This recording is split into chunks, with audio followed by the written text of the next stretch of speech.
Guide, we beseech thee, Almighty God, members of the Senate, that they may wisely deliberate for the good of this country and for the glory of thy holy name. Amen.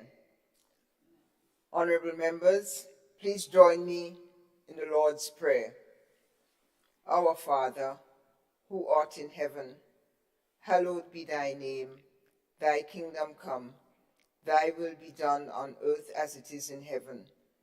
Give us this day our daily bread, and forgive us our trespasses, as we forgive those who trespass against us. And lead us not into temptation, but deliver us from evil. For thine is the kingdom, the power, and the glory, forever and ever. Amen. Pray be seated.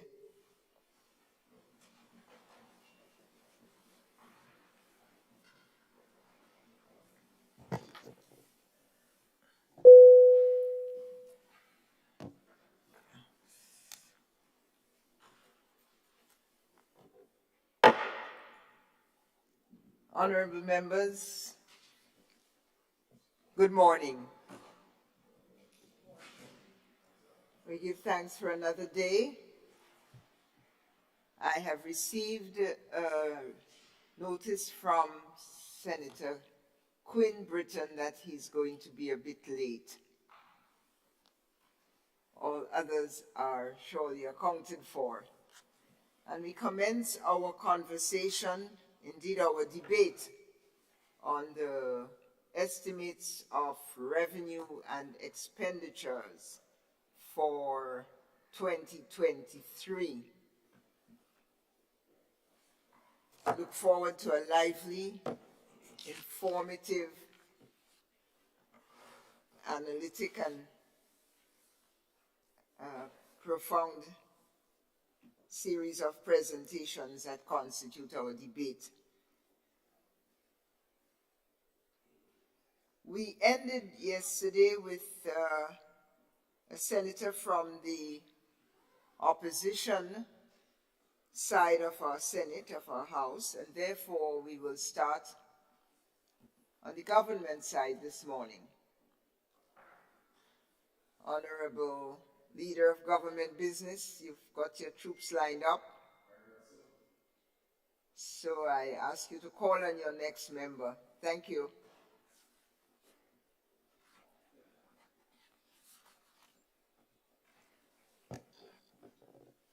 Honorable Senator Gloria Thomas Samuel, you have the floor, madam.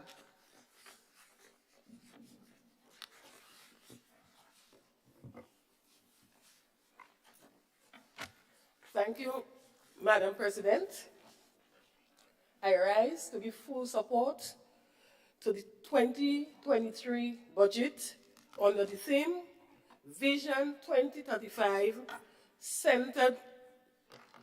people-centered transformation, laying the foundation for resilience, empowerment, and growth.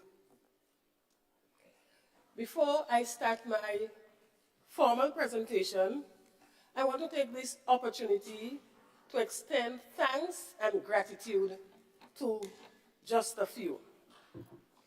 I would like to thank God for his continued mercies, grace, and protection, which he continued to bestow on me. My gratitude to the Honorable Prime Minister for using his wisdom to have me as part of his cabinet and to place me in the Ministry of Social Development and Gender Affairs. To my family and friends for their unwavering support, especially my husband, John Samuel, who is not able to be here at this time. To my sons, my greatest fans, they are always cheering me on. Love you both so much. To my cabinet colleagues who continue to provide support to me. My appreciation to my colleague minister, Honorable Philip Telesford, in the Ministry of Social and Community Development, Housing and Gender Affairs. He's an excellent teammate. To PS and the hard-working staff of the ministry, I want to specially thank you all for your commitment to the cause of providing human service to the population in Grenada. To my group of prayer warriors, without your prayers, it would not have been possible. Thank you and continue praying. To the St. Joseph's Convent, Grenville, class of 77, your support is overwhelming.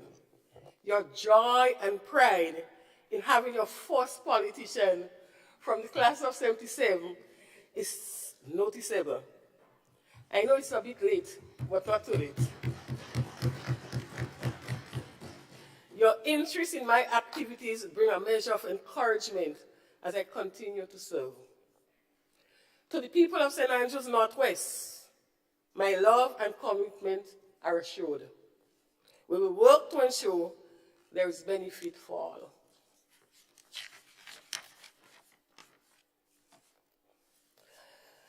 Madam President, I am indeed grateful for the opportunity to serve my constituents and the Ministry of Social and Community Development, Housing and Gender Affairs in this honorable House.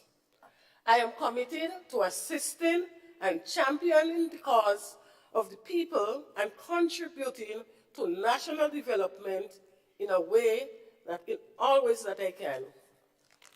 Madam President, my Ministry of Social and Community Development, Housing and Gender Affairs is the main provider of social protection in Grenada. My ministry is responsible for a large number of social services that targets the vulnerable groups. The ministry is responsible for delivering the following services: poverty reduction and empowerment of clients, management and execution of social protection programs, championing family laws reform, enactment and enforcement, administering the juvenile justice programs, providing probation service for both adults and juveniles, offering psychosocial support services, providing oversight for homes of the aged and provision of geriatric services in collaboration with Grenkeys, parenting services, providing oversight for daycare services and provision of early childhood stimulation services in collaboration, again, with Grenkeys, oversight of child care homes and child protection services through Child Protection Agency, collaborating and coordinating of social services stakeholders and statutory bodies, managing of gender equality and equity programs, managing housing programs in collaboration with the Housing Authority of Grenada, promoting community development programs. Madam President, as you see, we have a wide scope of responsibilities. And as we serve the persons in the lower socioeconomic status, we have a lot of commitment that we have to put out. We must be committed, and we have to be able to serve as the people come. Madam President, as mentioned by my fellow minister in the lower house, our focus is on reviewing the ministry's program with an aim of improving their administrative functions and targeted mechanisms. The programs by design are generally well conceptualized. However, there is room for improvement. Therefore, our focus for 2023 will be on the commencement of the transformational agenda. This will commission improvements towards accomplishing our national goal, which speaks to high human and social development, putting people at the center of sustainable development and transformation. So, it is not about new programs. People often ask, what new programs do you have? We have good programs at the ministry, but they are not properly executed. We want to reimagine social protection. Madam President, the focus of my ministry is to adopt a socially cohesive approach to improve the capacity of our society to promote national social relations.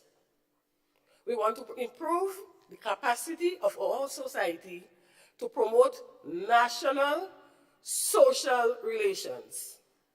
This strategy will assist with transitioning from our current reality to a more socially inclusive national approach.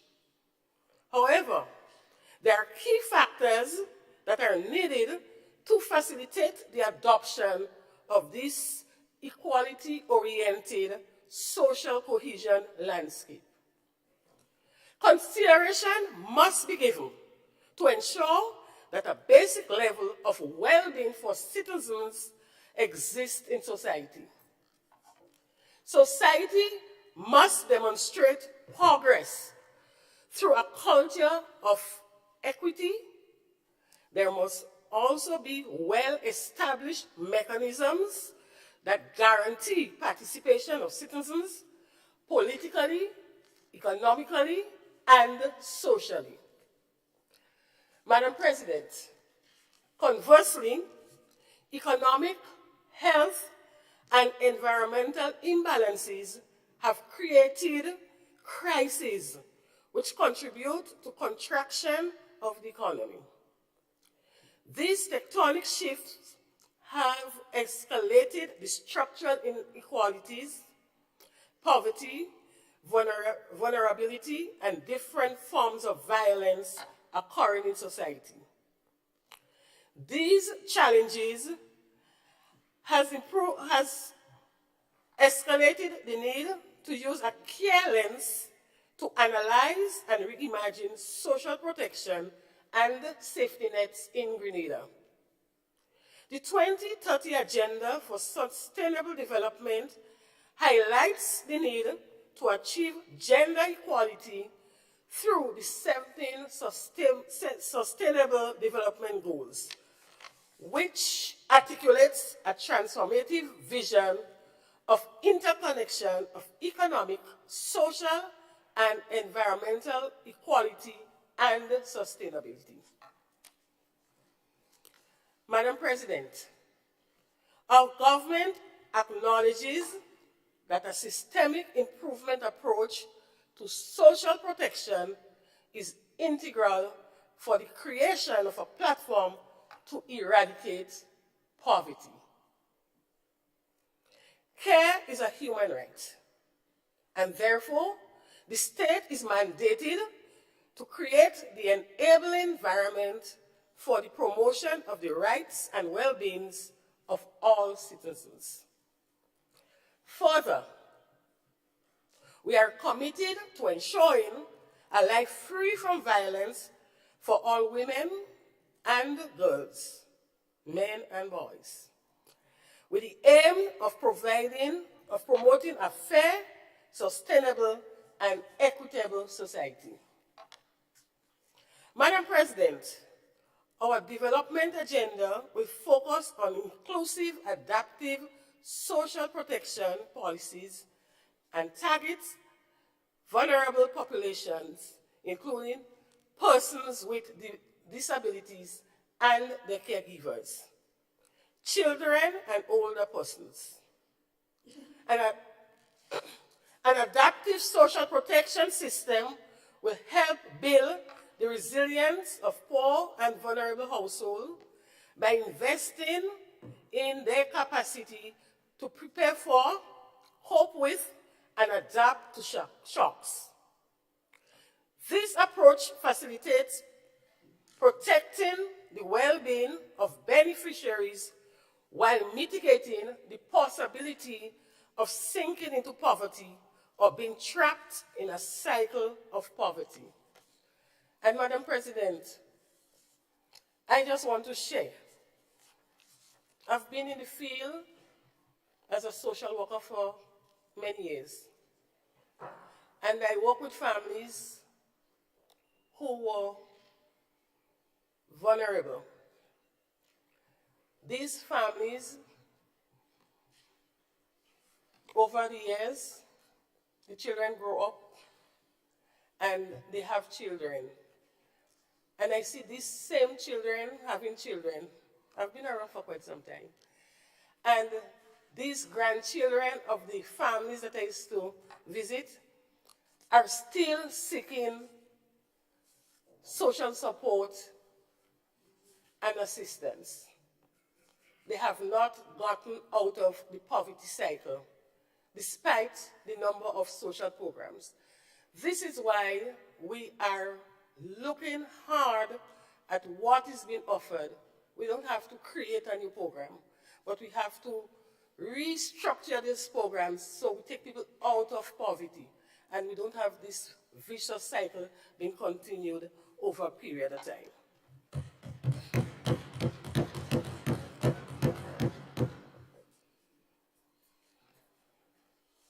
Madam President, in addition to reviewing and auditing the existing social protection programs and safety nets, we will also be establishing a social protection legislation and policy framework, the training and retraining of beneficiaries, developing an information and knowledge management system, and engaging in behavior change communications to promote a cultural shift. The guiding principle of universality, progressivity, solidarity, and co-responsibility will underpin the envisioned social cohesion and adaptive social protection landscape in Grenada. So we have to see it as a partnership. The beneficiaries, they will have a role to play in their own development and in their own progress. We do not see giving you some money every month is what will take you out of poverty. You have to be part of the whole transformation and you will be able to take charge of your own situation after a period of time. Madam President, I want to move on to women's empowerment and gender equality. An estimated $1,847,034 have been assigned to this area. For the first time in over 15 years, the National Gender Machinery is now a ministry, established as the Ministry of Gender Affairs. This signals government's commitment to pay attention to the roles and benefits of women and men as equal in national development.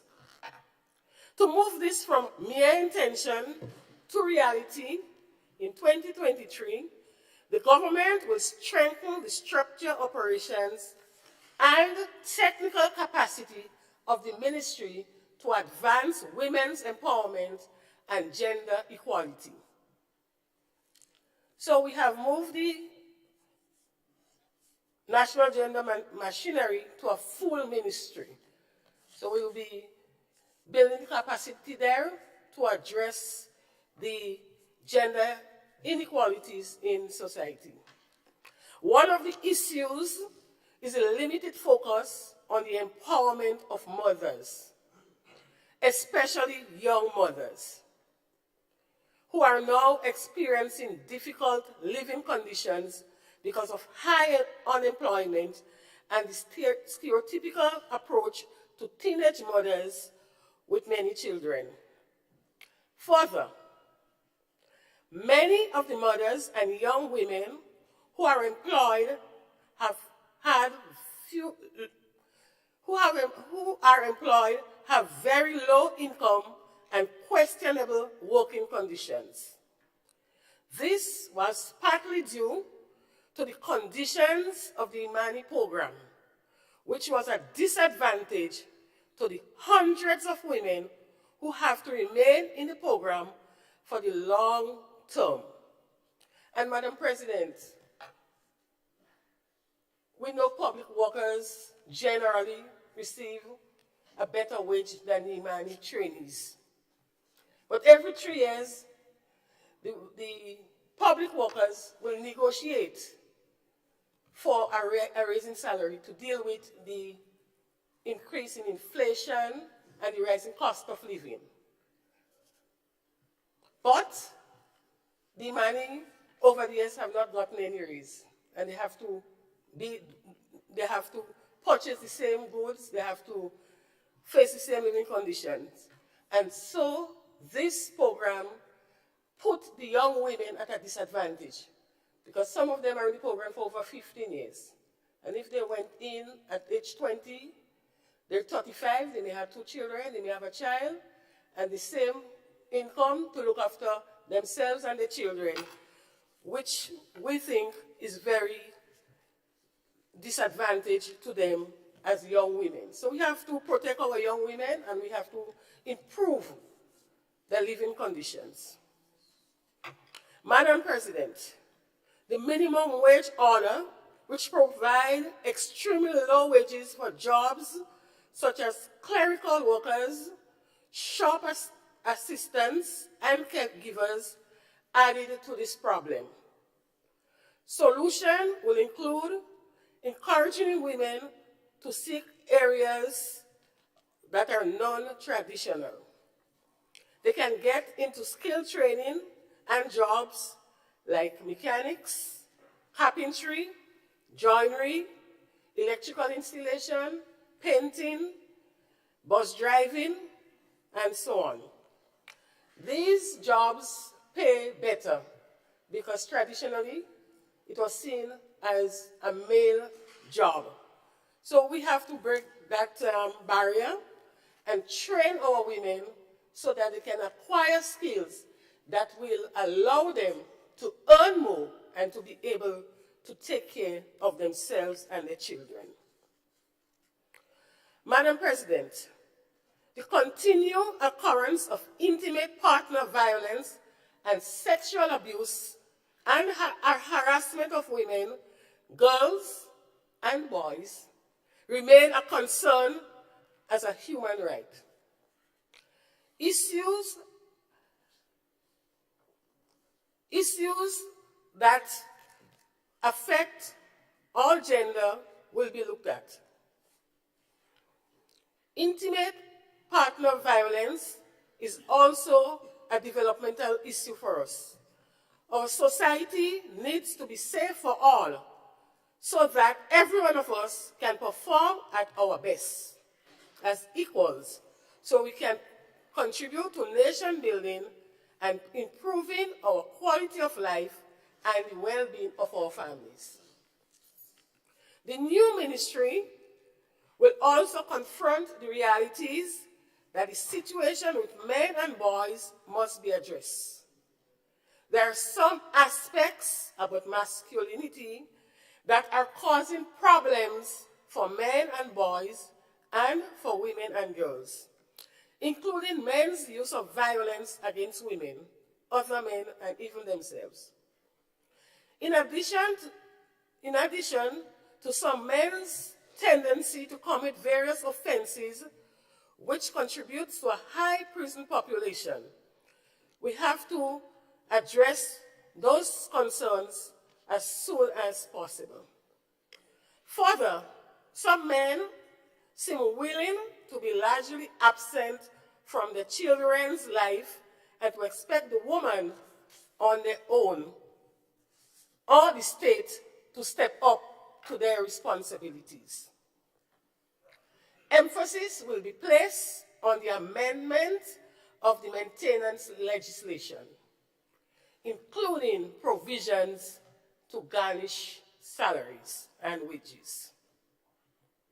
This measure is important. We have to take this measure to help men or parents in general to realize that they have an obligation to their child or children, and we cannot continue to turn a blind eye to this scourge. Madam President, the government is grateful to development partners for their contribution to gender equality and women's empowerment. We have commitment through the Grenada Spotlight Initiative to end violence against women and girls from PAHO. We have commitment from PAHO, the European Union, and UNICEF. The program is a comprehensive project addressing gender-based and family violence in Grenada. Under the leadership of the resident coordinator who resides in Barbados, this program will be rolling out the phase 2 very shortly. Madam President,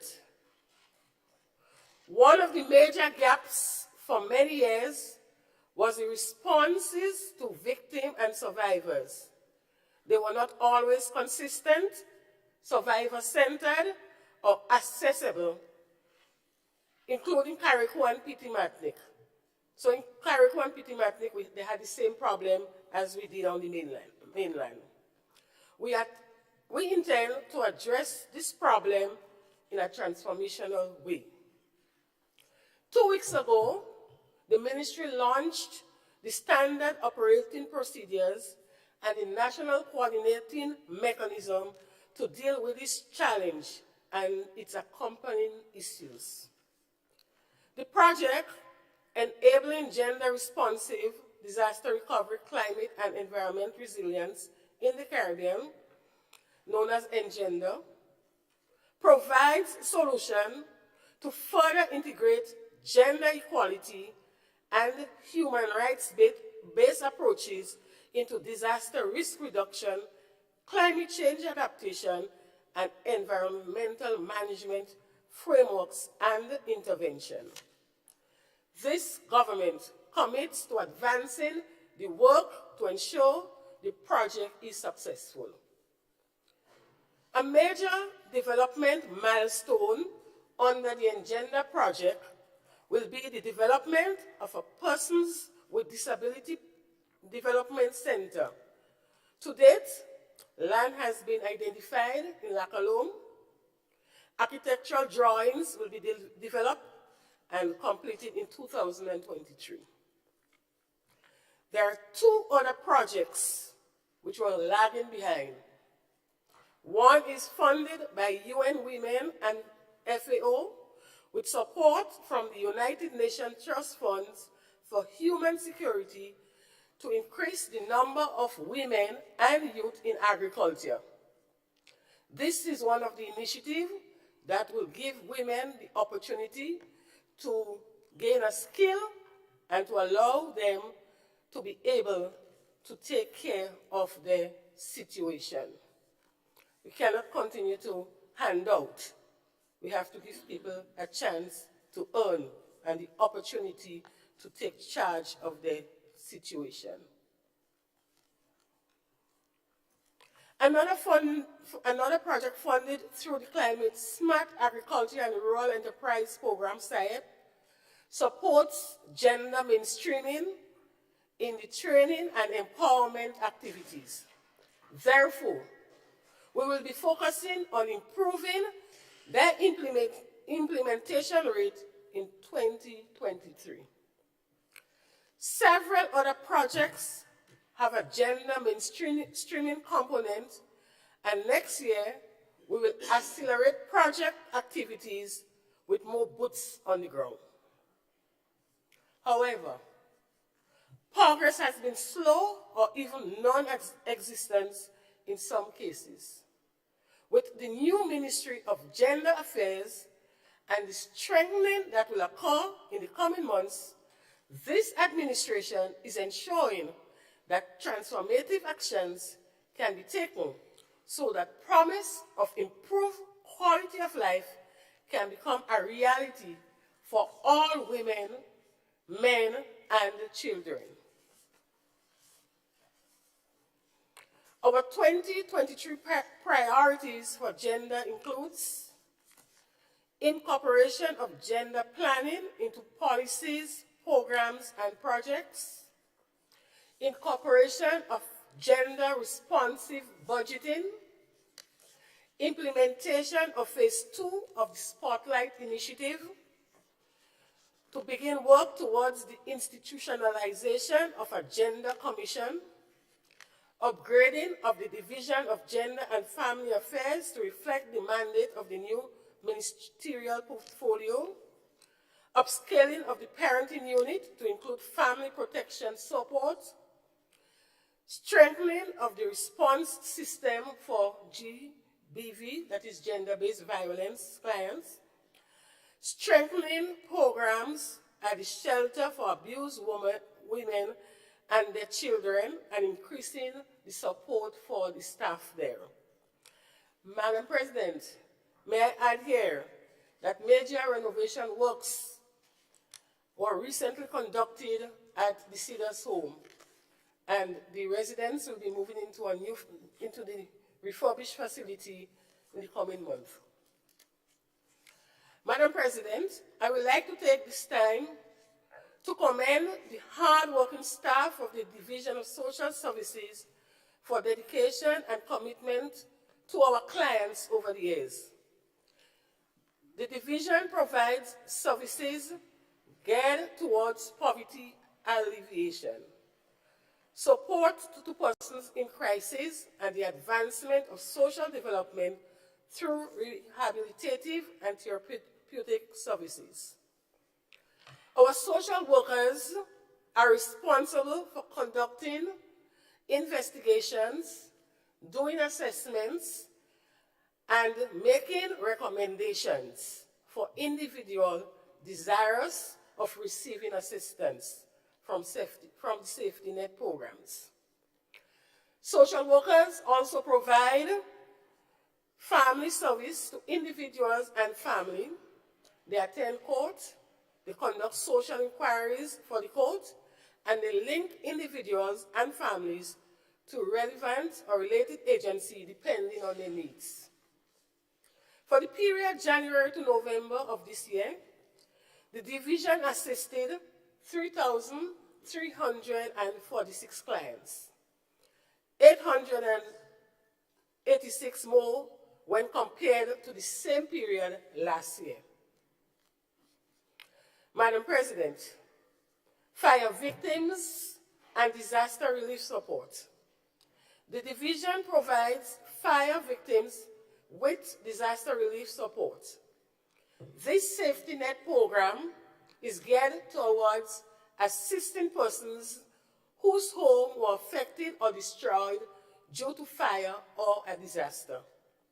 In the case of a fire, the person wishing to be assisted must make an application through the Ministry of Social Development and present an official fire report from the Royal Grenada Police Force.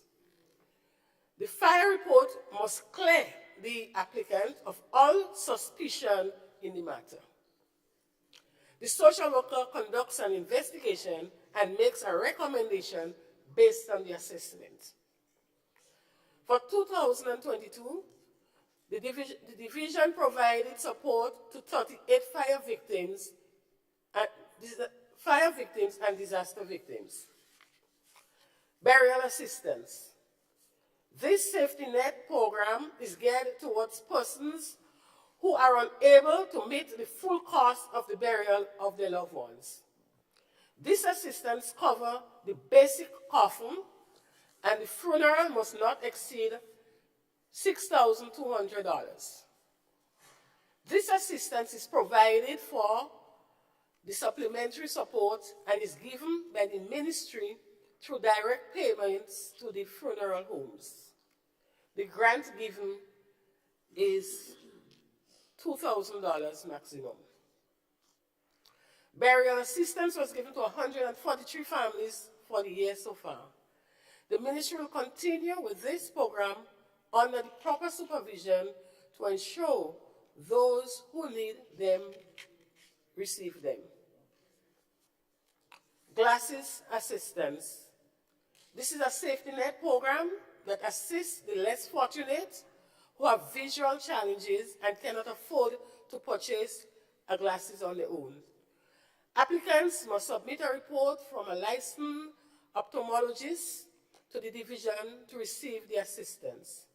19 clients received glasses last year. Probationary service. The probation unit provides or refer offenders to programs in an effort to reduce delinquent and criminal activity and to enhance the safety of the community by effectively supervising offenders. This mission is accomplished through collaboration and partnership, which encompasses a continuum of sanctions, including prevention, intervention, programming, investigation, supervision, ultimately to hold offenders accountable while promoting their rehabilitation. The probation unit provides care support to the High Court and Magistrate Court for 51 cases last year and submitted 94 assessments for the year so far. In the coming year, this unit will be aggressively going out to the community to hold town hall meetings with young people, starting in St. Patrick's. Work with students in secondary school will begin in January. All these are preventative measures. The monthly interaction at the prison will continue. At the prison, we have the program No Turning Back. And every month, they are visited and worked with and counseled and encouraged to do not come back to the prison. So the program is dubbed No Turning Back. Madam President, all the programs that I have just listed is budgeted for under social services. Family and community interventions. The division also provides support to families and communities for a full range of social services, including crisis intervention, conflict resolution, poverty interventions. Over 140 families and community interventions have been conducted for 2022 so far. The Desk of the Elderly offers services to indigent elderly persons 60 years and over throughout the state of Grenada. This is done in collaboration with Grenpeace. The Desk of the Elderly is also responsible for overseeing the delivery of geriatric caregivers program, which provides in-house care for clients in the comfort of their own home. 203 geriatric interventions were conducted for the year so far.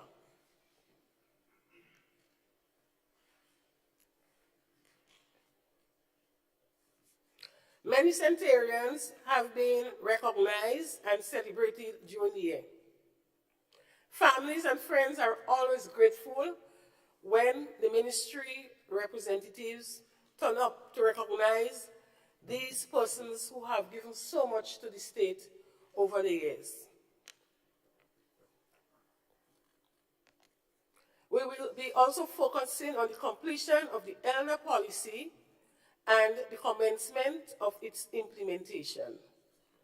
Madam President, I am happy to report that Father Hilarion Home at St. Patrick's will once again open its door to provide care for the elderly. The government has taken the decision to provide the subvention to help them to make that possible.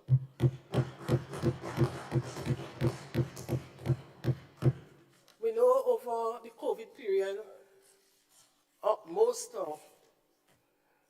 only two that survived, most of the persons there died, the elderly, and the home was closed. So we have stepped forward and provided a subvention so that they can open. Early childhood. The government of Grenada, through my ministry, has direct responsibility for 10 child development centers across the 7 parishes. Research across the world have concluded that more than 200 million children under the age of 5 are not reaching their full cognitive and social emotional potential. This may be as a result of the exposure to multiple risk factors such as poverty, malnutrition, and an unstimulating home environment. Early childhood cognitive and social emotional development is a strong indicator that predicts later school enrollment and life success. The loss of these potentials can result in decline in the individual total income over his life or her life. And this, at times, is the beginning of poverty. So we are ensuring that the early childhood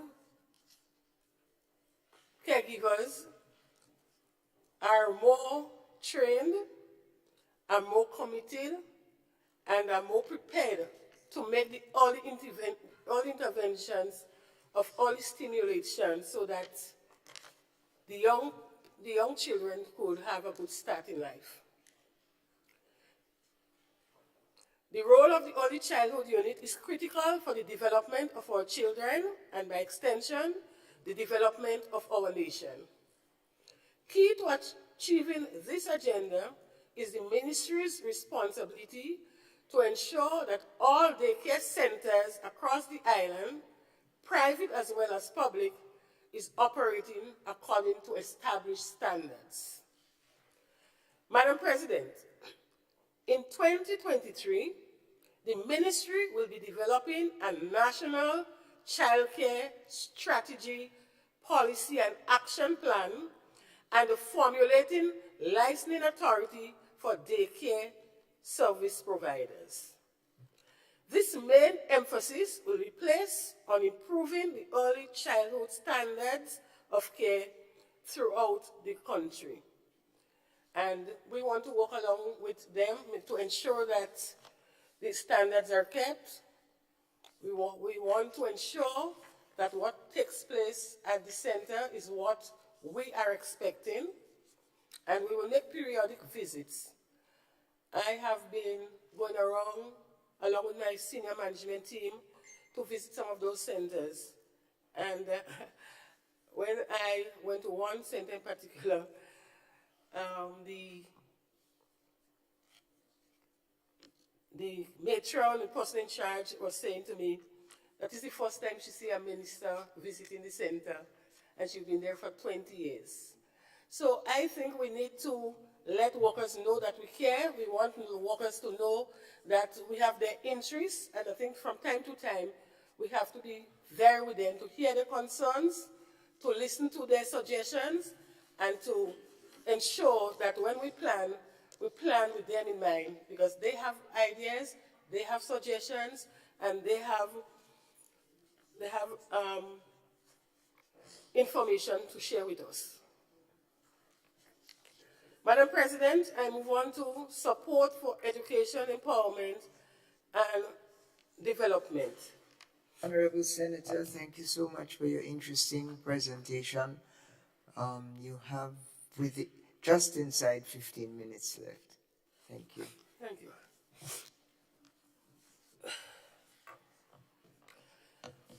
My government has decided to continue the vertical expansion of SEED program, which was scheduled to end in December of this year. This therefore means that family will continue to receive the additional $150 per household. Madam President, We'll also be completing the recertification of all beneficiaries' household to determine how many families' socioeconomic conditions have improved and therefore no longer need seed support. This process will capture the legitimate entries of persons who do not qualify. This will facilitate a system purge, which will provide the fiscal space to accommodate persons who are in genuine need of the support. So while it is believed that we're cutting social protection programs, we know that after we will have done the assessment, we'll be purging.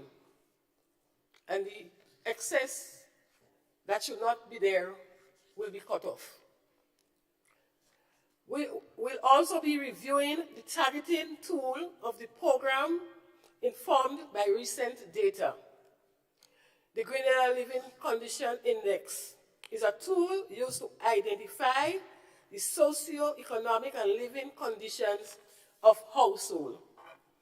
It is designed with the objective of having an accurate approximation of the characteristics and living condition of the households. Households are classified into 5 living conditions: non-vulnerable, vulnerable, least deprived, mid-deprived, and most deprived. The GLCI consists of a single matrix score that aggregates 22 variables through 7 dimensions of quality of life. Demographics and health vulnerability, childhood conditions, household educational environment, access to educational services, labor conditions, resources at home, dwelling condition, and access to dwelling services are some of the dimensions that are looked at when the assessment is being done. I am happy to announce that we have already secured the funding from the World Bank to support a consultancy for the recalibration of the GLCI. Madam President, we'll also be placing significant emphasis on improving the empowerment focus of the program to support beneficiaries' graduation. SEED by Design is supposed to focus on improving the socioeconomic conditions of beneficiary families.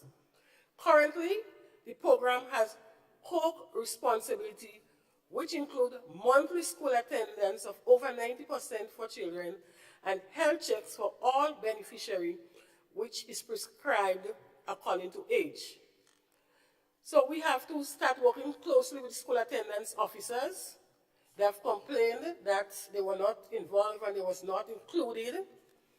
They had no access to the list of beneficiaries, and they are willing to work along with our ministry to ensure that persons who receive the assistance is indeed living up to their responsibility.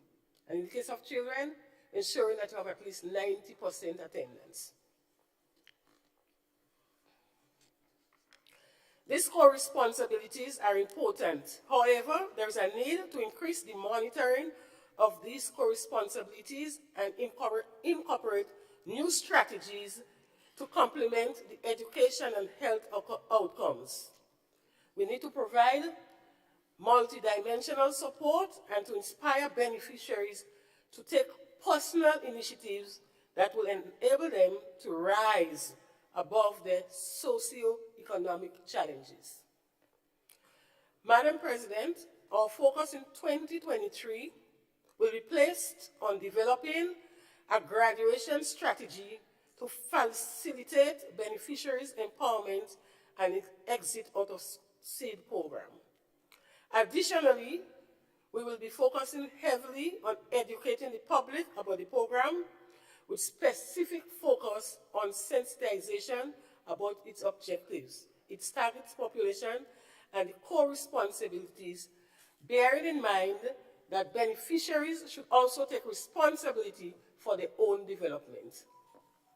The SEED program is supposed to provide the enabling environment and support mechanism to facilitate the development of families. The empowerment of beneficiaries should take them from a state of dependence on the social protection system and move them on a path to a positive upward trajectory where mainstream support is no longer needed.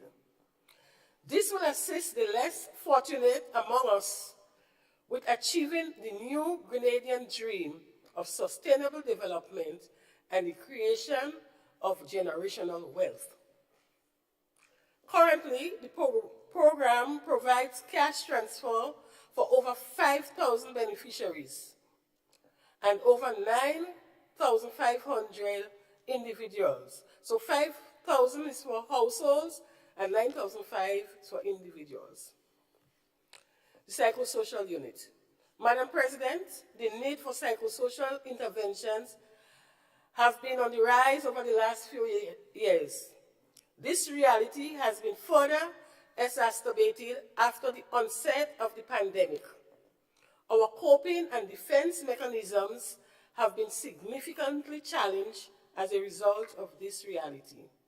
Therefore, our focus will be placed on increasing our potential to deliver these services and educating the public on the importance of mental health.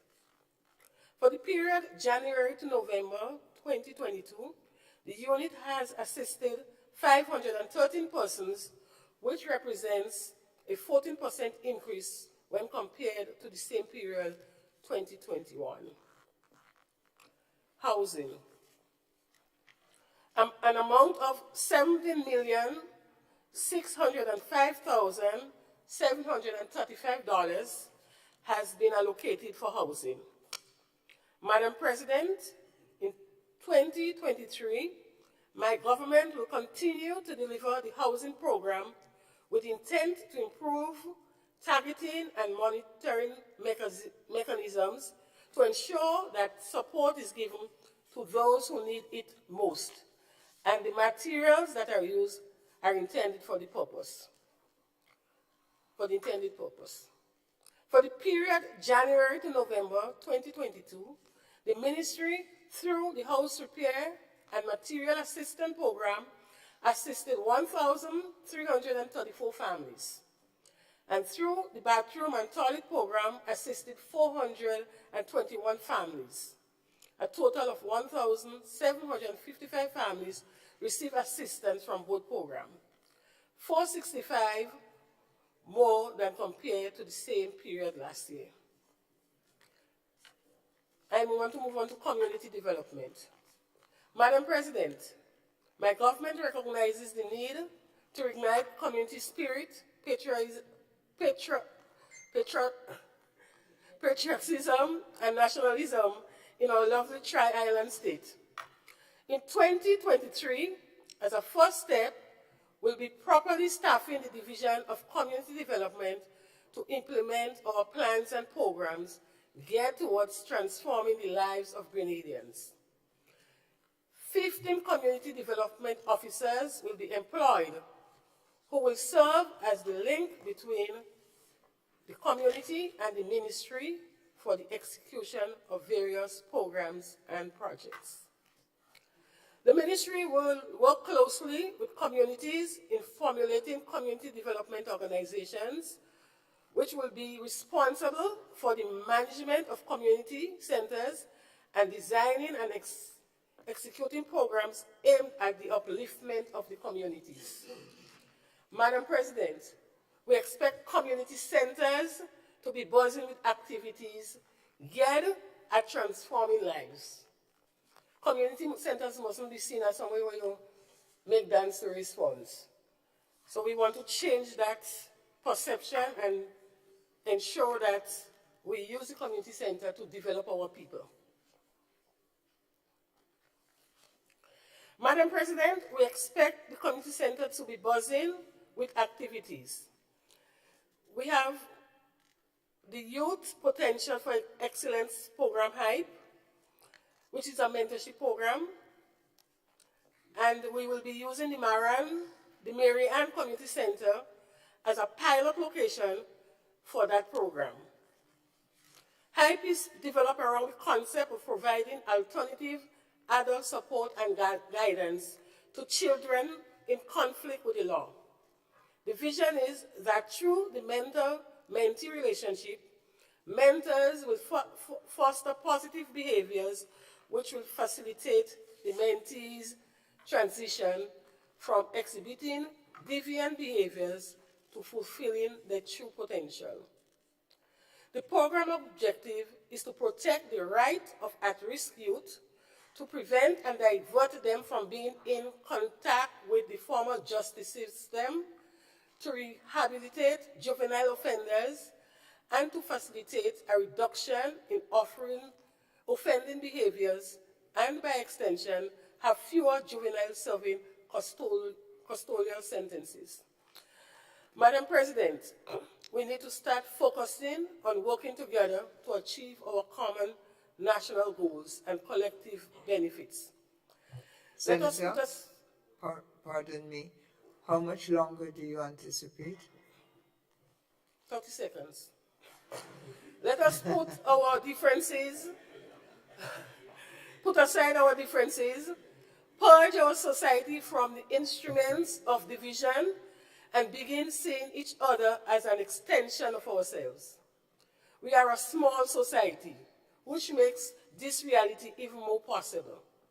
We need to aspire, build, and advance as one people, one nation, under God. I thank you.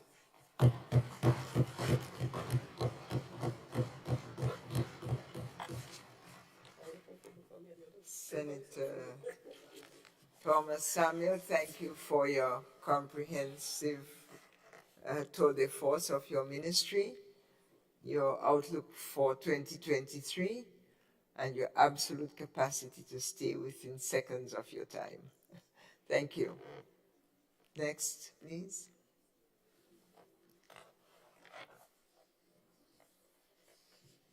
Brave soul. Senator Roderick St. Clair.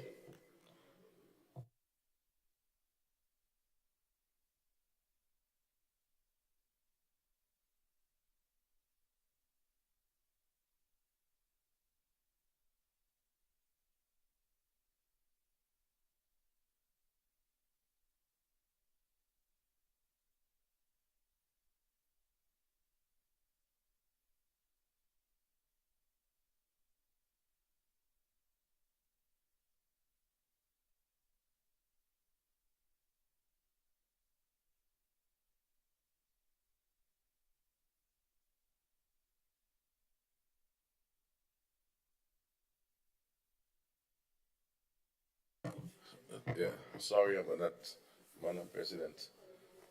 I want to first start this morning by saying good morning to everyone in the chamber, listening online, on the radio, and my colleagues here. Of course, I want to use this opportunity to commend all those who have presented before. It's a lot of work. You know, folks might be on the outside just watching and think it's easy. It's a lot of reading, 400 and something page documents and so on. So it's a lot, and we have to commend ourselves for the time amongst all of our other busy schedules to really dedicate for this important task for our citizens, both here and abroad.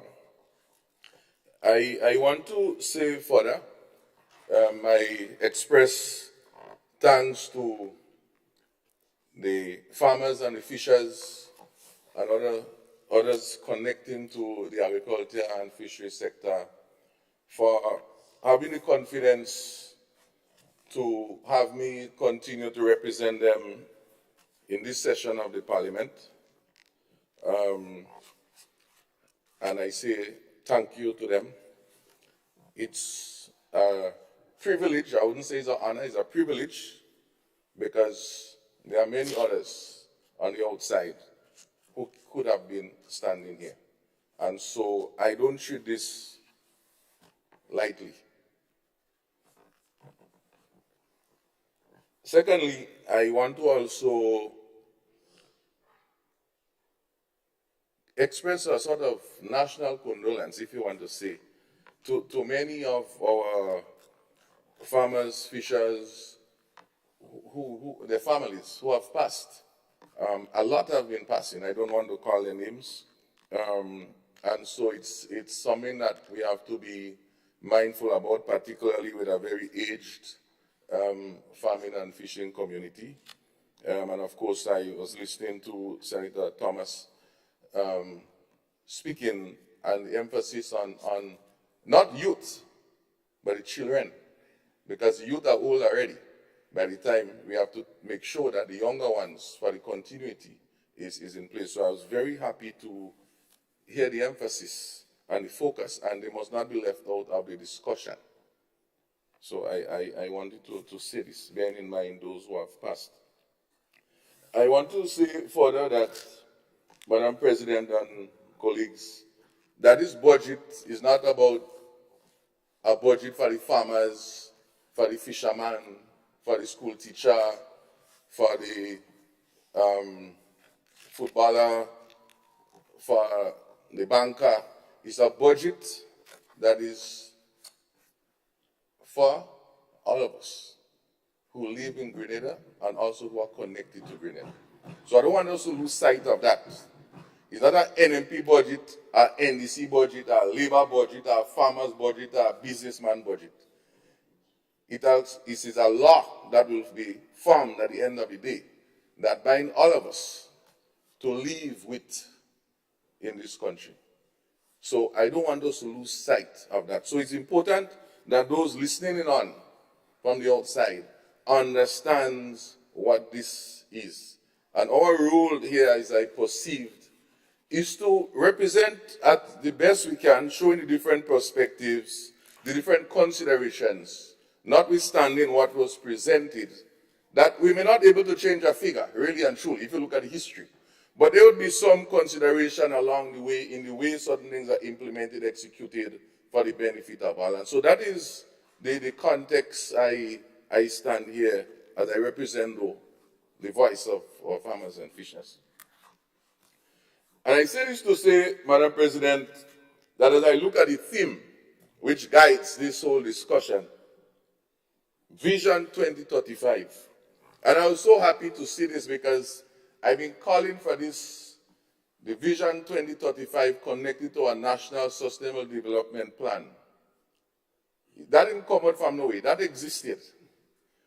Several Grenadians, hundreds of Grenadians locally and in the diaspora would have contributed to that big document of, I think, a few, maybe almost 100 pages plus, that I've read myself, that I've seen the distillation of so much different information from it, and in particular paying attention to my sector, agriculture, fishes, connecting, and see what it has been offering.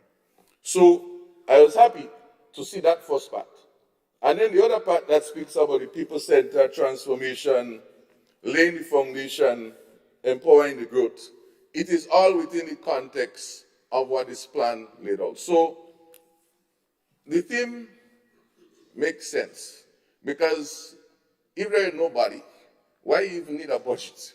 Who will spend the money? Who are you spending it on? So you must have the people. So structurally, I think it's on point.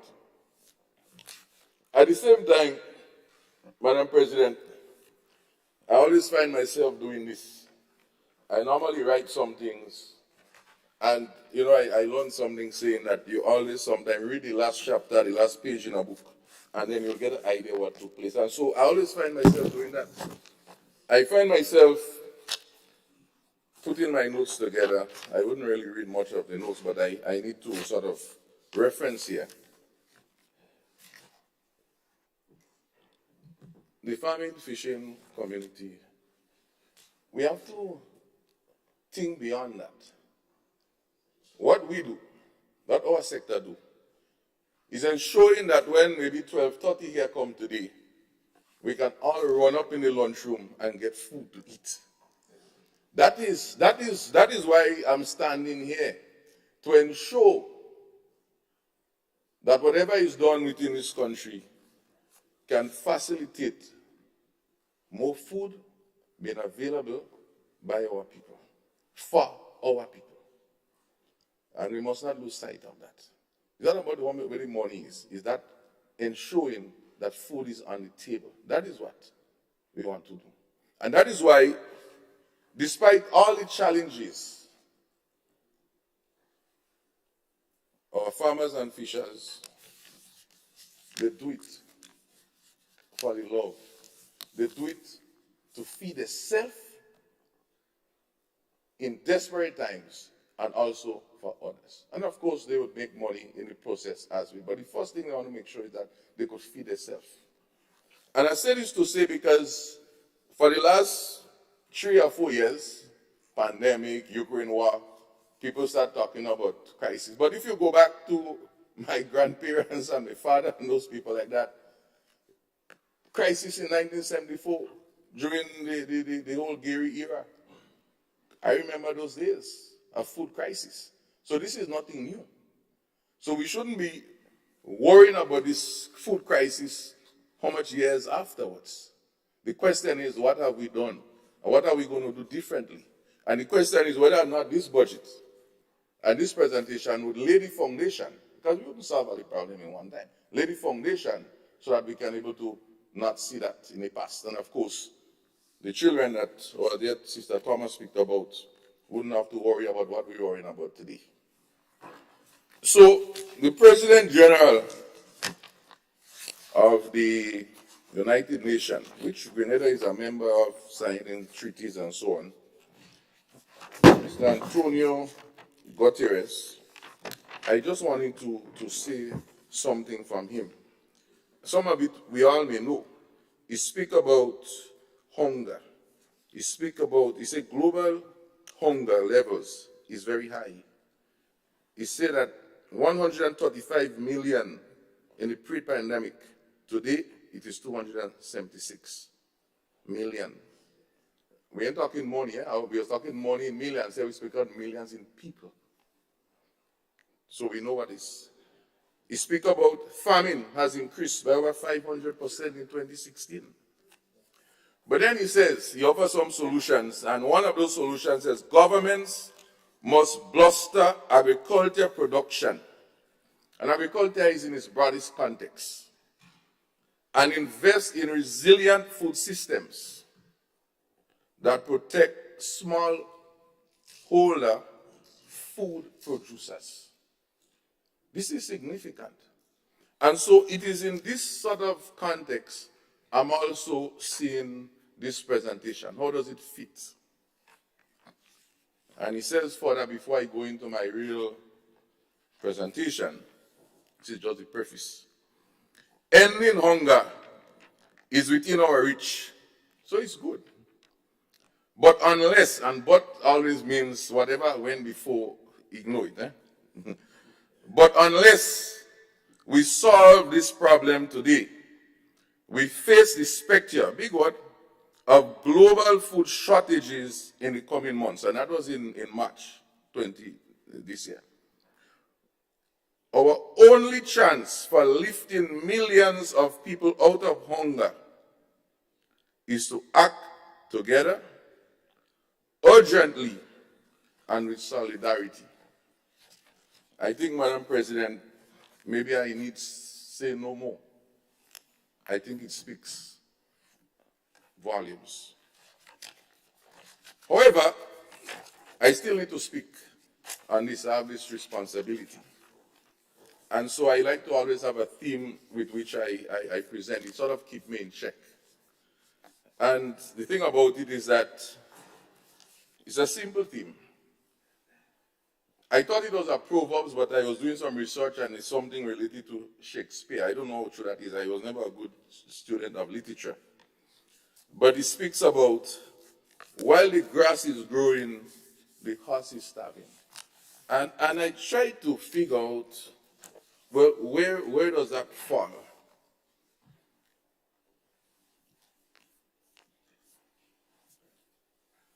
I've listened to the presentation, particularly of my dear friend, Senator, leader of government business. The Ministry of Agriculture, Fisheries, is our main ministry to ensure that food is produced, our farmers, the whole sector is supplied. Notwithstanding the plans, which I will speak about in a while, which I really like those plans.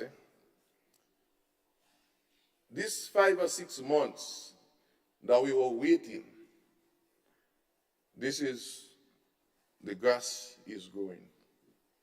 And this is the concern. I think something could have been done.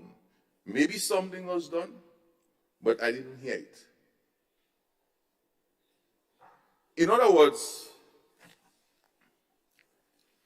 if I'm here right now and I get a cut and I'm bleeding, would you try to build a hospital or to send someone on a scholarship while I continue to bleed? Well, of course, we know those things take time. And bleeding, the rate of bleeding can be significant. So I say this to say that something could have been done. Something could have been done for many farmers who would have lost crops during that time. I love the energy and the description about the Prix de la Cine. First time I've heard a minister really have that war thing, and I really commend you on that. Seriously, I fully support that, the effort. I will speak some more about that and the voice tone. But many farmers have lost many things. In fact, I heard someone say they didn't realize the Prix de la Cine unit to close down in the ministry because the statement was to get it back up and running. Personally, I mean, I'm familiar with a lot of those things, and I don't think it's closed down. I think it's just on a low. Right? I don't think it's closed down. I'll talk some more about that. So this is the concern about this horse starving. It's a concern, the issue of the farm machinery. And I'm not saying it's this government or that government, I'm just saying, and I know there's work started. So I commend again, and I will speak to all of that. Madam President,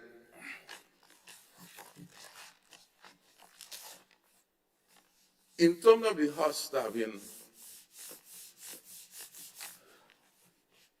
and I also heard that the UE and this study was done to look at the restructuring of the Ministry of Agriculture. But this is a problem that existed a long time, and we have been crying out about that. I mean, persons who have been following me, in fact, for the records, because I heard my dear friend speaking yesterday that why I didn't raise those things. But if you look at my history, I was happy yesterday because a lot of the issues I've been raising, I've been calling for, and hearing them, I heard them that they would be addressed. Okay? So I'm very happy. I mean, that's issues I've been raising even before now, before this current session. So it's not new. These are things that existed long. But what I'm saying, Madam President, is that advertisement for these 7 or 8 or 9 or so established positions within the public service, unless you plan to stop it, I don't know. These are senior positions. At least there could have been advertisement out in the meantime. Maybe there is. I didn't see any. I don't know, because maybe there is. Because by the time you try to hire persons, about a month for applications to go out, another month or so to do interviews, maybe the persons you want to hire, they need to get leave time from the job, they have notice to give. We're in May, June, unless there is other ways to get it done. I'm not too sure.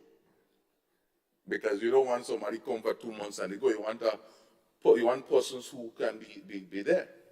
Of course, I know it is be said that we have challenges with persons wanting to take scholarships and want to study. This is a story I heard before. I had asked deep questions. I was given responses as to who study where, when. So we need to look at that. There are persons who are in the diaspora. I'm sure if they have, if they see the advertisement, they might be willing to even apply and come and add to the force so that we can be able to receive those gifts that is and I don't say promised, that were offered. So this one I think is a real burning one, and I'm worried about it. I'm very worried about it. I think too, Madam President, another worry, and maybe it's a good worry, as I look at the budget of the Ministry of Agriculture, well, I don't know about the more and less and all of those things. I'm not going into that. I'm going into when I use my calculator, what I add up. And what I add up, and it's funny, you know, because I don't really have a calculator, I'll be using one on the phone. So if it's not calibrated properly, excuse me.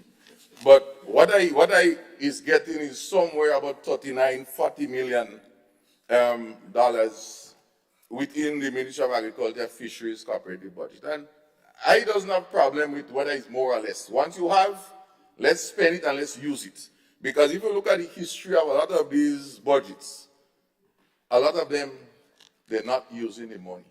And so we could still go and do comparisons and see what wasn't used, what wasn't used, what wasn't used. And if you're not using the money properly, when the time comes for money, what would happen to you is that another ministry who really know using it, I mean, as a manager, I will give those who executing, right? But if you don't have the staff, which is the major issue, you would have some of those implementation problems. So I say this to say, recurrent expenditures, I doesn't really worry too much about that, because that's basically light bills, salary, and so on. I don't worry.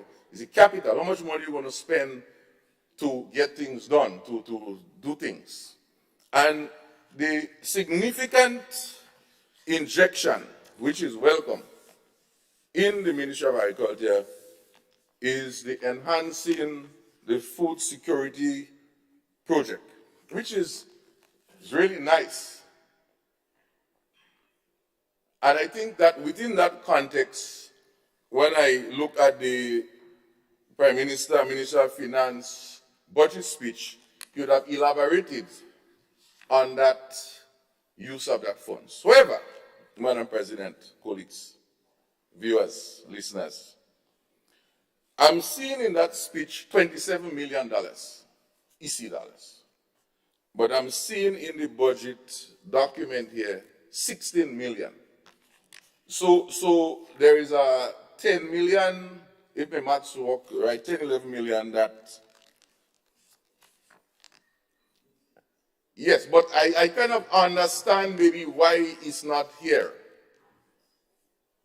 Because the question is, and maybe our leader of government should answer when he responds in his time.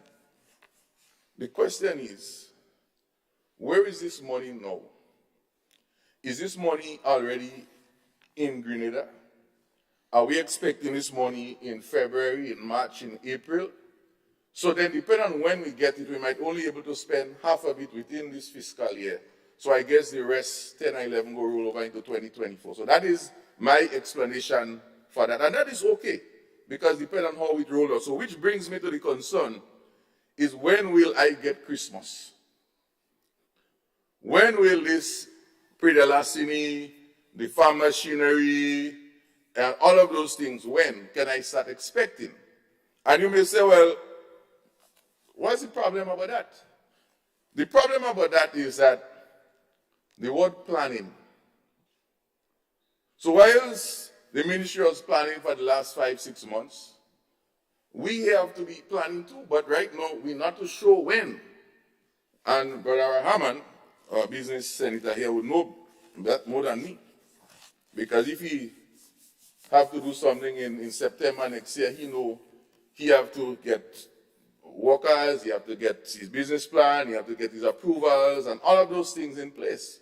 So as the farmers and fishers, we need to have an idea when those things will happen, when to expect Christmas, such that we can plan. Maybe we need to go to the bank to get some other loans, maybe we need to travel, we need different things. So the issue of timing is very important in budgeting and planning. It's not only the money. And this I have made a lot of noise about in my previous sittings of this work plan and timelines. Because sometimes you get a budget, nice, and then all the activities end up in November. And then we say, oh, we have to roll over. So and there could be good explanations, and I think we all could understand with project planning, there are different cycles and so on. But we need to have an idea of that. So all I'm asking is for information. Madam President, so let's take a closer look inside our institution, inside our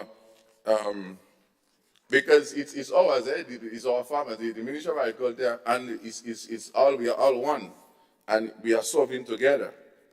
So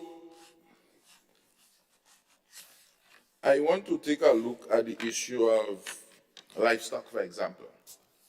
We are very happy to know that new breeds will be coming in. This is good. A lot of livestock farmers are saying, I speak to a livestock farmer, they spend over $100,000 and something in goats. I don't think we all even understand that. One goat is about $30,000. That's a lot of money because it's breed. When you watch some of those goats, they're tall, like almost like a calf. Because we need to have good, and this, we want to commend the ministry for that. We want to ensure that there is close working with Carriacou, also which is good for the livestock. In that, because a lot of times Carriacou tend to always be left out in the mix and kind of left on its own when, in terms of programs, yes, they are on their own, but it must be integrated together. So this we commend. But at the same time, Madam President, a key problem that we have, that didn't come out, but I want that to be flagged there, is an issue that I have been even addressing maybe 20 years now. The issue of dog predation. Dogs terrorizing the livestock. That to me is worse than even well, I call it is worse than the pre-Alasini where people go and thief to cabbage and lettuce and thief watermelon.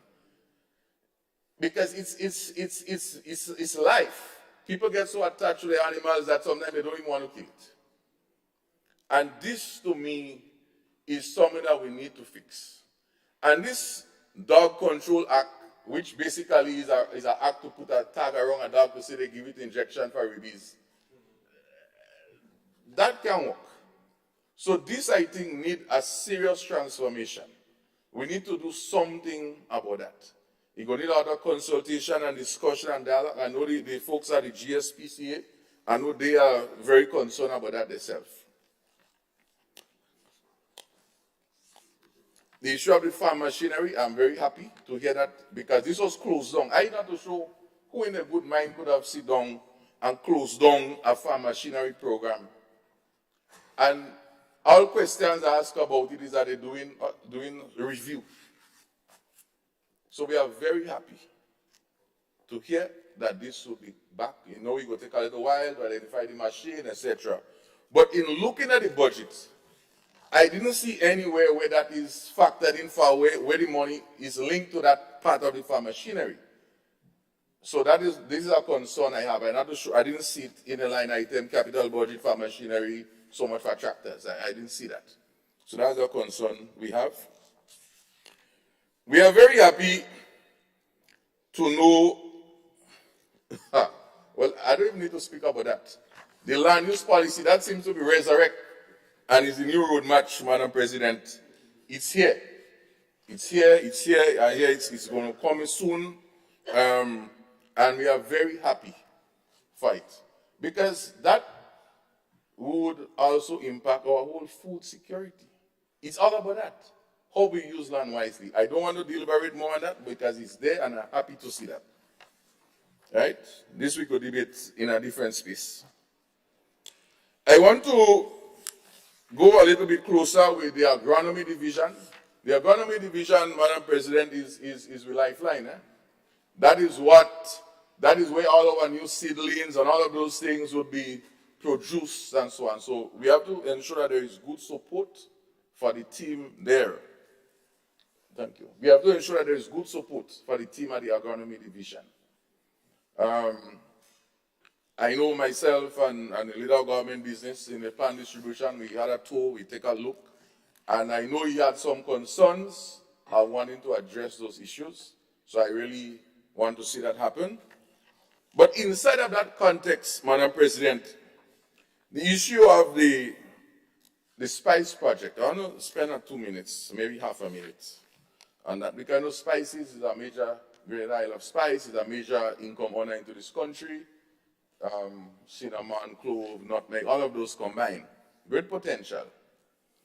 And so,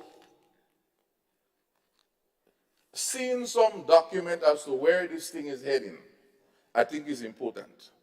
That we don't try to be a little bit too ambitious.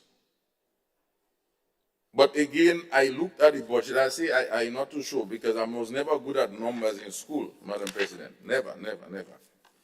But I'm seeing a zero, but a dash in the lineup because sometimes things doesn't line up properly. So I see a dash for spice replanting.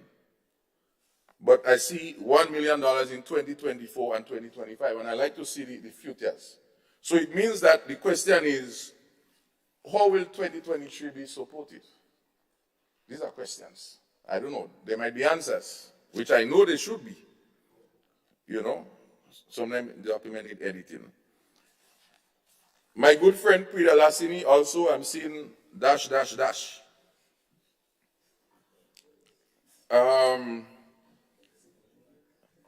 Farm road maintenance, dash. And I don't want us to lose sight of 20 farm roads was mentioned to be fixed. And I'm not too sure if those farm roads are within this SIAP project, either is new farm roads, so it'll be good to get a list of these roads when we plant. Because again, if a road is inaccessible now, and I have lands there, and I know it's going to be fixed in 3 months' time, I could start mobilizing and getting ready to start occupying my land and doing things if I know the road will be fixed in 2-3 months. So we need to kind of get a sense, even if there is no money, I think there is a commitment because in the Prime Minister's, Minister of Finance budget speech, he spoke about that specifically. On the issue of the Prida Lassini, there was an innovative mention of using motorbikes. So, but again, I'm trying to figure out where in the budget this money is for these motorbikes coming out. So this is the kind of puzzling thing that's happening to me, Madam President. But it's a good idea. We're not saying no. That was it's a lot of gifts. A lot of gifts. In fact, I was speaking to a farmer only last night, and I said, no, it's very good saying. I say, well, maybe I need a few trucks to come down today and bring up those gifts. But I tell him, no, we have to wait for it to pass first, and there's a protocol. So hold on. Madam President, the issue of the produce chemist laboratory. You know, my first work in my life, that's many years ago when I was a very little boy. I worked in a produce chemist laboratory. That's where I worked as a laboratory technician, a chemist. Well, not a chemist, but working in the chemistry component. So I understand the intricacies inside there. In fact, I would say that the produce chemist laboratory is maybe doing 1%, despite all that I'm hearing there, knowing what I knew then, with much less resources in a smaller place. In fact, there's much more equipment, much more facilities. So I think that the produce chemist laboratory could do more. That's what I'm saying, can do more. And they need the support. Mr. Henry alone there as a chemist, and we have to do better. We must put some more persons there with him to be able to do more. At the back of the lab, there is a whole place where you can do, if you want to make juices or you want to do sauces, you can rent the place for a small fee and produce your stuff if you don't have a proper place in your home to do it as a cottage person. But you need people. People who are available. So this we want to commend, because the testing and the quality assurance of products, food products and all that, is very, very, very, very, very important. Very important. Significant. Not only about the police part, but the food part, the testing part. Because other persons meet and say they want to put the nutrition label on the thing if they want to go international. All of those things, and we need to be able to build those capacities. So the support is needed, definitely there. The 4-H school garden, I'm not too sure, I've seen 0000000 forward 2014-2025, and I heard my dear Senator Andrew from Ministry of Education speaking out, we need to have more bilingual. But we want to get agriculture compulsory in the education system. I thought I was saying that story. So we need to kind of put that there, but we need to support the 4-H. In fact, I gave a teacher a ride some months ago. She said, yeah, that is Senator. I said, nah, I tried to kind of fool her. She said, no, I'll see you on TV. She said, you have to talk about that, the 4-H, we need more support. So I come here now thinking she voice here, but she voice, Madam President, we need to do something for the 4-H. That is the same children that we're speaking about in the schools. So we want to see something there. The Agricom project, well, I know that because, I mean, where I work, we are direct beneficiaries, and I know this project is supposed to finish sometime early next year. So, but I'm seeing going into 2024, 2025. So just something to be flagged in the process. It's just a minor note, Madam President. I want to also, colleagues and Madam President, listeners, viewers, say something about connecting ministries. So, for example, the Ministry of Tourism, the issue of community tourism, I was happy to see about $1 million or so there. That we are very happy, because this would always provide more opportunity, especially once you have tourism, you have food. I've been calling for these things, that we need to remove a lot of these tourism activities from our coastlines, because it interferes with all our quality of sea and all of those things. I'm also happy to see CMOS entering the arena. CMOS, I heard this yesterday, because we have a group I've been working with. They are just about to register the Grenada Commercial CMOS Growers Association. So the whole issue of the regulations, the registration, the quality of water, all of those things, once we want to grow that industry, we are really on point, and I have a group working with, I know they are also being in contact with the ministry. We can do a lot of work there in terms of the marine life, while I'm at it. Also happy, and extremely happy, to see that finally the issue of the CITES regulation, which I've spoken about, I get fed up talking about it, Madam President. So I don't like somebody peeping. I don't know if somebody who peeping, but information circulating. The CITES is in the budget. So our divers, our Lambi divers, and so on, they can able to make much more money from what they're making now. Because sometimes they have to go and find illegal ways, I will tell you, through the shoot, to sell it for it to be exported. Now that this could be worked on, to get compliance. Also the issue with the tuna. Also, I saw also there is also to do with the tuna regulation in terms of the conservation data. This we are very happy about. Of course, we have a lot of other things to deal with in fishing and so on, but these are very good observation. I heard as I was fishing, the issue of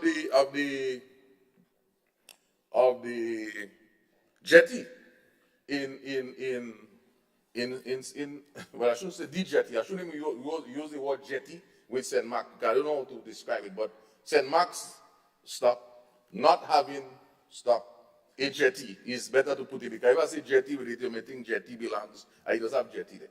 I was shocked. 3 fish markets. Of course, it's something that I've worked on. I've actually had a petition here. In fact, the Honorable Prime Minister, actually, during my walk on the ground, I would have encountered him during his own campaign, signing onto that petition. So I'm very happy. The records are here. And I heard my good friend, Brother Britton, speak about it. And we are all on the same page on that. We really need a motion that we debated here on that matter. And I heard he mentioned yesterday, Senator Britton, that some work seems to he need to find out, and I really support him there, and he need to push. And let's find out, because something needs to happen up there, Madam President.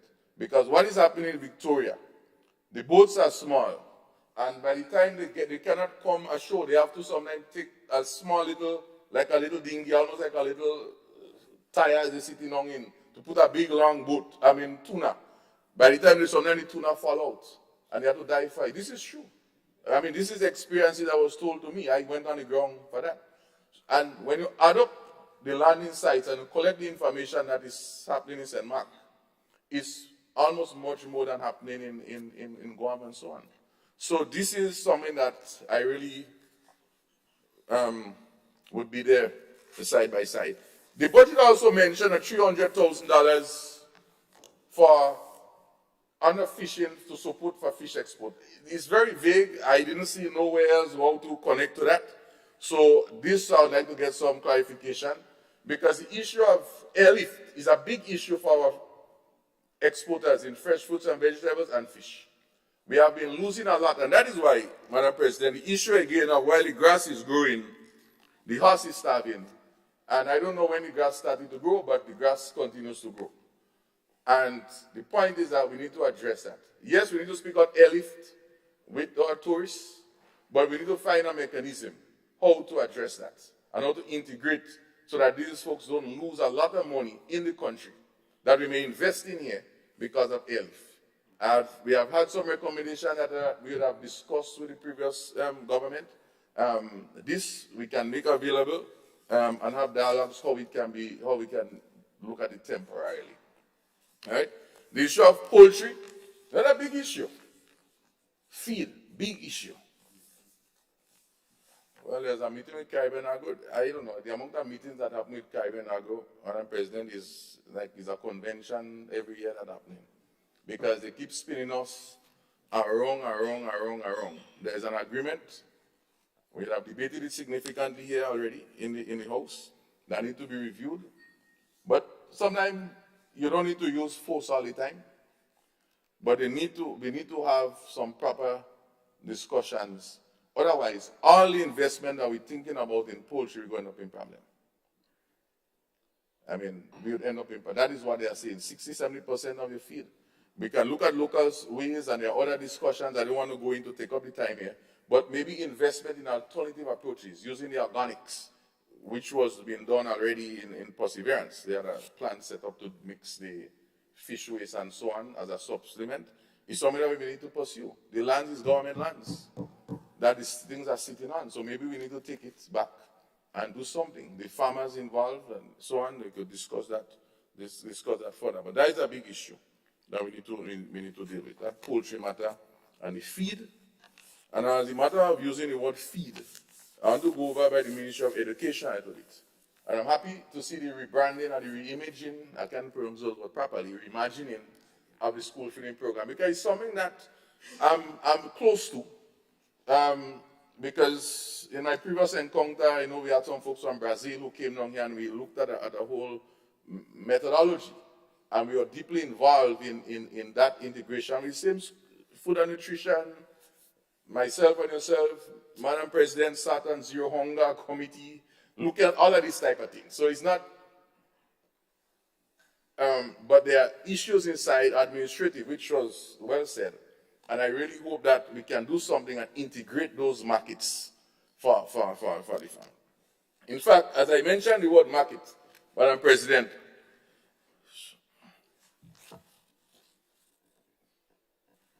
Rastafari, okay, good.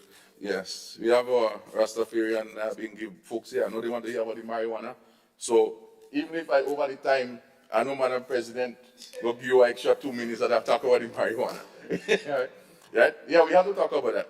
But coming back to the markets, Madam President, you see, we must not run. And our good friend, Minister of Leader of Government Business said yesterday, we have to have proper marketing systems. And whether we like it or not, the MNIB as an instrument, if we have to fix it, let's fix it. If we have to hire proper people to run it and do what have to be done, let's do it. Because we could run away from it and still end up in food issues. And I'll tell you why. MNIB sits on the NADMA, which is a National Disaster Management Agency, with the responsibility for ensuring food supply in this country in the case of disasters and natural issues. So let us not run, but let's fix it. Because in fact, Madam President, I mean, I can't show you my phone logs, but I know you can investigate it. Farmers were calling me up to last night with breaking news. I say, why is it breaking news? They say, well, they understand that apparently there is some retrenchment that is pending to take place in the MNIB. I don't know. And I say, but how that could happen? I say, but no, that's, I say, they say, yeah. I say, well, we had a debate to look at the review of MNIB. So maybe MNIB was reviewed already and decisions were taken. I didn't get the impression that they plan to close down. They plan to reduce the services to our farmers. Because immediately, whilst you may think that losing a job is a loss of employment for a farmer, a fisher, loss of a market is loss of a job. Because we get paid, even if we get paid. The farmer pay work is to produce, and that is how he gets paid. So every market less he has, we are putting him on the breadline. So I hope that, I really do hope that that is really not true. That is a rumor, and of course, please. But that is an issue that we need to look at the MNIB and make it fit for purpose in the whole food system, and speak to the right people and put the right people in place to get those things done. People-centered. No. I think the spice need me more. Unless you plan to merge them too. I don't know, but we go talk. Well, you're in charge. But in fact, as the minister, as minister spoke, minister, not only leader of government business. No, you're saying correct. MNIB need to be integrated back under the Ministry of Agriculture, where it will be more fruitful and better service for the nation and its farmers. It will better all this program, enhancing food security, all of these things and them. Why would we not want to put it where it's supposed to be? Sometimes we like to talk, but we're afraid to do what is good. So I'm going to move a motion next time, and I want you to support it. Right? Okay. Madam President, all right. I also want to go over, also. I would have spoken previously about the issue of intellectual property. Whilst we are in that moment, they say when you have it, go with it, go with the flow. Intellectual property. Same to and the next thing you want me to manage intellectual property too. Despite the debate and the outcome, which I really don't want to go into, because a debate is for the purpose of a debate and a discussion and a sharing of ideas. I'm very delighted. I was shocked. It was like about 1:30 Sunday night. I'm reading through the documents and I see two items. under legal, because what I do, I go through all the different ministries and look at the interconnect. And I see under the Ministry of Legal Affairs to develop an intellectual property policy and to also look at the legislation to pass in 2023. I don't know if it's only a late part, but I'm very, very happy. I'm knocking my own table because we've been calling for that. And I was saying, well, it can happen, you know, link it out thing, but research, I guess, shows that.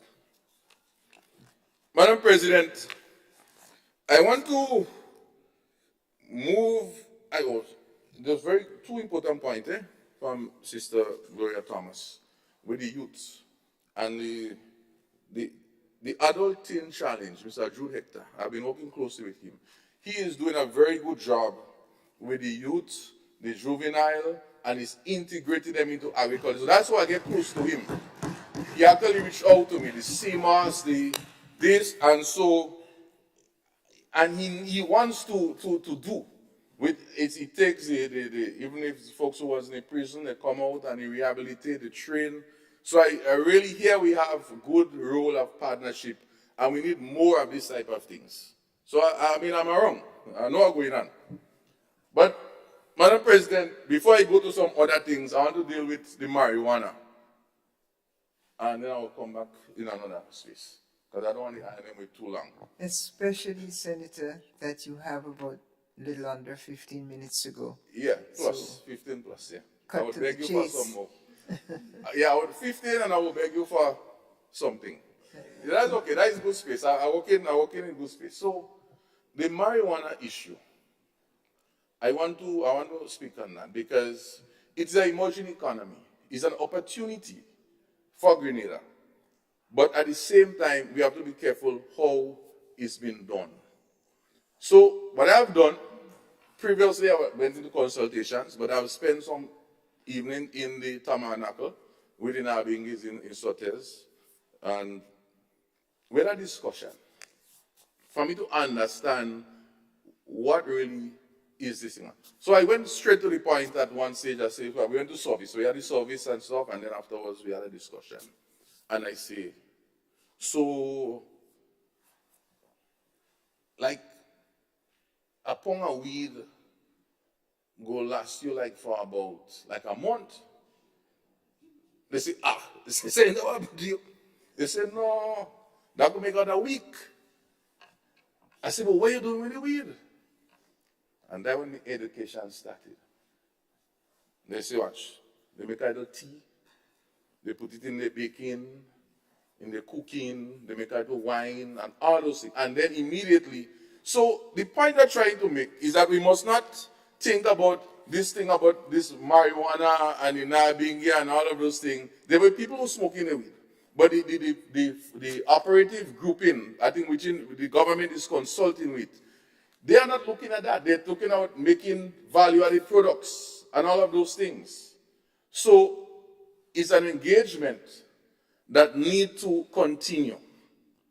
And they're on the right track. But they have some issues. They need land, they need space to work. I know there have been discussion about that. So that they could have their own place, like down in Sasamani, in Ethiopia, where they dedicate that portion of land for them to live. And in that way, you could better manage things. But they are concerned.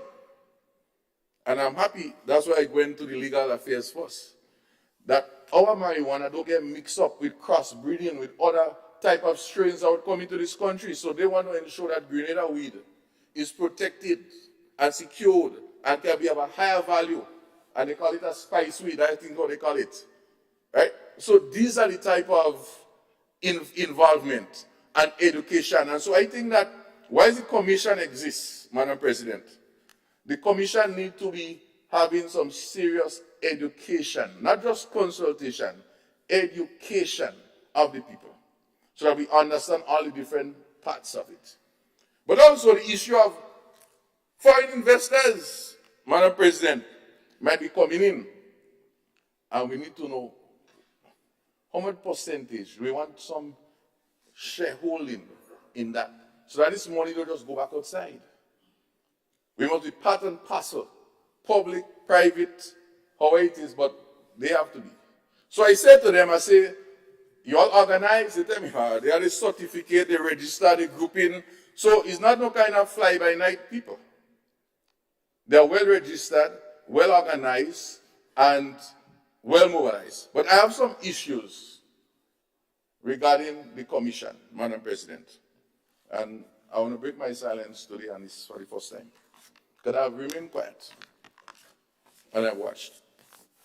You see, Madam President, our good National Development, Sustainable Development Plan 2025, I use this as my Bible. I think it's a good plan. We have to stick there. We have to review it and upgrade it as time to time. But it speaks about the same marijuana commission, you know. And when I looked at it,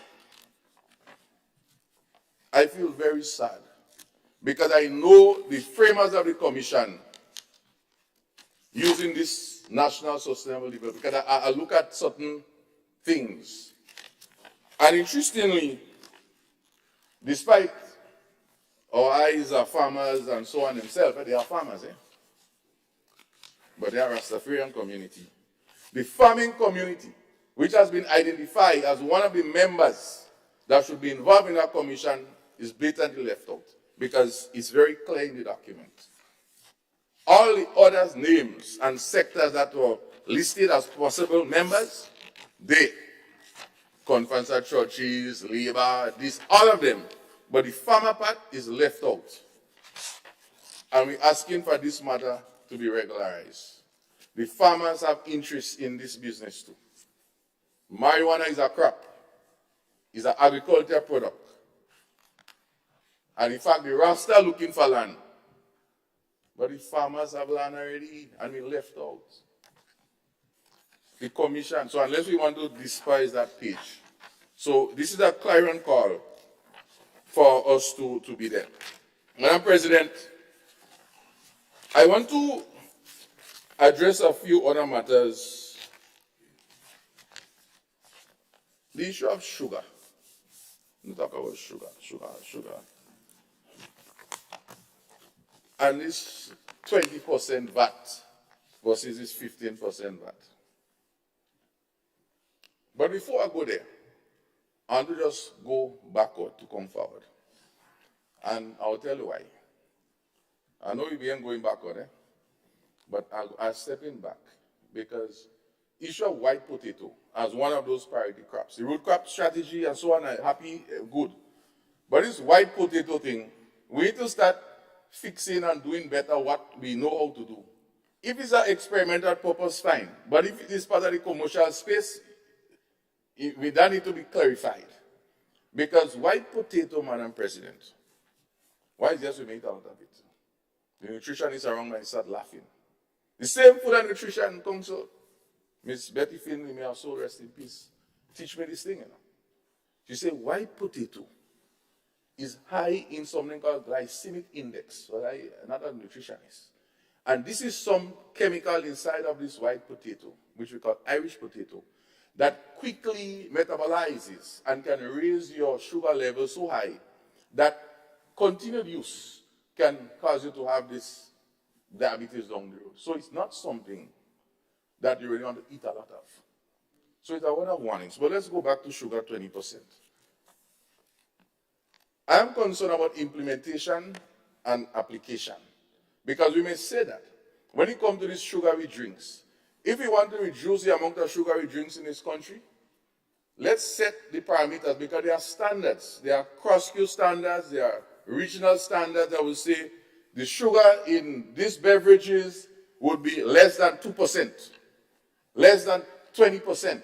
So we need to apply those, because even if you look at the import scheduling, it will tell you less than 20%. So we need to define how much percentage sugar if we want this to be meaningful. Otherwise, I think it's just another tax.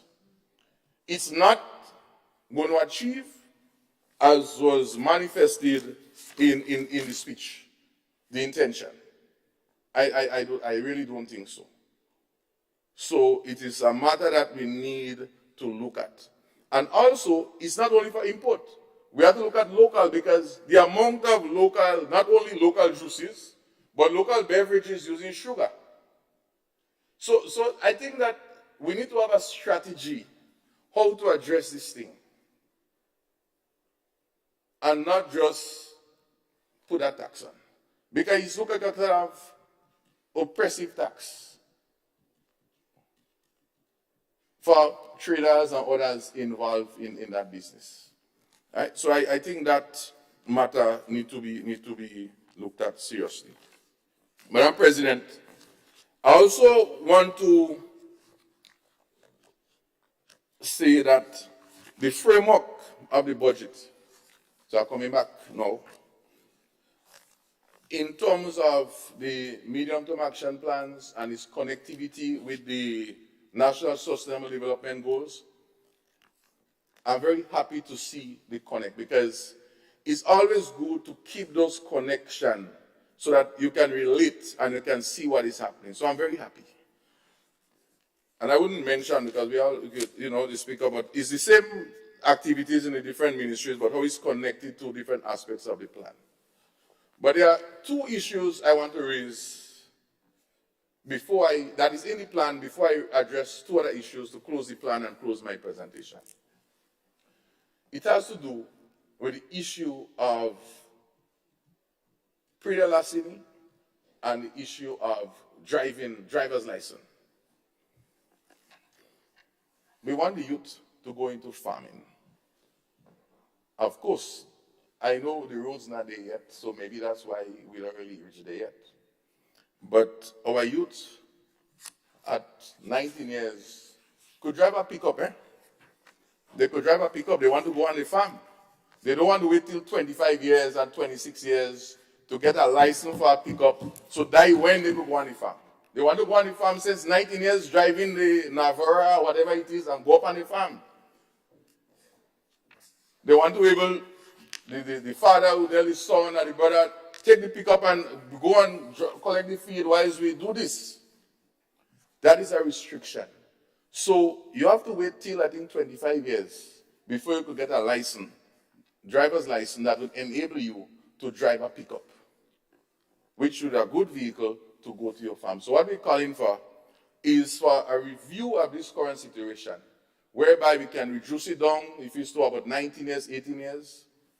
But the people that are coming to me and tell me that they didn't realize, because people like, we take up this report, it's in the National Sustainable Development Plan, It's not rocket science, it is there as a recommendation,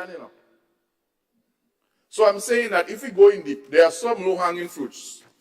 And I don't even call them hanging, I call them on-the-ground fruits that we could pick. And then the other one had to do with the issue of pre-licensing. And also, further to that, Madam President, that suggestion, I want a 2% commission on it. Because you know what the different rates of the driver's license. You pay more to the government for a driving license. So the government will get an income out of that methodology. The insurance companies may charge a little bit more insurance, but the government gets some money on the VAT end also. So that is, I'll give you for free.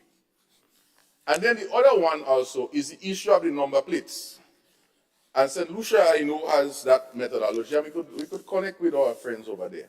That the farmers and fishermen, we can have them having an F on the plate. In fact, I was shocked one day that I see an H. I say, wow, where H come out? So it means that those flexibility do exist.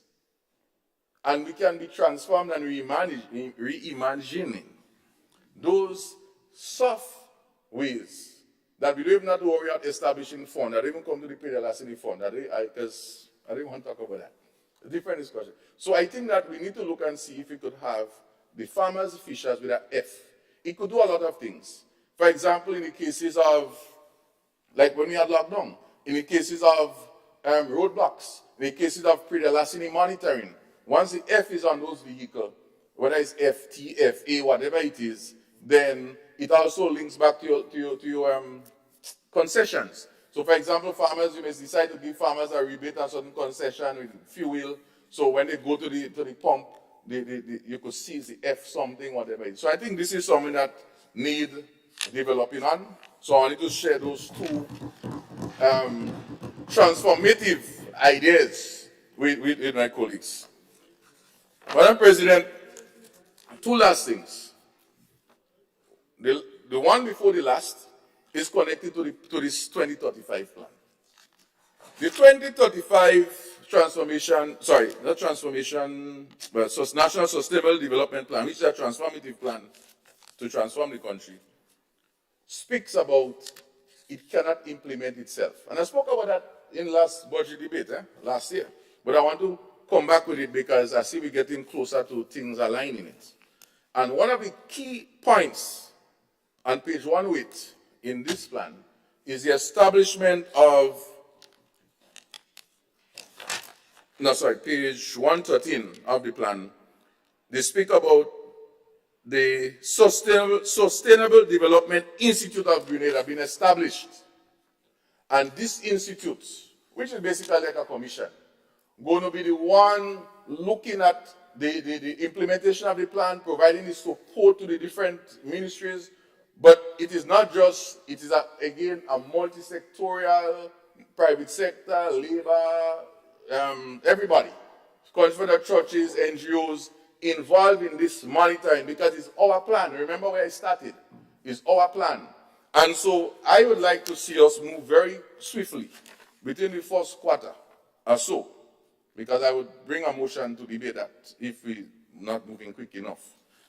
We need to establish, because that is in the plan, and we adopt the plan, and we have the plan, and we like the plan. We have things decided that we want to see done. And what the plan is saying, the plan itself is saying, the public service management system, can really think it. So let me set up that. And that committee, that commission, is accountable to Parliament, as it says here. The SDA will jointly be funded by government and external partners, and the Speaker is reporting to Parliament. So this is something I would like to see. And then in closing, Madam Minister, Madam President and colleagues, I want to say thank you so much to some colleagues out in, I call them colleagues out in Ministry of Finance, Ms. Britton, Dr. Grenade, Ms. Ruth Roberts, who in the preparation of the agriculture component of the budget would have had some consulted with me how we plan, organize to get the feedback from the farmers, the fishers, the agro-processors. And I would say that the outcome from that was extremely good. And I must say that I've listened to my dear leader of government business, and I hear a lot of what we say, the agro-processing unit, which I think he mentioned about within the ministry for the value added support. So we like what we got. We're looking forward to collect the presents as soon as possible. And I want to say also that I want to wish all of Grenada, a Merry Christmas. I know we may speak about that in the adjournment, but I want to say it now. All the farming community, I know you have struggled. I want to make sure that you have enough food and so on to feed us, that we can eat more of our local foods. Let us help to make it more affordable, working with the government. We can only be patient for so long, but we are very happy with the words. What we want to see now is the physical thing. I thank you. I thank you, Honorable Senator Roderick Sinclair, for your presentation. And I encourage the conversation, as you suggested, to keep going. The floor is now offered to Honorable Senator Jonathan Lacrette, also Minister of Health. Senator Lacrette. Madam President, fellow senatorial colleagues, warmest salutations is extended to all of you. Psalms 127:1. Unless the Lord builds the house, they labor in vain that build it. I mention this portion of scripture because Christ is the architect of my life. I love him dearly, and I live my life according to his statutes and according to his laws, so that he may be pleased with my life. With that being said, thanks, praise, honor, glory, majesty, power, and dominion is due him this morning from me, because he is responsible for me standing here this morning.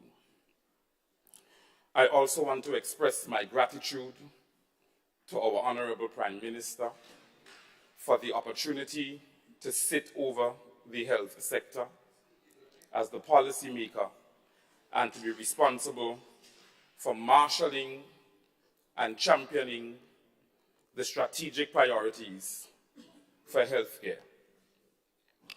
My family, my wife, and 2 children, I call them Bonnie and Clyde, because sometimes they can be extremely troublesome. But Kaya Elise and Jonathan Jr., I want to give God thanks for both of them.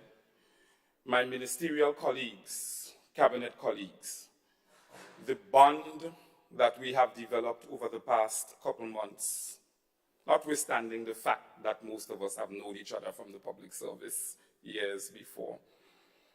But the bond that we have is not natural. It's spiritual. And I don't know anything that is spiritually bonding, can be easily broken.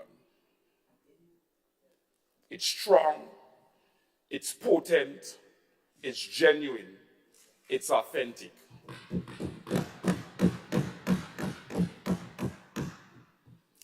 And I pray by God's divine grace throughout our tenure for the term in government that we keep it that way. My staff at the Ministry of Health, Wellness, and Religious Affairs, I see a few of them here this morning supporting, thank you.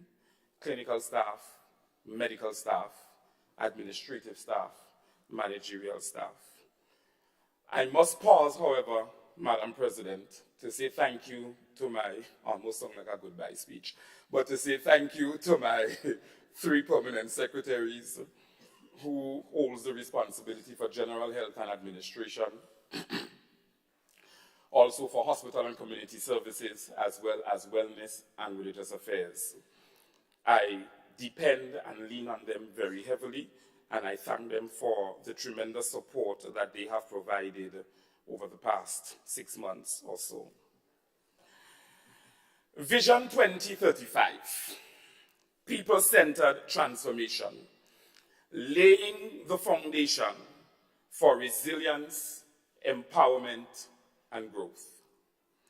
Not just a timely vision, Madam President, but a vision that will transcend the knowledge and practices of generations to come.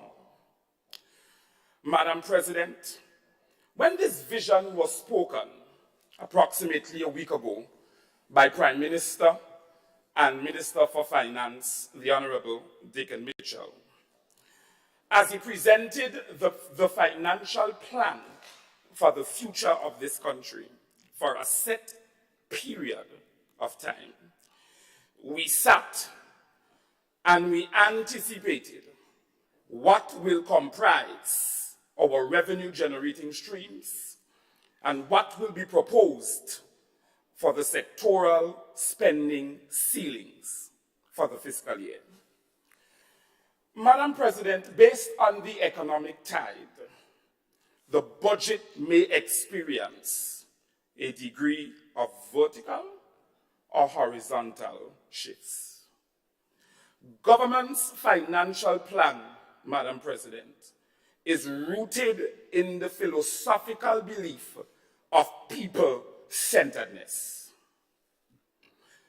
As such, the financial budget for the Ministry of Health, Wellness, and Religious Affairs is grounded in the philosophy, humanity in health. I want to repeat that for emphasis.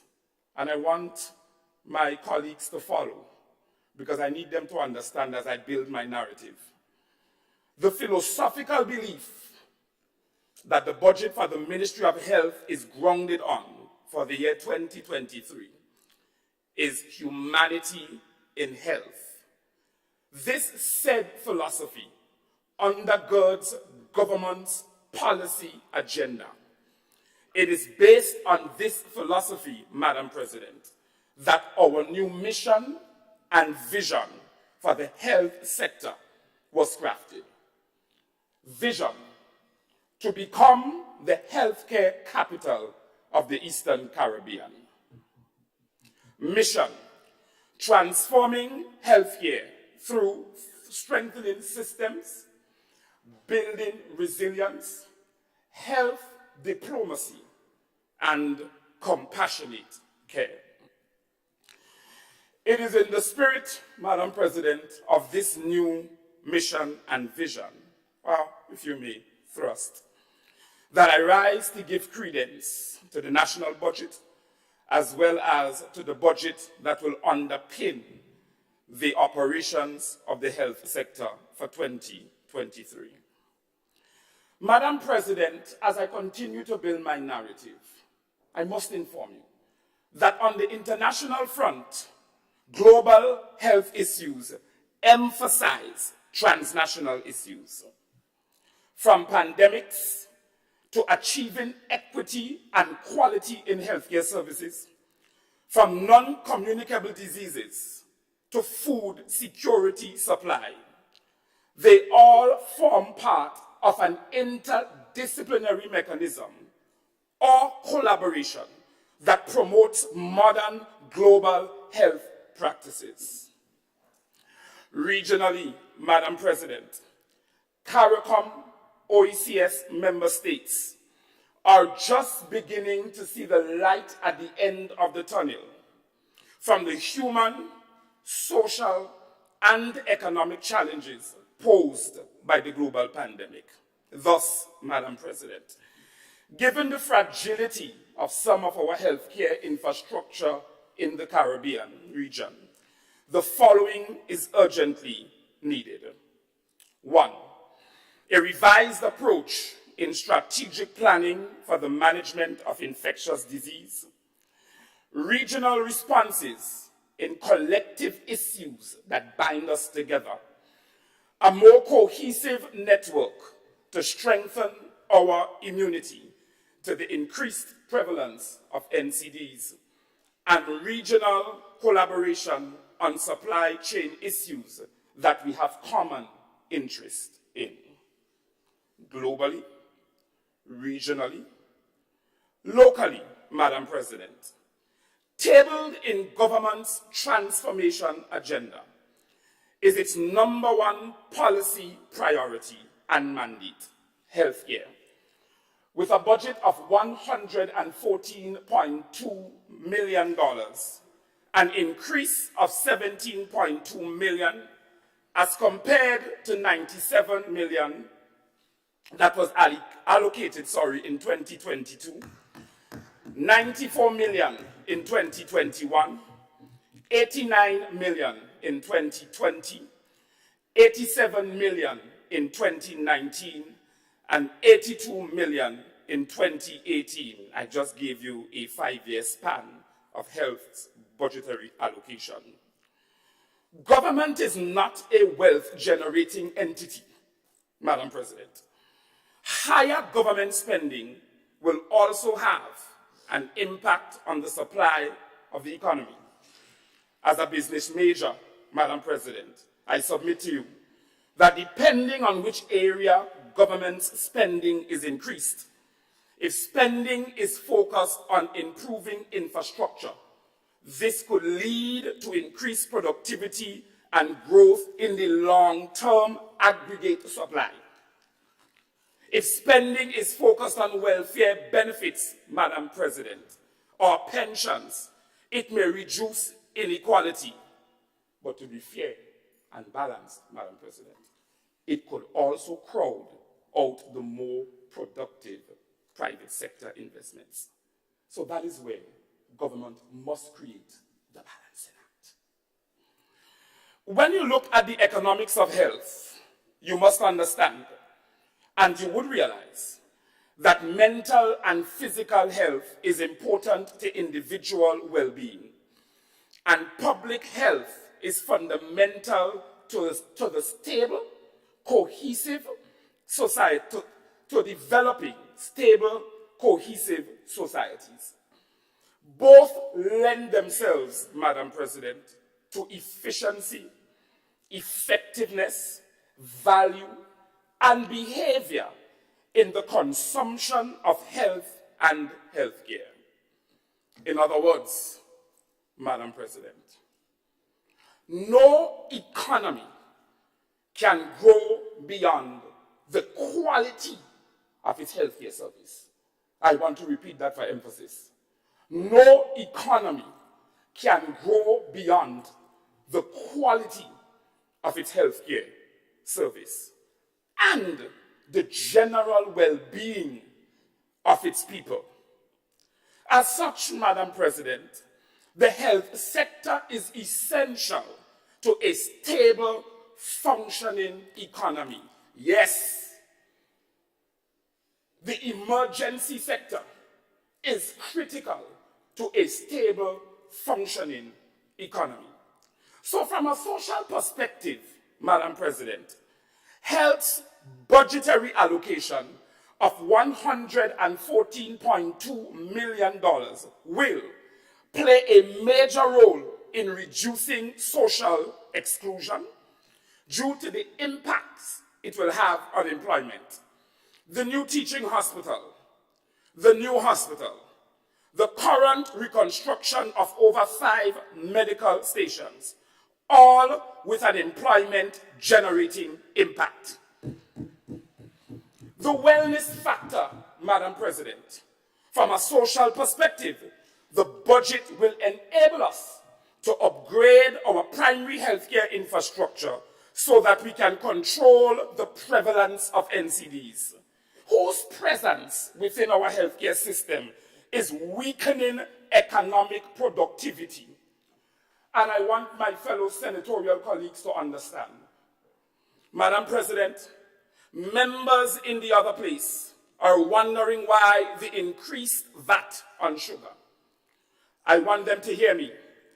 We are not looking at it from a fiscal perspective merely, Madam President, but from a health and wellness perspective. We cannot afford, Madam President, to run the health sector on hullabaloo and emotional tantrums. Bring the health ministry the data. Bring the health ministry the research. Bring the health ministry the facts. Approximately 83% of deaths in Grenada is attributed to non-communicable diseases, with a 23% probability of premature mortality from NCDs. World Health Organization Progress Monitor Report 2022. The situation is dire. We must start somewhere. The very same Food and Nutrition Council, through you, Madam President, to my honorable senatorial colleague, have been doing multiple campaigns over the years. I don't know if they still do, but over the years of being in the teaching service, they have collaborated with education on multiple promotional educational campaigns about type 1 diabetes, about type 2 diabetes. Our people do not listen, Madam President, until they end up in the hospital and a foot must be cut or fingers are lost. So as a government, we sat. We don't sit in cabinet and share makeup tips. We deliberate genuinely for the benefit of our people. And where we see this heading with an 83% mortality rate, a drastic decision had to be made. We educate about HIV/AIDS all the time. Ministry of Health distribute condoms. Even to school some time ago when I was in the education system, and there was a hullabaloo about it because we saw that there was an increase in sexual promiscuity. And even with the distribution of condoms and the education of HIV/AIDS being out there, people still behaving like rabbits. So at this juncture, our administration decided to raise the VAT on sugar. In fact, Madam President, the research will show that the very same people who end up at our health centers and who end up in the general hospital, re-NCDs, or diabetes, hypertension, is the very same poor and vulnerable individuals that my fellow opposition colleagues have so cited. Madam President,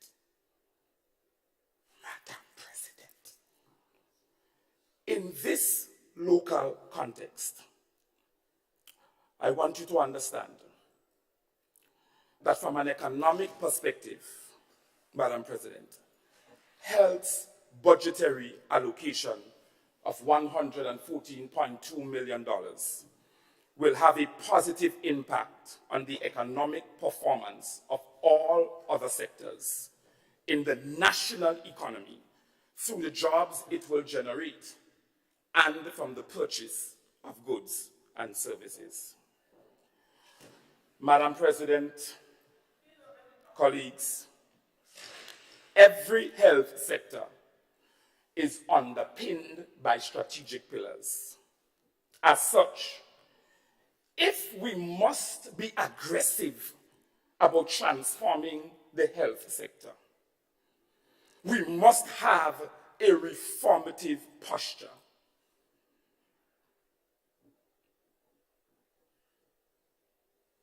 So we cannot transform the healthcare sector, Madam President, with consistent hemorrhaging in our nursing stock. We cannot transform the healthcare sector with poor infrastructure at our 4 major hospitals and health centers. We cannot transform our health sector with a deficit in midwives. Last time being trained was 2016. We now have a batch of nurses training to be midwives after 2016. We cannot transform our health sector with disrupted supply chain management systems, with a deficit of over 25 specialists needed to bolster our medical skills gap capacity, poor technological infrastructure, neglect and non-existent value for our workers, low training capacity, a psychiatric hospital that is on life support. And I am sure some of you have been privy to the recent video or video clipping that GBN just did. The workers are protesting, and that is why training is necessary, because the individuals who were hired and came into our system are treating our local clinicians, healthcare practitioners, I'm not going to use that term in this honorable house, in a way that is not fitting to be treated by a human. So, developing the capacity within is important so that we don't necessarily have to always look without.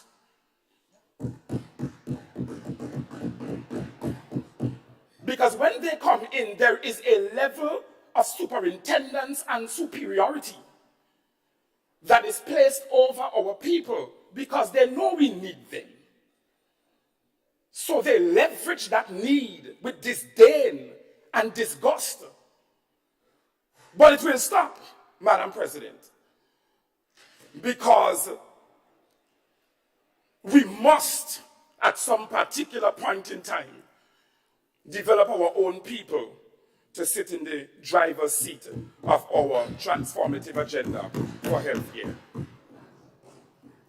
We cannot transform our healthcare sector, Madam President, without a wellness center and a rehabilitative clinic.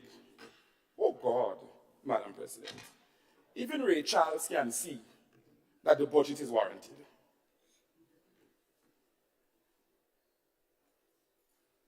Madam President, we have allocated over $3.4 million in filling the skills gap within our Ministry of Health, with 21 new positions to be filled.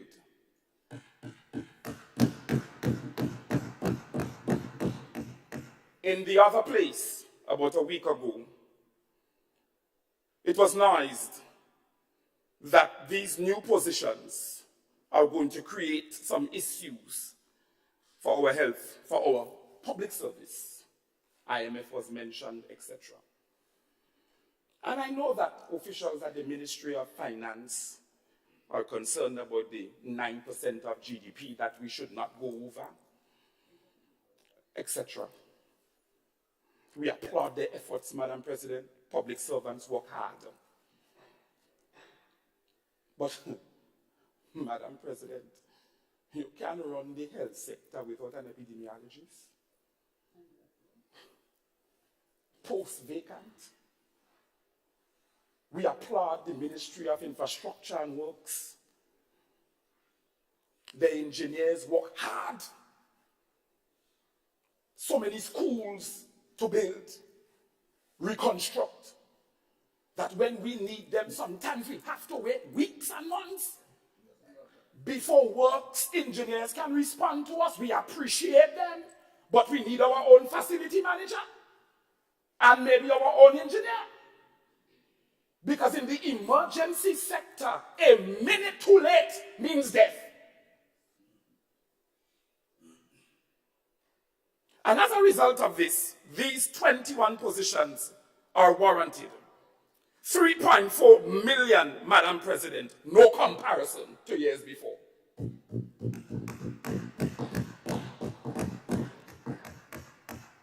And this allocation deals with people-centeredness. Madam President, excuse my theatrics a bit, but it is coming from a genuine place, and I am just absolutely flummoxed at the fact that whenever development is mentioned in the other place, it is always, or let me rephrase that, most times synonymous with infrastructure,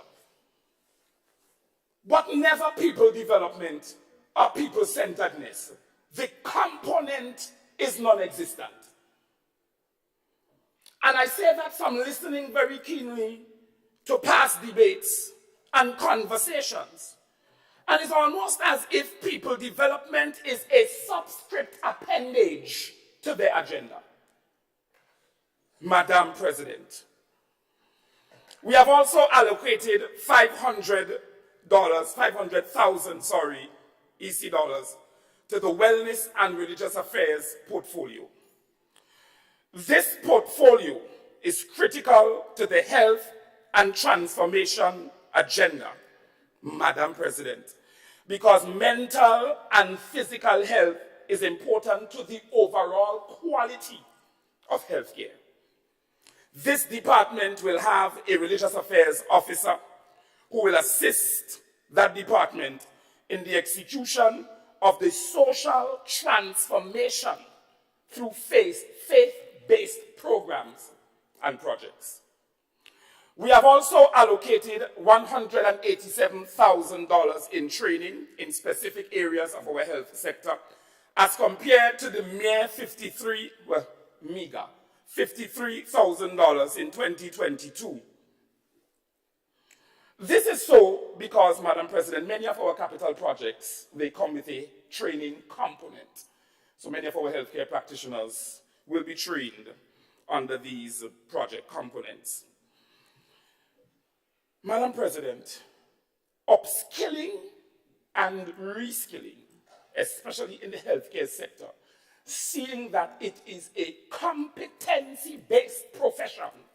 Whether you're a nurse, whether you fall under the Allied and Professional Healthcare Council, whether you fall under the Dental and Medical Council, whether you fall wherever, it is a competency-based profession. People must be trained.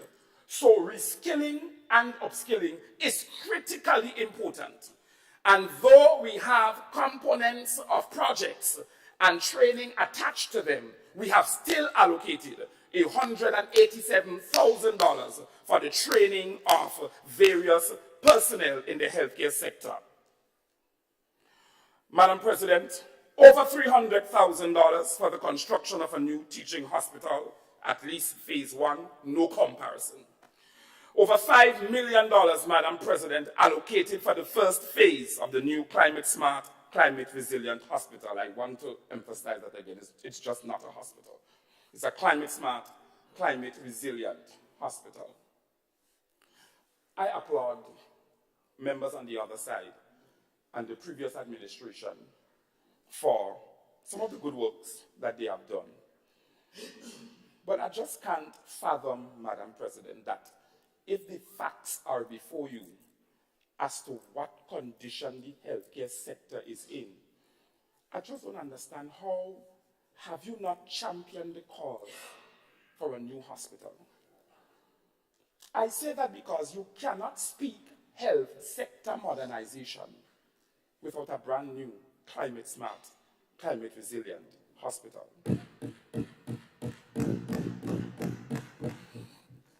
We have recognized the need for such, and as a result, we have budgeted for at least the first phase of the construction of this hospital.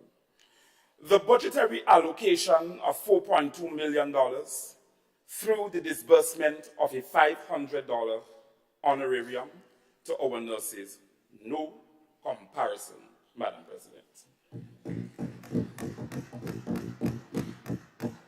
And I'm going to park here for a while. Madam President, our nurses are the substratum of our healthcare sector.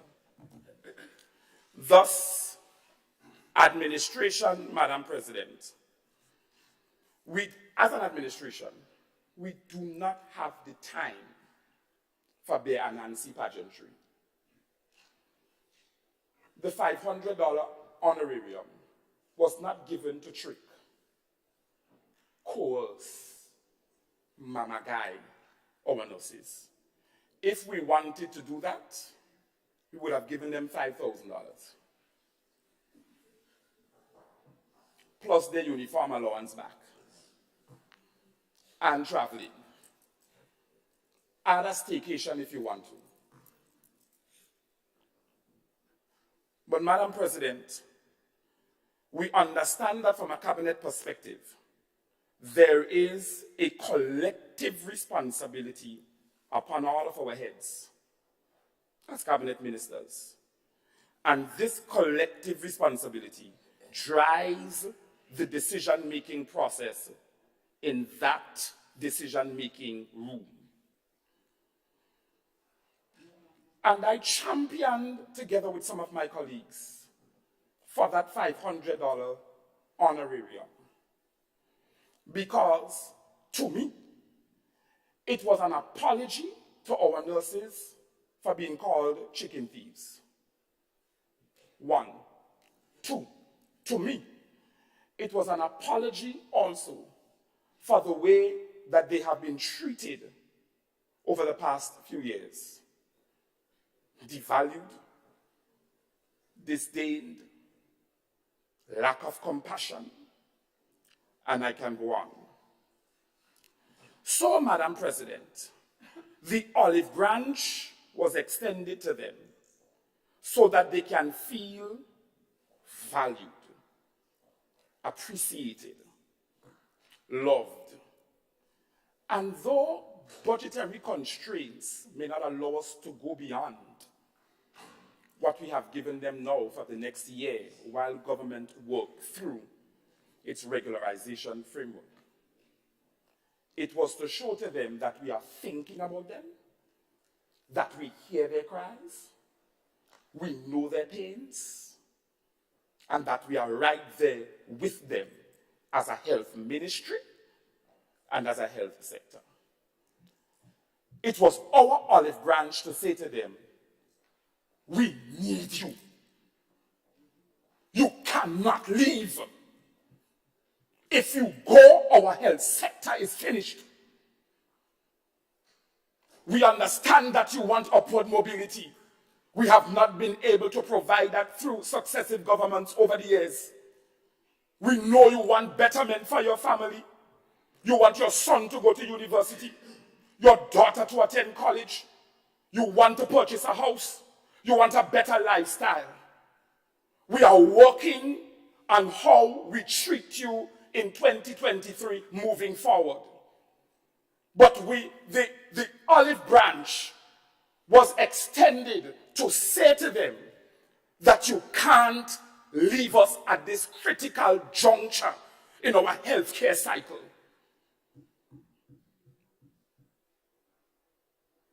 And I'm going to say it again. Nurse, we need you.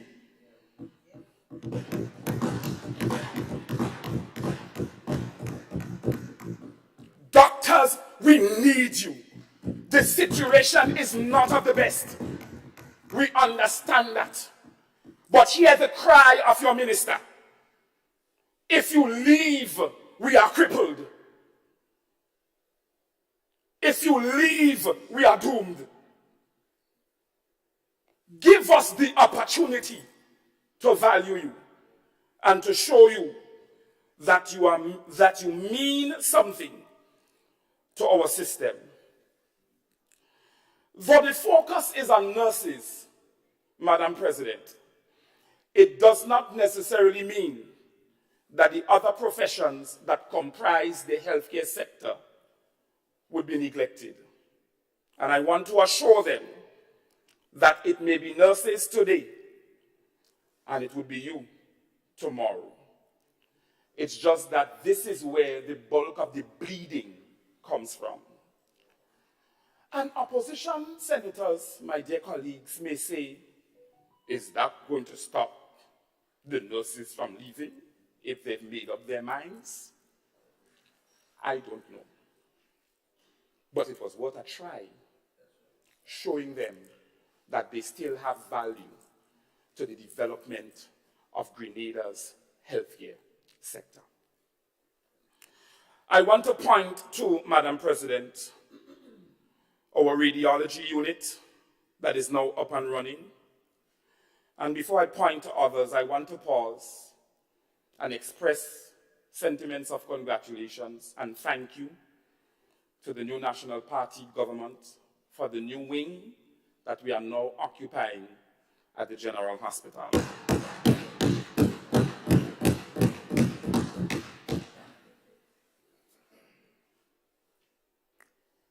We have been able to ensure that the radiology unit is up and running, moved from where it was to the new part of the building. Our nephrology unit, though we have some challenges, we are working on it, is up and running by and large. And our accident and emergency is not in full flight as yet. They have moved to the new space just to ascertain some operational maneuvering so that when we fully launch in January of 2023, there will be nothing missing or no gaps exposed, but they'll be functioning effectively and efficiently. Madam President, nurses started calling me Nicodemus, because when I visit the hospital, I would visit at 2 and 3 in the morning. And there was a particular reason for that, checking on the night staff, ensuring that they ate, that they're okay, etc. Because I believe that compassionate care is something that has been missing from our healthcare sector. I guess thus I'm here. Nevertheless, Madam President, I visited one ward, one nurse to 6 patients. She said, Minister, I appreciate the fact that you're here, but I can't study you now. And I said to her, no, I'm just passing. You just go ahead and do your do. She was under pressure. One man was calling her here, the other one crying for their medication. The next one saying his foot hurting him. The next one needing pressure. And moving expeditiously from one bed to the next. Servicing all 6 patients at the same time. There is a need to bolster our skills gap or our human resource capacity in every aspect of healthcare. The Westerhall Medical Station is currently under construction. Princess Alice Hospital, the minor surgery operating theater, is going to receive $116,390 for that surgery operating theater. The neonatal intensive care unit at the General Hospital, 80,000 EC dollars would be allocated. These are falling under special projects, Madam President. The replacement of windows and doors, phase 1, General Hospital, 230,000 EC dollars. So as we enter into negotiations for a brand new climate smart, climate resilient hospital, minor repairs will be done to the existing or current space at the General Hospital to make habitation conducive, Madam President.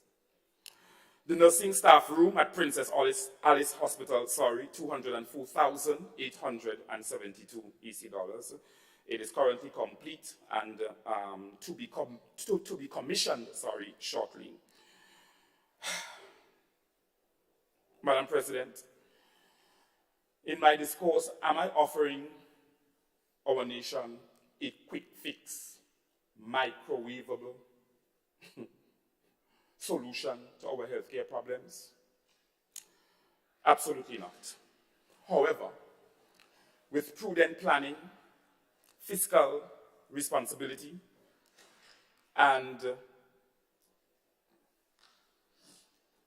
judicious decision-making, I believe that our healthcare sector is due for improvement. As it relates to the Ministry of Health, Madam President, we sat, and I share my heart with my team, and we desire to have a singular focus moving forward for the next term. So as of 2023 will be branded as the year of mental health and wellness. A lot of the things that we do under that year is going to speak to mental health and wellness. So we're going to first start with national consultations in every parish on mental health and wellness, and constitute panels that will be able to speak to such. But the consultations, they are geared towards legislative reform. We have a Mental Health and Wellness Act of 2006. Some amendments were made in 2008, but we are now, Madam President, swiftly moving into 2023, and there are some components of the legislation that will definitely need to be reformed. The year 2024 to 2027, tentatively, will be known as the year of health sector modernization. So under that broad categorical heading, 24 might be the year of health sector digital technology, etc. But that broad categorical heading is going to remain for 2024 to 2027. However, subheadings will definitely drive the vision for the years. Madam President, we are currently working in consultation on a national health insurance framework. By the way, Madam President, NHI is not an NNP initiative. It's not. It was alluded to in the other place a day ago, but it's not. they continued from where the Tillman Thomas administration left off in 2013. Former President of the Senate can give you more information on that because he had oversight of the committee. Madam President, we are also moving towards modernization of our medical records through technology, the accreditation of our hospital laboratory. SGU has given their commitment to collaborate with the Ministry of Health and return to our communities as we build a stronger primary healthcare structure, which underpins one of our ministry's goals for 2023, which is to build primary healthcare teams in at least 2 parishes. Cabinet has also approved the formation of NHAC, the National Health Advisory Council, and I call them the MIT of the healthcare sector. Cabinet has also approved the formation of GDAC, and GDAC was established to maintain diaspora relations with the objective of strengthening regional and international cooperations, and their first pilot ministry will be the Ministry of Health, Wellness, and Religious Affairs. Their purpose is to establish a network of Grenadian professionals to serve as advisors in key strategic focus areas to advance government's transformative priorities. Cabinet has also approved the appointment of a global health ambassador. And just before my opposition colleagues jump on the moving train of jobs for the boys, the ambassador, Madam President, is not being paid. His work is voluntary. Health diplomacy, Madam President, in the current status quo, the importance of global health diplomacy is paramount. It means dual goals of improving health while strengthening relations among nations. In such a worldwide crisis, during the pandemic of COVID-19, enhancement of international cooperations will result in faster and more efficient utilization of our available resources. Madam President, the transformation is a generational cry for liberation. Time demands it.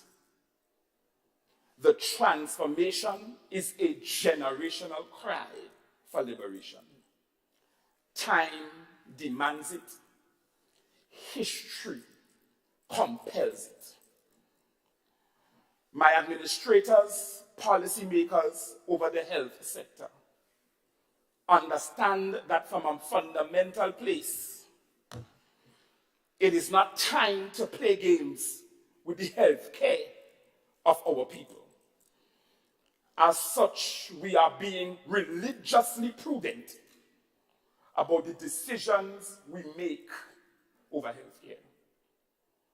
We could have sat, Madam President, and said, you know what? Leave those 21 positions vacant. Let's work with what we have and see how we make it. But to fill those critical skills gap is directly proportional to building our healthcare economy for a better Grenada. Madam President, as I close, many stories come out of various aspects of our healthcare sector. Gruesome deaths, parents, loved ones wanting to sue because they feel some level of malpractice took place.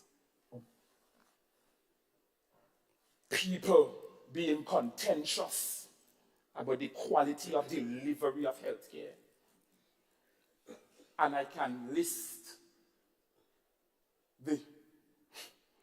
and I can go down the 9 yards of cloth. But parallel to the challenges, Madam President, you will find some praises being given to doctors and nurses for the stellar work that they do in the healthcare sector. By saying this, I mean, the system is not perfect, Madam President. And even moving forward, I am not offering a perfect healthcare sector. But by God's divine grace, some things will change. The changes will be noticeable, and the people will be better for it.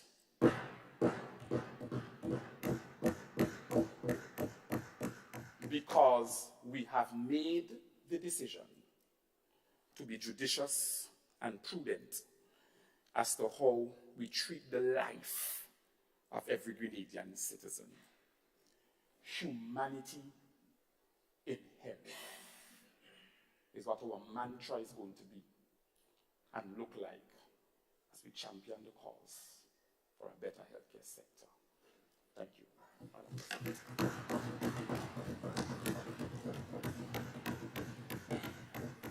I thank Senator Lacrette, Minister of Health, for his exposition on the allocations of 2023 for his ministry, with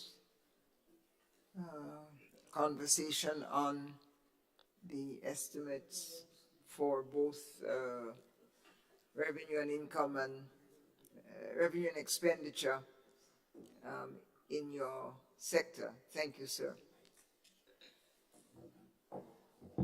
Honorable members, it's 12 noon, and I would propose, since we have only 3 presentations left for the afternoon, that we suspend, have a normal lunch hour in keeping with our health and wellness application to ourselves here, that we have our lunch at 12 noon, and that we return to commence at 1.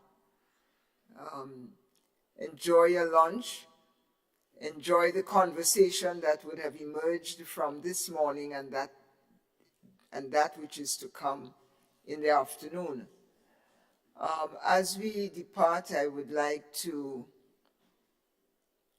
extend condolences to the family of our former resident tutor at the T. Marichaud building, but UWI campus here in Grenada. That's Mrs. Beverly Steele, who passed during the night. So we, as a national author on Grenada and educator, public servant, we wish to thank her for her sterling service in education in Grenada. I see the leader of opposition is taking the floor. You have the floor, sir. Thank you very much, Madam President. With your announcement on the sad passing of Mrs. Steele, I want to suggest that the House stand for a moment of silence to recognize such. That will be my recommendation. Thank you. Agreed. We stand.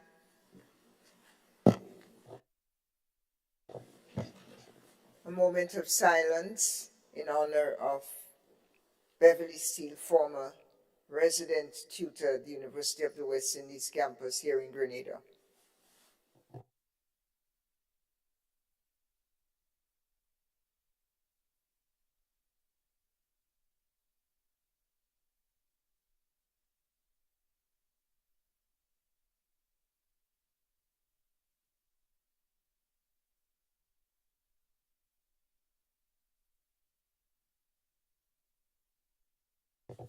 Thank you. Madam President. Madam.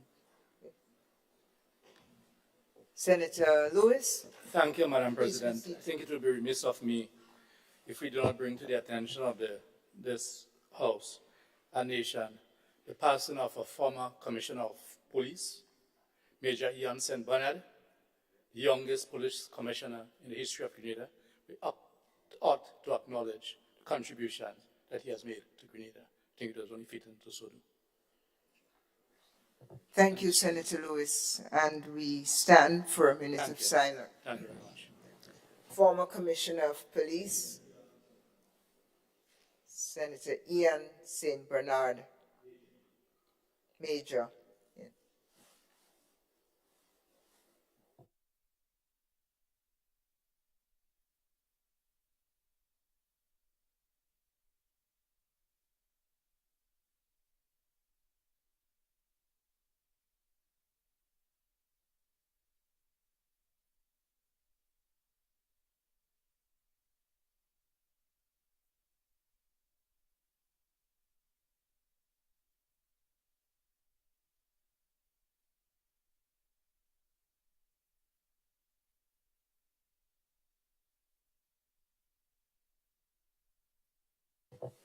May their souls rest in peace, and may their service be of continued value and be remembered. Please be seated.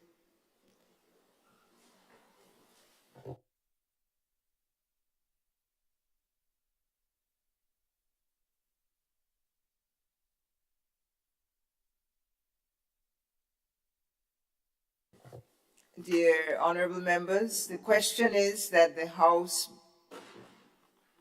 Senate House be adjourned until 1 p.m. in the afternoon. All those in favor? Say aye. All those opposed? The House is adjourned.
The Senate's budget debate resumes. Trust you have had a refreshing lunch, and I offer the floor delightfully to Senator Neelan Franklin.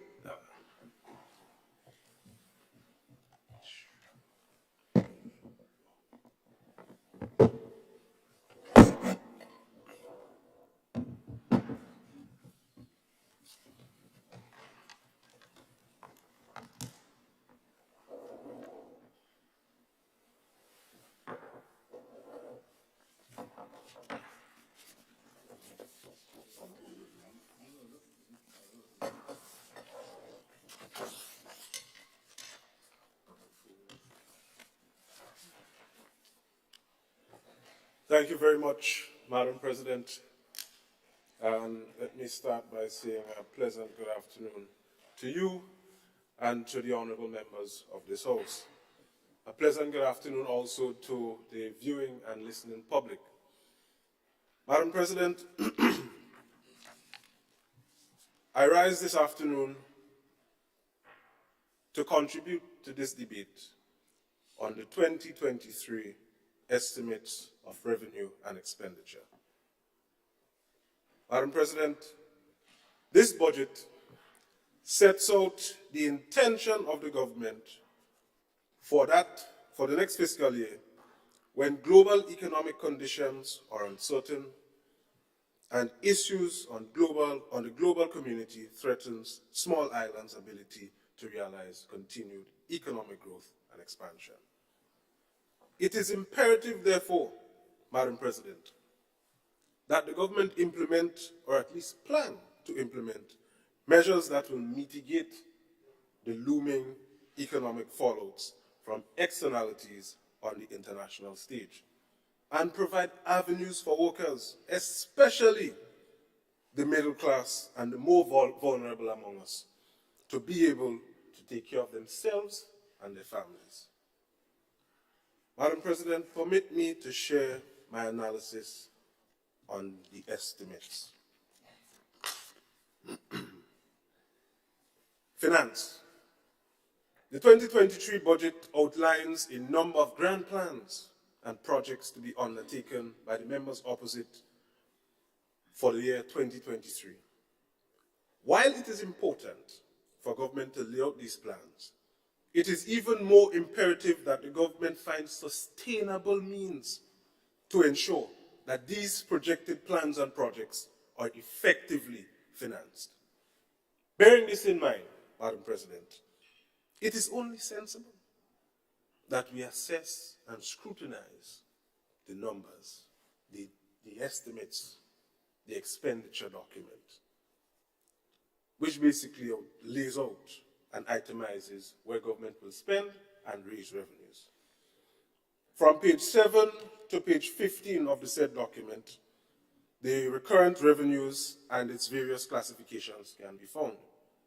Madam President, the budget is expected to be financed largely by taxes on international trade and transactions, which are to be collected by the Customs and Excise Division in the amount of $410,374,948, the largest projection for the division in history.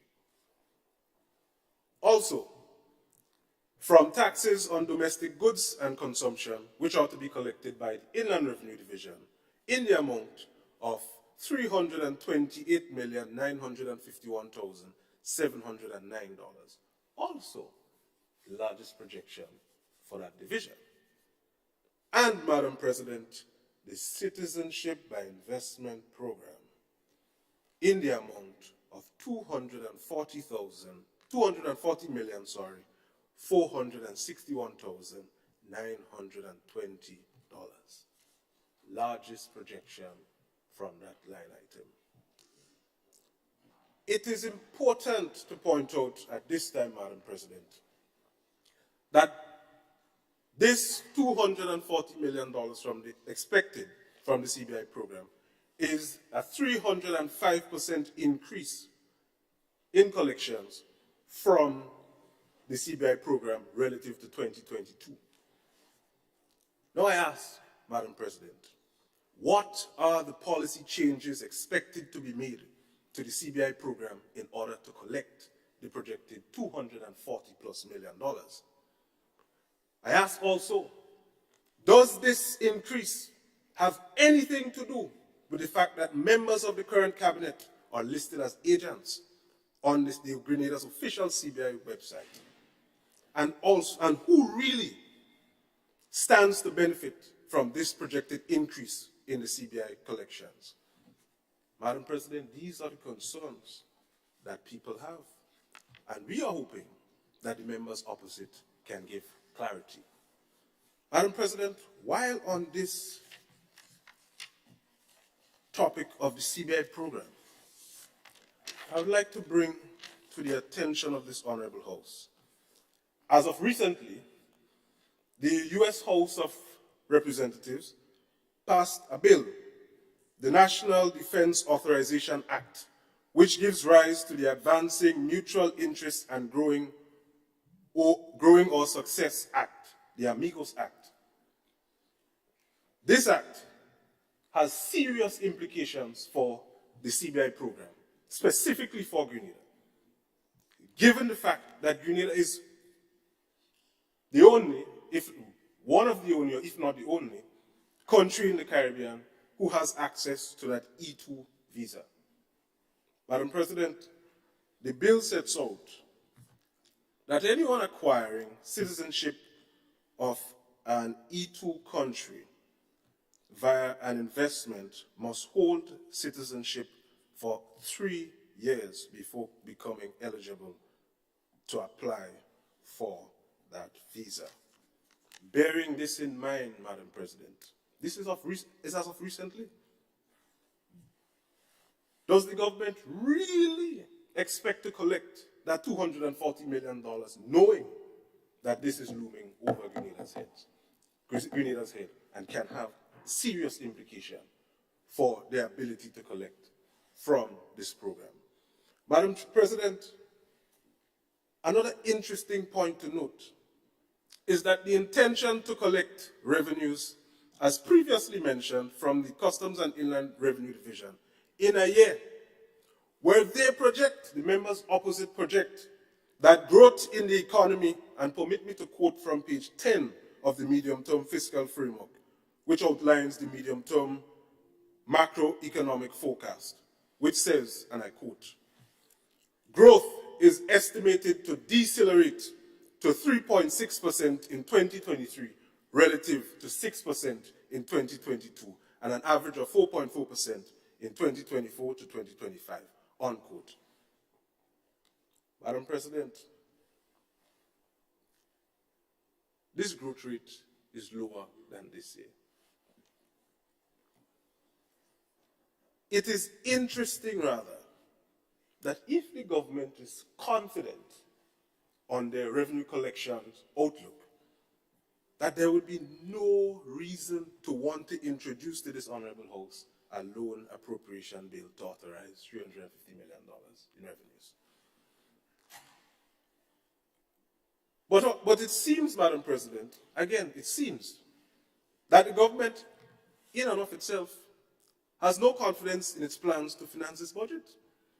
It seems like the government knows that its tax revenue projections are unachievable, and with the increase in its current expenditure for the next fiscal year, it will have to borrow to finance in the amounts of $350 million. Madam President, I do hope that the government has engaged the heads of these agencies, the Customs and Inland Revenue specifically, and has set out a clear guideline for their operations in 2023. Because if it was said that nothing was done previously, I hope that the administration intends to establish the relevant mechanisms to realize the projections, to also cap the leakages and address the issue of our porous borders, and give, and I'm speaking specifically to the Customs and Excise Division and the Coast Guard, who has a responsibility, well, the Coast Guard specifically has a responsibility to complement the customs in its border security responsibilities. When this mandate is set out for 2023 for the division to collect that $410+ million, that the government provide the necessary resources for these agencies to complement its operations and ensure that they are compensated. And I'm speaking, Madam President, simply from a position where I know the hardship that comes working in that division. I know. Madam President, while I'm on the issue of customs, it was said yesterday by the private sector representative in his deliberations that if an importer of containerized goods wants to clear his container on their premises, they would have to wait until after 4 to get an officer to fulfill that responsibility. And he indicated that that has to change. I understand where the honorable gentleman is coming from, but I would like to point out 2 things. There needs to be an understanding as to why this is so. Looking at vote 20 in the estimates, this current administration only budgeted for 1 additional position in the Customs and Excise Division. One single, only one. One of the main reasons that officers cannot leave during 8 to 4 to service the private sector in clearing the containers at their premises is because of a lack of human resource. Madam President, the government beat the term transformation like a rabbit. They beat it, they beat it, they beat it.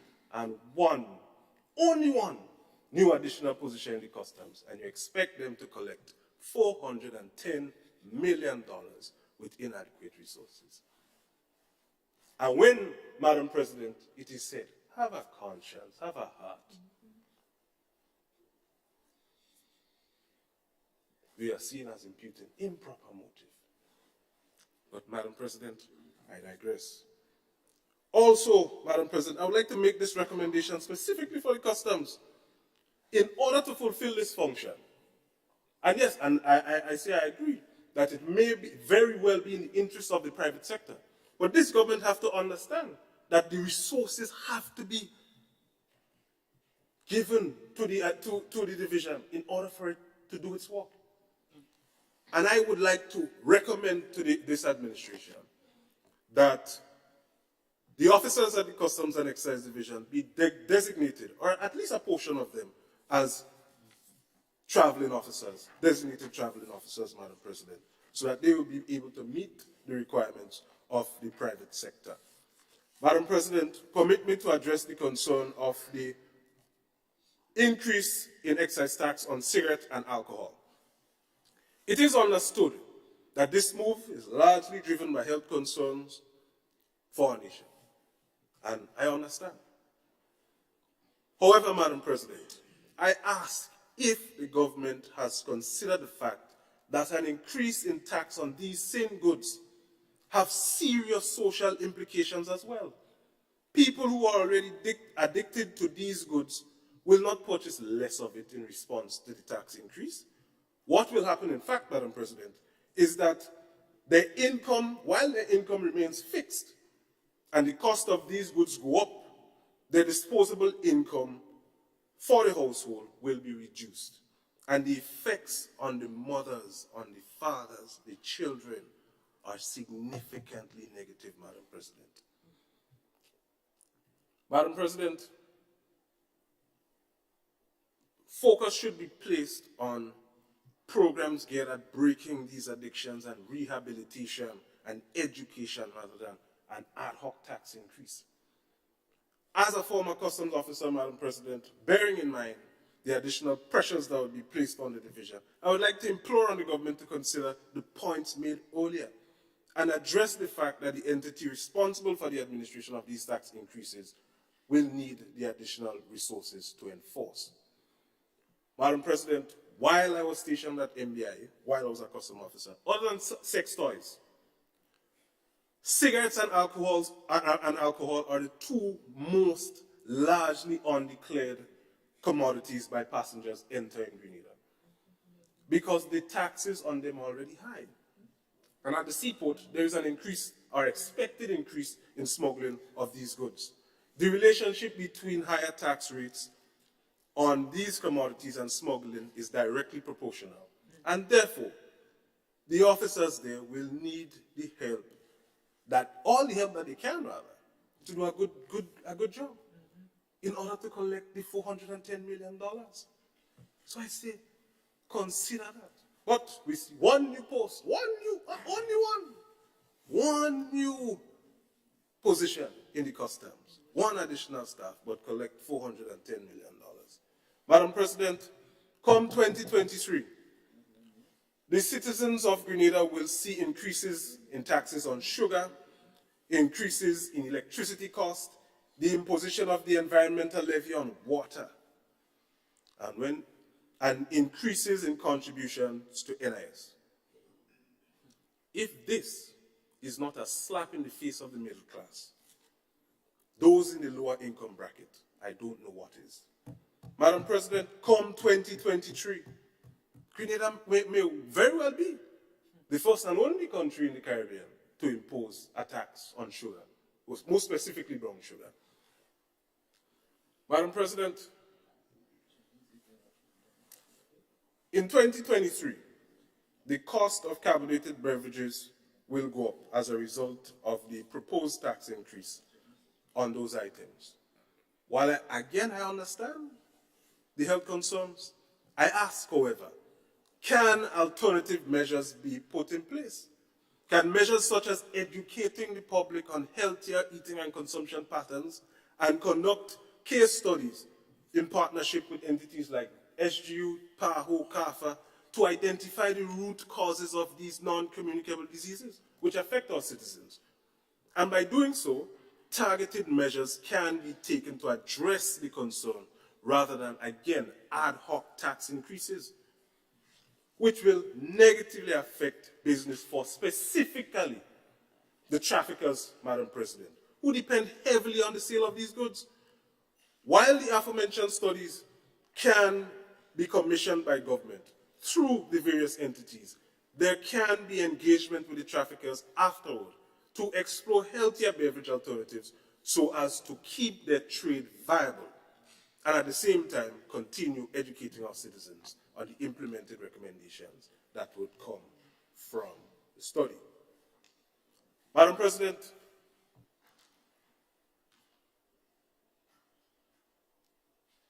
all of the measures that will reduce disposable income for the regular workers, especially those in the middle class, while no consideration has been given to substantial salary increases or changes in pay and grade, as was promised for the police officers.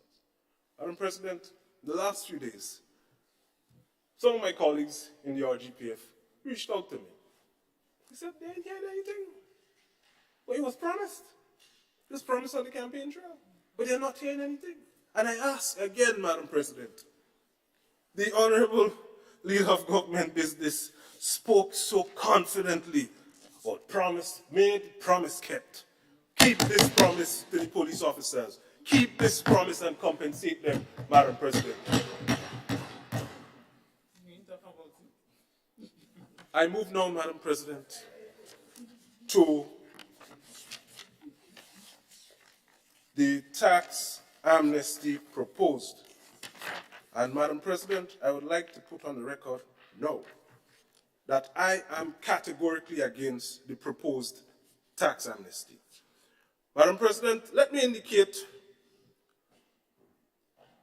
that on page 11 of the 2010 estimates of revenue and expenditure, as presented in 2009, when a tax amnesty was implemented by the then NDC administration.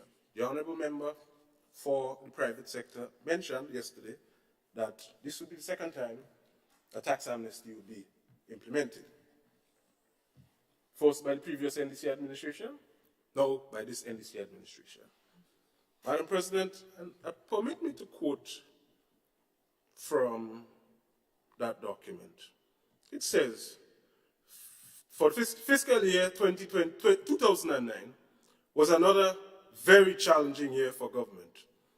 Total revenues was $410.6 million, a shortfall of $77.4 million, or 16% of budgeted revenues, unquote. Madam President, if it is believed that tax amnesty is a good thing for the country, and we see that in a year when it was implemented, government saw a significant decrease in their revenues. Okay. Madam President, in that same year, 2009, the IMF country report for Grenada indicated, and I quote, in November 2008, the authorities announced a tax amnesty with the objective of bringing taxpayers back into the tax net. The mission noted that unfavorable international experiences with tax amnesties in terms of future compliance and revenue collection. It recommended alternatives, including improving the tax administration's detection and enforcement powers, establishing appropriate interest penalty regimes, and establishing an effective and fair payment installment program for taxpayers. Unquote. Madam President, giving a tax amnesty to people who are not compliant initially. I'm so sorry, Madam President, to have to interrupt my good colleague on the other side while in full flight. But my understanding of the standing orders is that if you are quoting and doing so extensively from a document, you must supply the document to the members of the House. I'm not aware that the document was supplied. Document from which he just read. Madam President, a copy would be made available in due course. With respect, I don't think that's an appropriate response to the House. Thank you, Senators. When will the copy be made available? Upon completion of my presentation, Madam President, I can ask for copies to be circulated. It will be difficult to follow it unless there is a document in circulation. But I will ask the honourable member if she is willing to wait until he's completed his presentation to receive the document. Well, Madam President, I don't mean to make life hard on my good friend, but we are in a paperless parliament and we are all connected online. So I don't see why the document can't be Madam President. Emailed at this point. Madam President. Thank you, Senator Franklin. Should I email it now? You may. I don't have the emails of the honourable members on the other side. Send it to the clerk. Yes, forward it to the clerk. Senator Sinclair. Thank you, Madam I just, for clarity, the circulation of this document, my interpretation is for members and not for a member. Yes, I think he mentioned, so I just wanted to, for his clarity. So Senator Franklin is circulating the document to members via the clerk. Was the email of the clerk? Or the order should do it, I think. Not order at Spicer. Who? I'll send it to the group chat.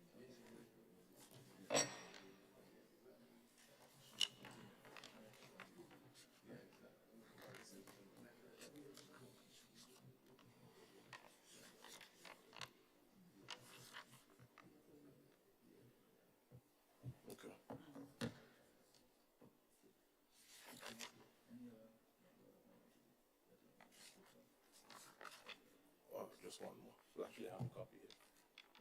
The physical copy. Okay.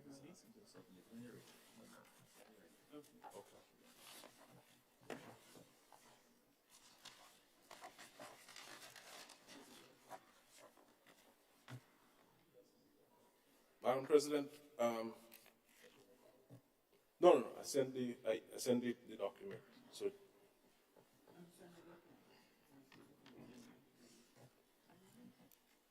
Madam President, thank you. Just Guys, wait that's a all. minute, please, until the clerk has circulated it.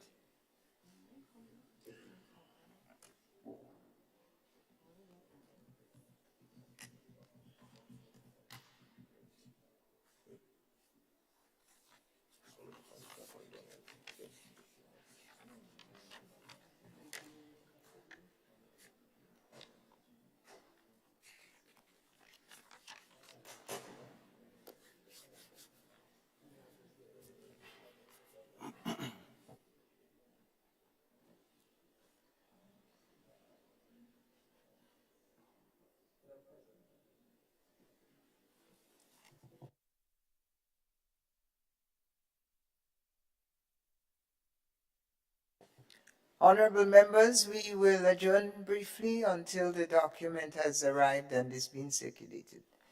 Thank you for your patience. Adjourn briefly.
Meeting resumes. Senator Neelan Franklin. Let me ask your colleagues if you have received the appropriate documents. A document. No, I have not. Have you? No. You have not.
Senator Joseph. Madam President, if I may say, with the greatest of respect to my colleague on the other side, I am as confused as I believe my other fellow senators are, because the senator quoted from an IMF document.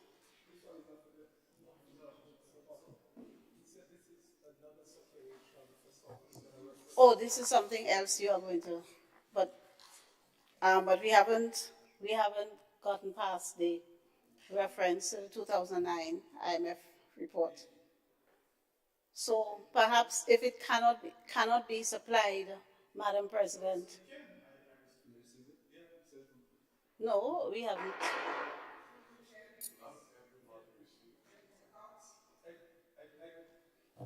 I was just confirming that I did receive the email with the statement for 2010. So if you are sent to everybody, maybe just refresh your email. The internet here is a little bit sluggish, so and you should receive it. Okay. Thank you, Senator. Senator St. Clair. No, I think there is some confusion, Madam President, because apparently Senator Luis only have about 5 recipients on his mail, so he forwarded it to me. So like the email listing, everyone was not in that dispatch, if that's the best way to put it. Unless there is another dispatch to come. We just share more ourselves, that's all. Thank you, Senator. Clerk, have you circulated the document to members? Yes, Madam President, it's circulated, but I have to verify. They say that some did not receive it and some did. Recirculate, please.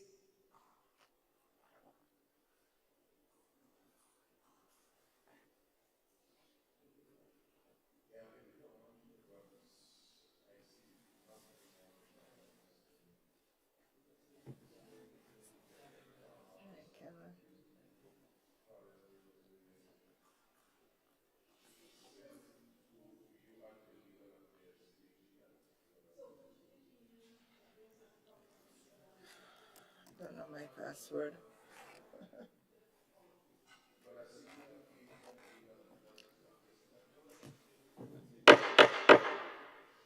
The Senate is adjourned. We are back in a break, in a recess, if you're going to speak across the table to each other. Senate is adjourned.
Madam President, I confirm receipt of a 2010 budget statement by then Finance Minister, the Honorable V. Nazenberg.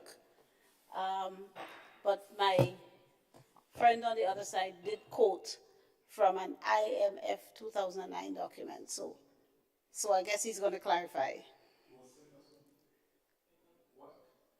A 2009 IMF document was sent.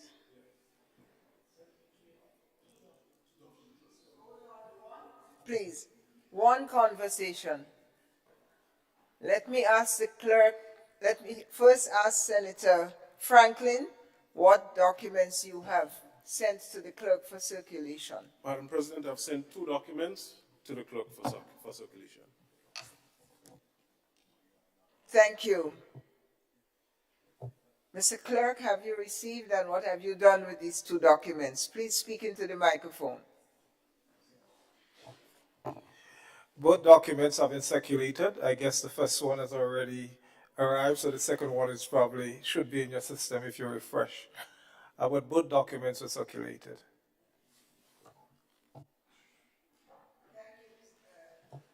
Thank you, Mr. Clerk.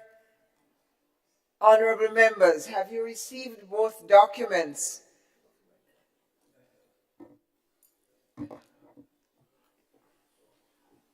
Honorable Leader of Government Business. Madam President, excuse me. Madam President, I have not received the second document in relation to the IMF. Thank you. Honorable Neelan Franklin, name the 2 documents, please. One of which is the budget statement from 2010, as read in 2009, and the IMF country report for 2009. Thank you, Senator. Again, check your boxes, all honorable senators.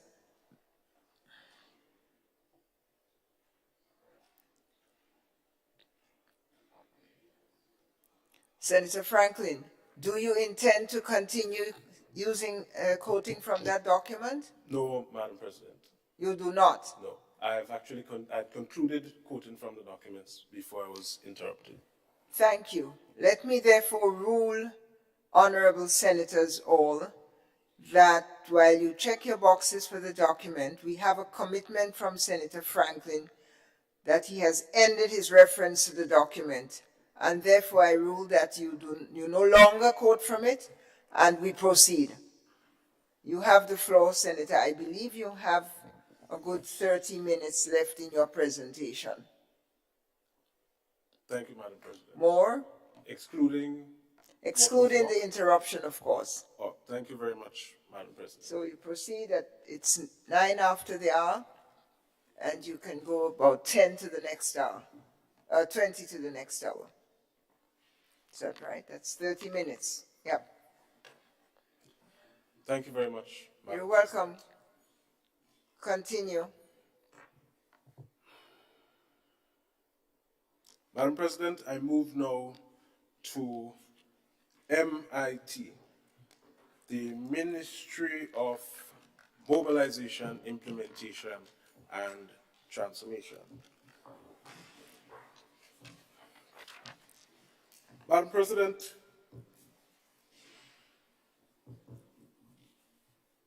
I have actually circulated a document that I wish to quote from now. I've learned from the interruption. I've learned.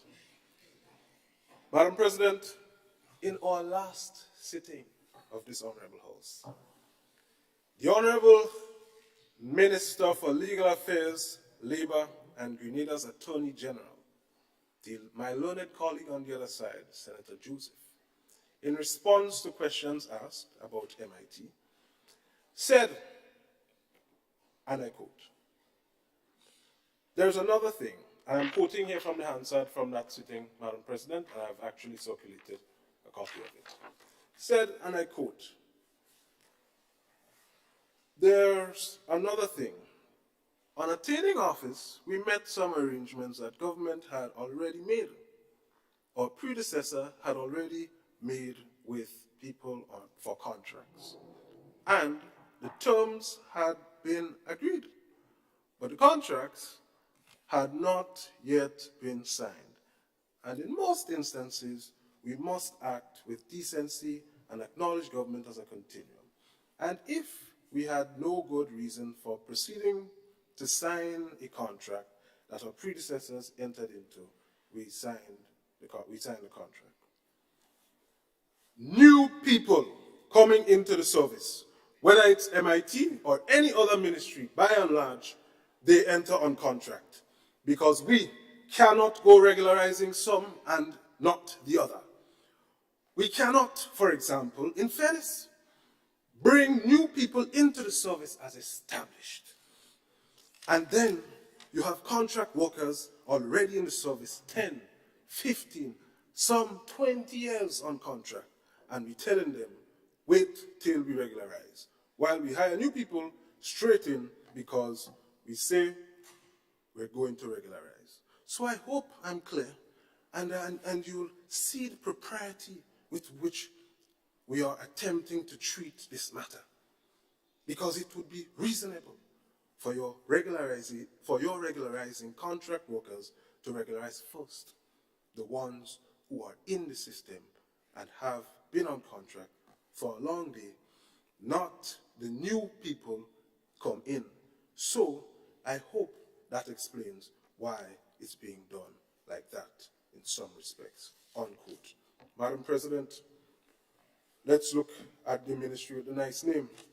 With over 20 new established positions, permanent positions, Madam President, in that ministry, over 70% of the staff in that ministry are paid in a higher scale than 90% of the staff in the Ministry of Finance, including that of Customs and Inland Revenue. Vote 29 of the estimates.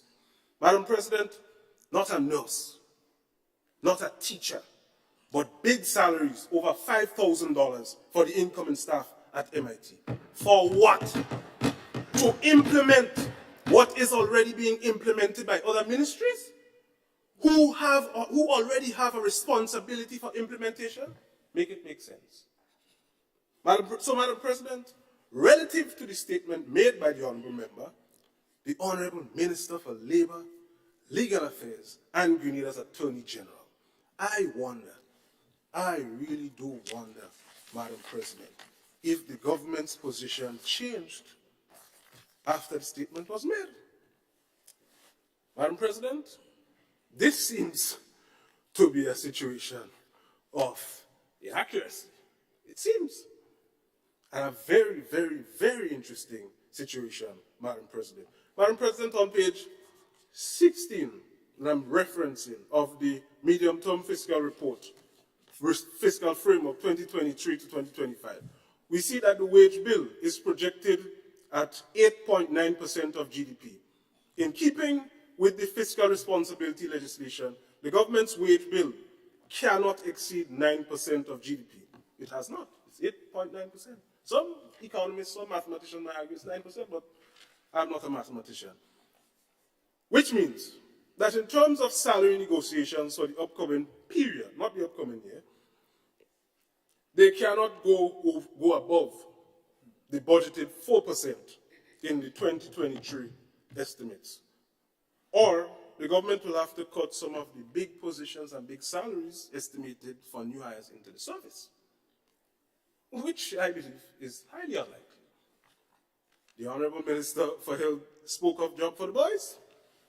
I don't want to impute that the government might want to cut some of the job for the big boys. But if the government cared so much, Madam President, if the government cared so much about the workers, the public officers, the hard-working men and women of our country, salary negotiation and review of the minimum wage would have been a priority upon taking office. However, they endeavored to increase the salaries of ministers first, create jobs for the boys first, then, with the little fiscal space left, throw it to the public sector workers. Madam President, on the backs of which our economy has grown over the years. Hard-working middle-class people, hard-working public officers. Madam President, it hurts my heart to think about this, knowing how hard our teachers and our policemen and women and custom officers and tax officers work to ensure that our children are being taught, our streets are safe, our borders are secured, and the state's revenue is collected. And this is what we are left with.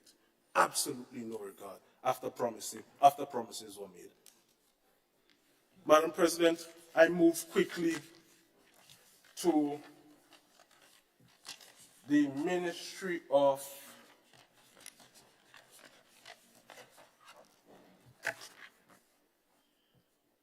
Information and Communication Technology, Madam President.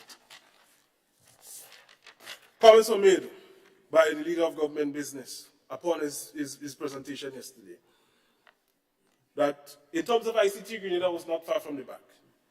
We retrogressed 10 years. Absolutely nothing was done. Madam President, in relation to ICT, when these claims are made, I find it amazing. I myself thought it was true. I was wondering if it was true. I then took a look at the estimates, Madam President. Thank God for soft copy. I was able to find it easy.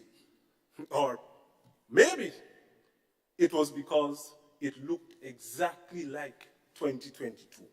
Madam President, on page 29 of the estimates, you can see projects budgeted for the Government Information Technology Project, the Digital Governance for Resilience Project, DG4R, the Caribbean Regional Communications Project, CARSIP, the Center for Excellence and Innovation Project, e-Government Services, and Upgrading Government of Grenada Communications Network.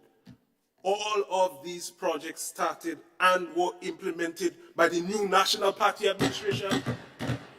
The government intends, Madam President, to continue with these projects in 2023, and I congratulate them. No, there's no problem in that, you know. But to stand in the Honorable House and say that absolutely nothing was done in terms of ICT, nothing, and Grenada was not far from the back. But all of the projects that were implemented and started by the new National Party is being budgeted for in 2023. Madam President, I don't know. I really don't know. It is okay to say that you found something good. It is okay to say that you met something good and you intend to build on it. I myself, Madam President, would say, yes, build on it. Build on it. To reference a statement made by the former Minister of Agriculture in the other place, when he said something to the effect of, do not cut down the fruit trees of the farmer that came before you. It is okay to say that something good was done. I myself, before I end, would commend the government on some things that I see in the budget that I, as a young person, think is okay and good. But to say that nothing was done, absolutely nothing was done, to feed this to the public and let them believe that nothing was done is unfair. And honestly, Madam President, it is not good for our country. As it relates to DG4R, Madam President, tax payments are online.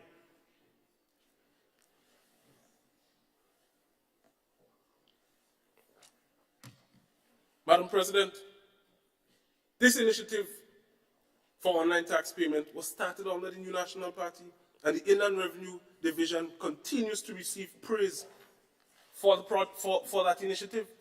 So I really and truly wonder, when the governor of the ECCB in a program is giving credence and commendation to the Inland Revenue for being able to sit in St. Kitts and pay his tax online at the beginning of 2022, that is commendable. But to say that nothing was done, Madam President, is disheartening.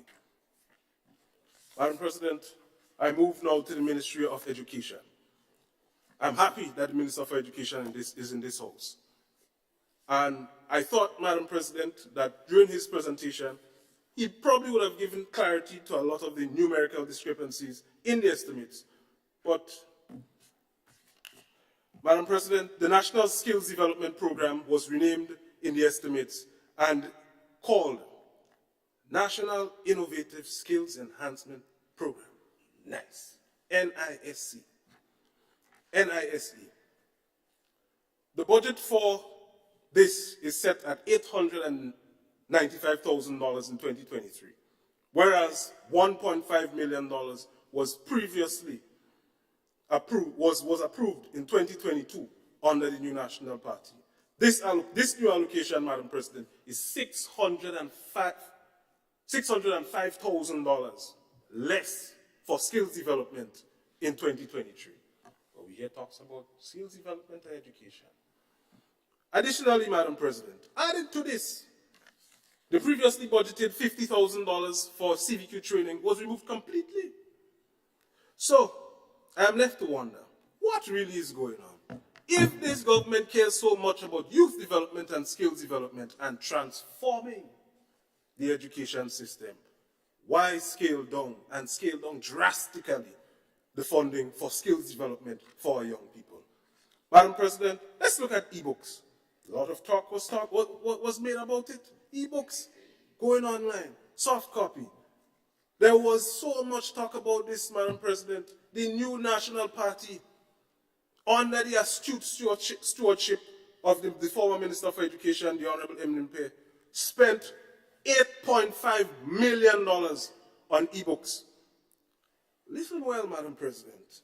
This current administration, this government, the honorable members on the other side, has allocated $5.5 million for e-books, a cut of over $3 million. But, again, Madam President, pre-June 2023, a lot of talk was made about regularizing workers and moving workers from on contracts to established positions, and contract work is illegal and all kind of drama. But, Madam President, we see an overall increase in compensation for contract work by over $9 million. Madam President, in the Ministry of Education alone, over $600,000 has been budgeted for contract work. Not one new established teaching position, but more contract work. More work that was deemed illegal. Madam President, culture. Culture is a subset of the creative industry.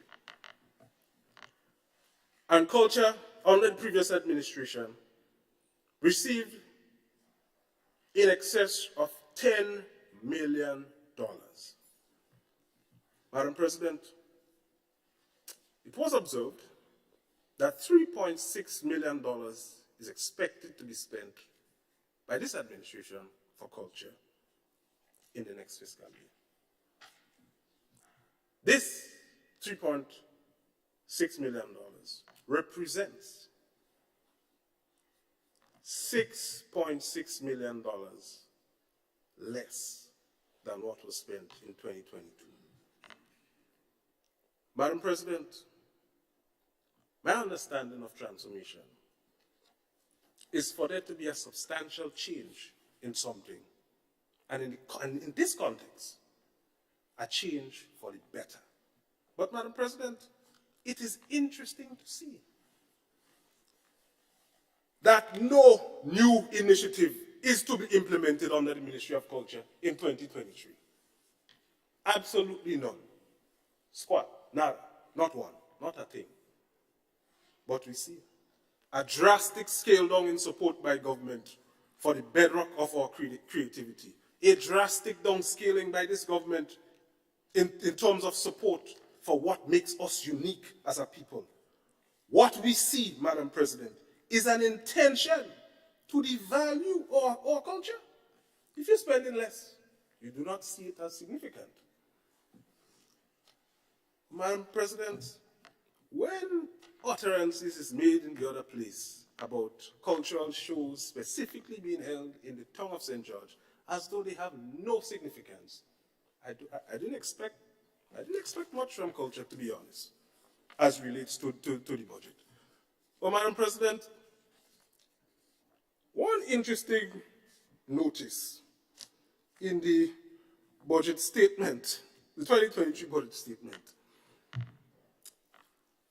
in terms of deletion, under deletion, it's in the annex.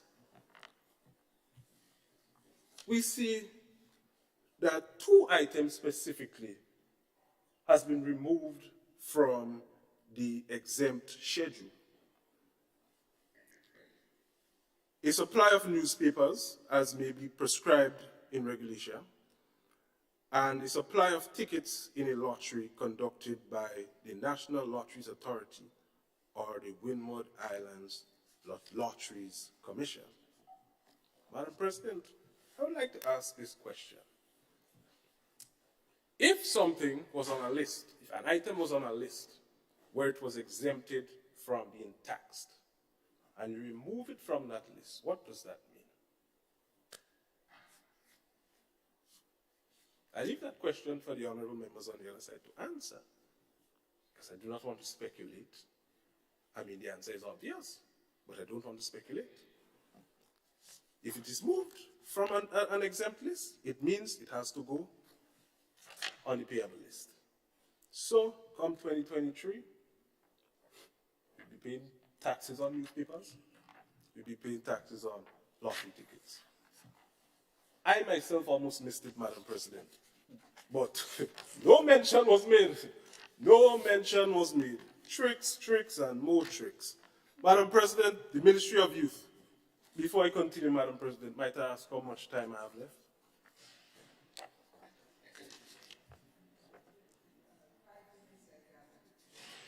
Five minutes. Madam President, it is important to point out to this Honorable House that $22.8 million has been budgeted for the Ministry of Youth, for the Imani program, reimagining the Imani program. This reflects a $7.86 million reduction in the program. I mean, Madam President, most of that money was largely used for compensating the individuals in the program. If you cut the allocation for it, what does that mean? But Madam President, let me go on. In terms of the transition strategy program for the Imani program, $3 million was budgeted by the previous administration in 2022 for that program. An astounding $0 is being budgeted in 2023. But we hear the government is reimagining whatever that means. Madam President, there were talks about transitioning the Imanis into the NTA.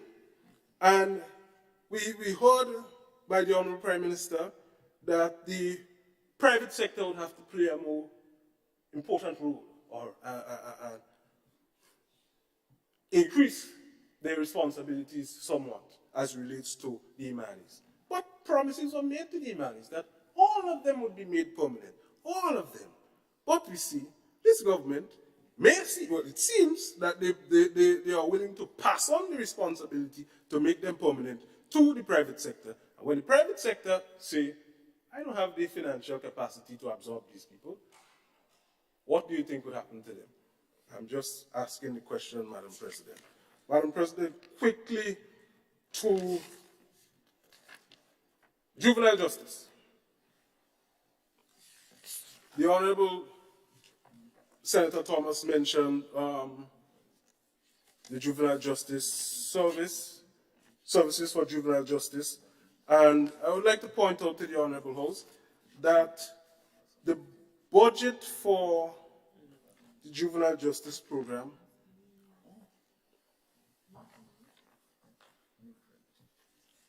was reduced.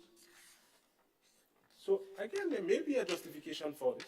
We have not heard anything as relates to that by the government side. Just to close, Madam President, because I know my time is coming to an end. It would be remiss of me not to make this point, Madam President, or to rather re-emphasize that the responsibility of government is to take care of the people of the state, to take care of the middle class, on whose backs Grenada has been built and is still continuing to be built, to take care of those in the lower income bracket, to take care of the disabled, the sick, the elderly, and the youth. Not to big corporate entities, not to the rich and affluent, not to friends who fall within the same socio-economic bracket, and certainly not to those who prefer to remain along party lines. Madam President, I've heard a number of calls for bipartisanship, and I think it is important. And do not get me wrong, Madam President, the private sector faced its share of challenges. It was dealt a serious blow from COVID economically. I'm not saying that the government should not move to create a climate conducive for them to thrive and expand and to make profits. They deserve a fair chance as well. But it is simply distasteful that this government has moved to give up hundreds of millions of dollars in a tax amnesty. Madam President, through you, I ask, how could the members on the other side feel standing in this house and saying to the Grenadian people that they are prepared to give up these hundreds of millions of dollars in tax amnesty, which will reflect, Madam President, I beg your indulgence for at least 3 minutes to conclude. 3 minutes to conclude. Thank you very much, Madam President.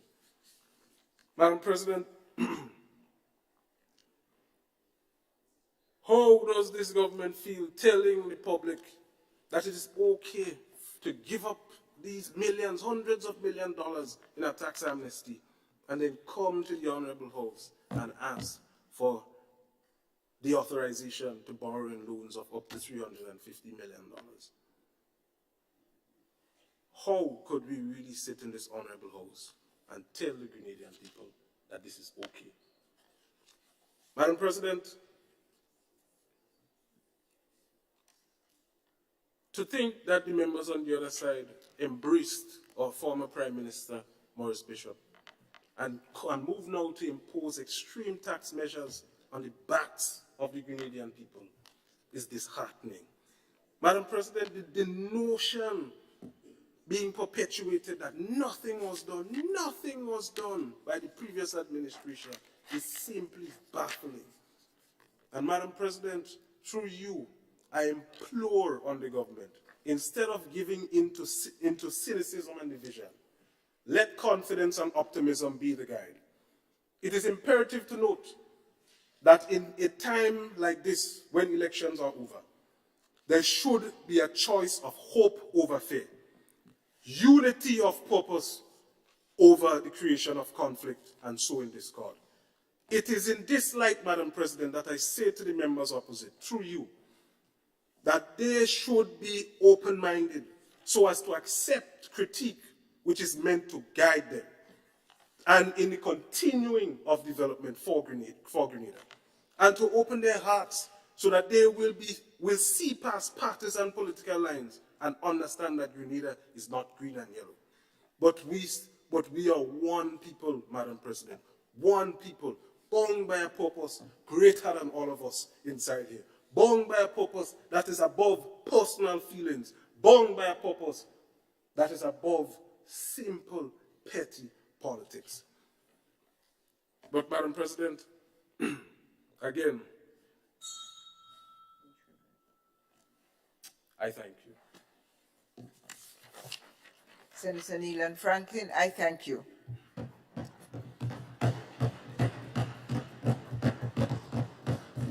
And thank you for your observation that we've all learned from the call to implement and honor the standing orders. Thank you.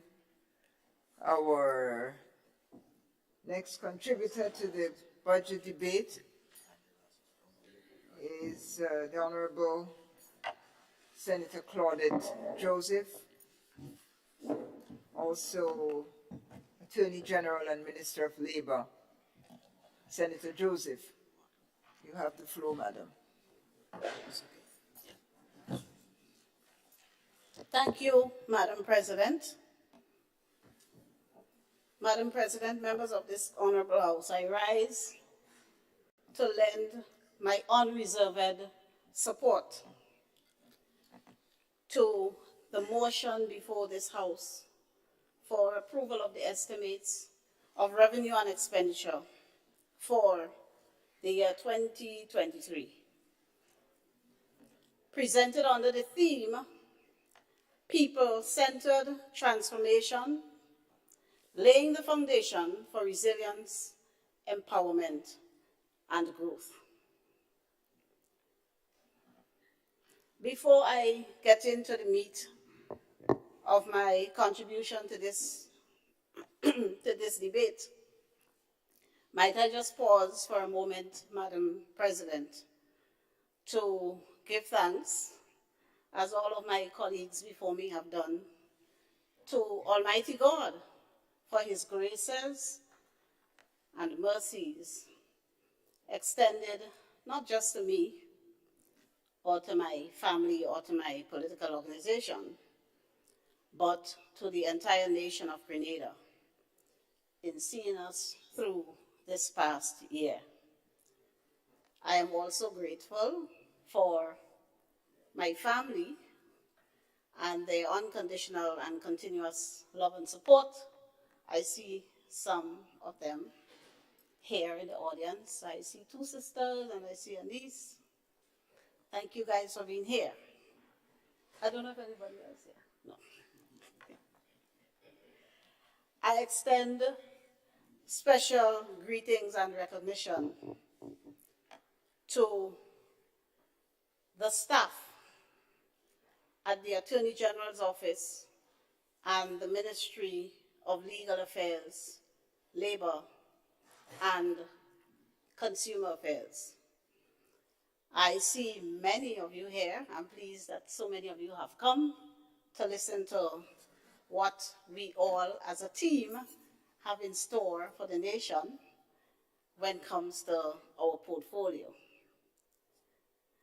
I again extend gratitude, as I did when last I stood here, to the Honorable Prime Minister for the confidence he reposed in me in entrusting me with the responsibilities of not only the Office of Attorney General, but that of Minister for Legal Affairs, Labor, and Consumer Affairs.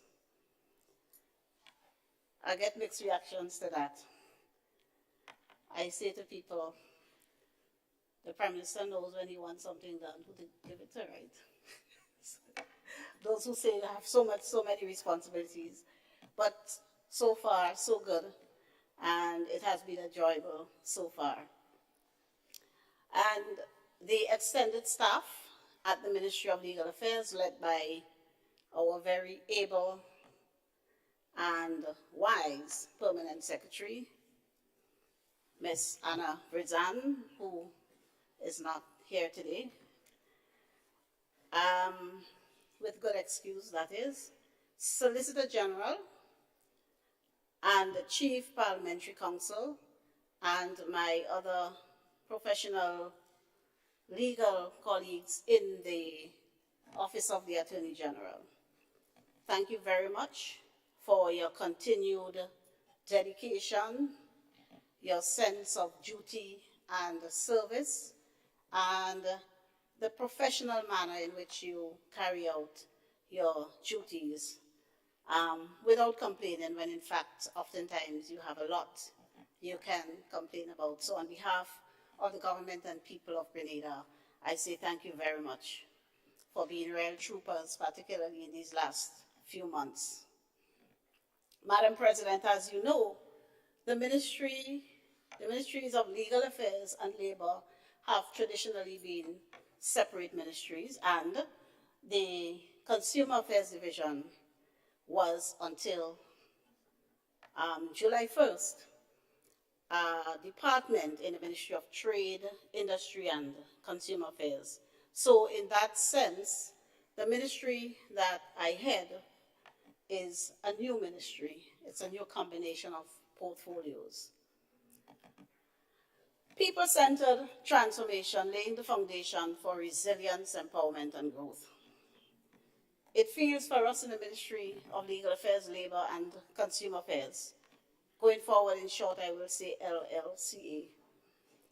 It feels to us as though the theme chosen for this year's budget statement was crafted for our ministry, because the program we plan to pursue in the next 12 months, on which the estimates of revenue and expenditure supports in ways never before supported.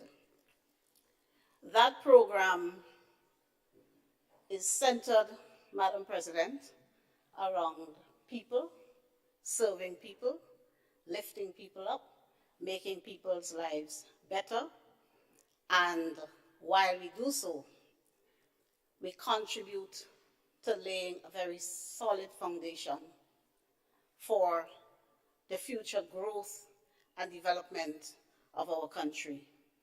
And for that reason, I say, Madam President, that it is indeed an exciting time to be affiliated with the Ministry of Legal Affairs, Labor and Consumer Affairs, and also a progressive time to be part of the judicial arm of government, to be part of the division of labor, and to be part of the division of consumer affairs. This new configuration, Madam President, of the Ministry of LLCA, we will strive to foster and promote good governance, adherence to the rule of law through efficient administration of justice. We will also strive to promote, Madam President, robust, accessible consumer protection and a national culture of productivity. And I want my labor representative to listen well. A national culture of productivity in a harmonious and peaceful industrial relations climate with decent working conditions for all. Yes, ma'am.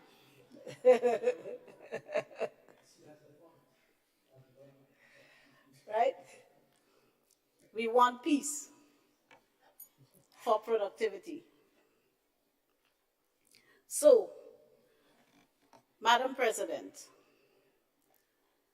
we strive to achieve these overarching goals because our vision as a ministry and indeed as a legal complex, as a labor division, is to be the premier public service organization contributing to Grenada's transformation by providing expert, high-quality legal, labor, and consumer affairs advice and services to protect and improve the lives and livelihoods of Grenadians.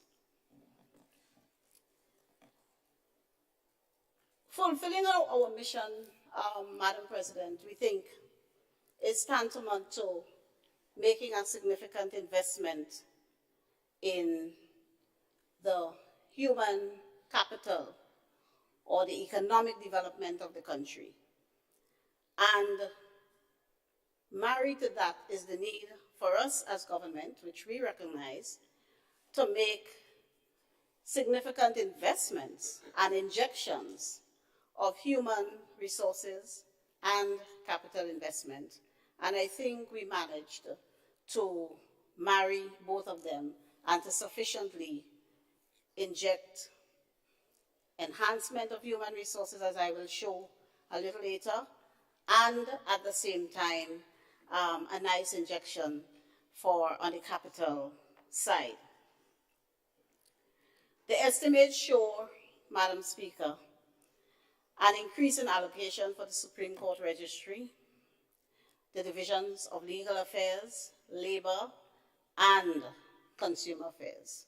All divisions saw an increase in allocations over the previous years. Cumulatively, therefore, Madam Speaker, the Supreme Court Registry, the Ministry of LLCA, the Office of the DPP, the Magistracy,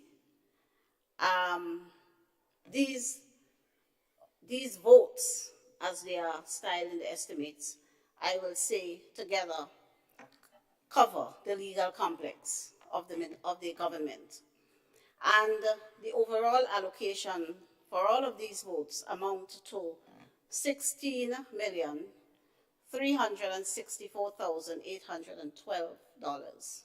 compared, Madam President, to the 2021 allocation to 482,565, an increase, Madam President, by $4,882,247. The improvements planned for the judiciary and the other supporting ancillary offices, which includes the Supreme Court and the offices of the DPP, the AGs, they are all fully aligned with government's transformation agenda, with people at the heart and center. Madam President, I'll just take a minute to give an idea of what we inherited in the judicial arm of the government, and why we need to take such radical steps to enhance the service provided by that arm of the state. We know that the state, Madam President, comprises three independent, separate, and co-equal arms. Distinct, separate, but co-equal arms. We here comprise the legislature, sitting as a parliament. Then there's the executive arm, the cabinet, and then there's the judiciary, the courts, and the ancillary support services and offices surrounding the court. And all these three arms are set up by our Constitution. They are co-equal. And if one does not work, you can actually have a collapse of our democracy. So that over the last few years, Madam President, we have had an almost collapsing of the judiciary. And I give commendations to the people who over the years worked in the judicial system and continue to work in the system. It is only through sheer willpower, determination, patriotism, and commitment by these people we have not had a complete collapse. And I'm not being dramatic. I'm speaking the truth. The people who work in the system under very difficult and trying and sometimes impossible circumstances, they are the ones who have kept this third arm of government going. Madam President, thankfully for the people of Grenada, we now have a government that really cares about the people. Not say you care and then do something differently. We have a government that cares and that will work to serve all of the people of Grenada and is passionate about protecting the rights and freedoms that our democracy offers. And also is cognizant of the fact that without the judiciary as the last bastion that protects a free and democratic society, we will have tyranny, we will have chaos, and we will have dictatorship running amok. We understand that. So we take the function of the judiciary very seriously. So the judiciary that this government inherited was understaffed, under-resourced, ignored in some instances, demoralized, physical amenities deplorable, to the extent that in several instances, the accommodation were rendered unfit as places of work. Madam President, and I make no exaggeration when I make these statements, the judiciary was neglected and in some instances just simply ignored. So it now falls to this government to make the judiciary and ancillary support offices whole again. And we accept responsibility for this challenge, and we do so with grace and humility and determined to succeed. Madam President, I could tell this House from personal experience as an active member of the bar that the Supreme Court Registry has been plagued for many years, with numerous challenges. Chief among these challenges is the inadequacy of facilities for the Supreme Court Registry Vault that houses all the legal records in Grenada. In fact, is the last intact National Archive we have, with records going back to the 1700s. And that vault is literally falling apart. Literally falling apart. Inadequate accommodation and resources for the court reporting unit, and I will explain a little later the consequences of that. Inadequate resources and accommodation for the mediation center. Well, the closure of the law library and literally a nomadic courts. Every couple of years and sometimes a few months, the High Court has to move from location to location. We've sat everywhere already, from the stadium to the trade center, and in between upstairs, the land leather shop. While the executive has the ministerial complex, the judiciary, the legislature has here.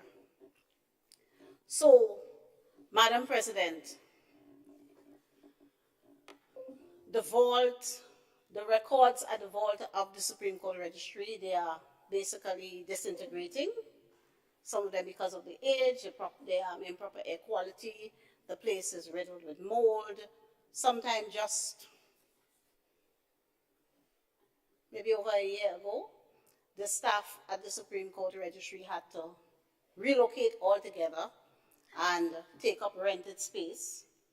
There was no room at the rented space. There is no room at the rented space for the vault, and that vault had to remain shut, and occasionally to retrieve information, the workers had to go up there.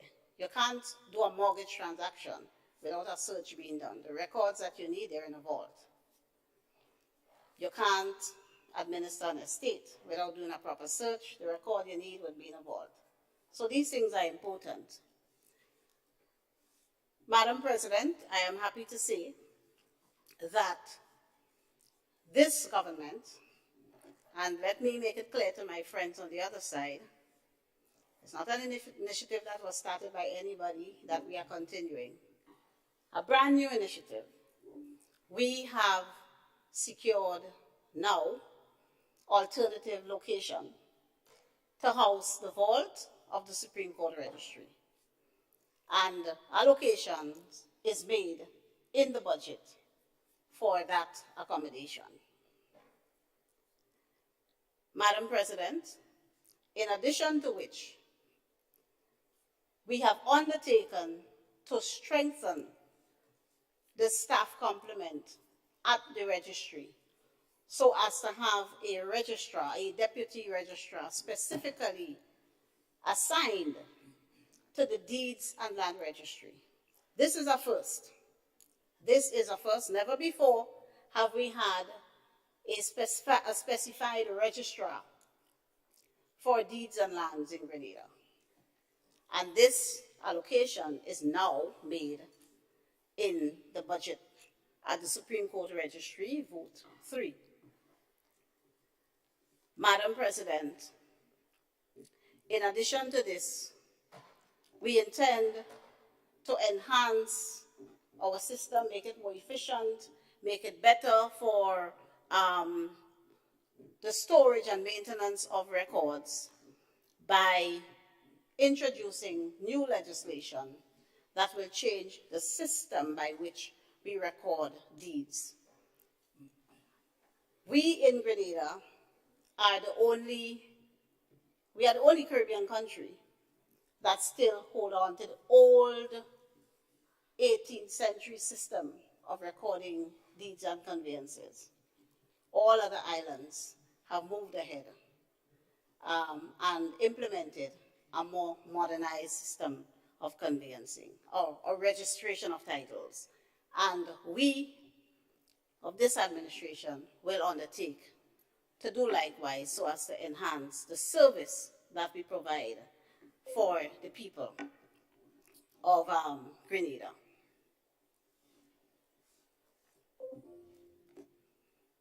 I might add, Madam President, the last time any conversation, any serious discussion took place on the possibility of having a separate registrar for lands was during the last NDC term. We're doing it early this time because they didn't get time to do it the last time. We're doing it quick. Madam President, the volume of work done by the registry over the years has increased, and therefore the administrative side of things have become very heavy for the registrar and her staff. We are going to strengthen the human resource capacity at the Supreme Court Registry by having, for the first time again in the history of the registry, a dedicated senior SAO, Senior Administrative Officer. Never had one before.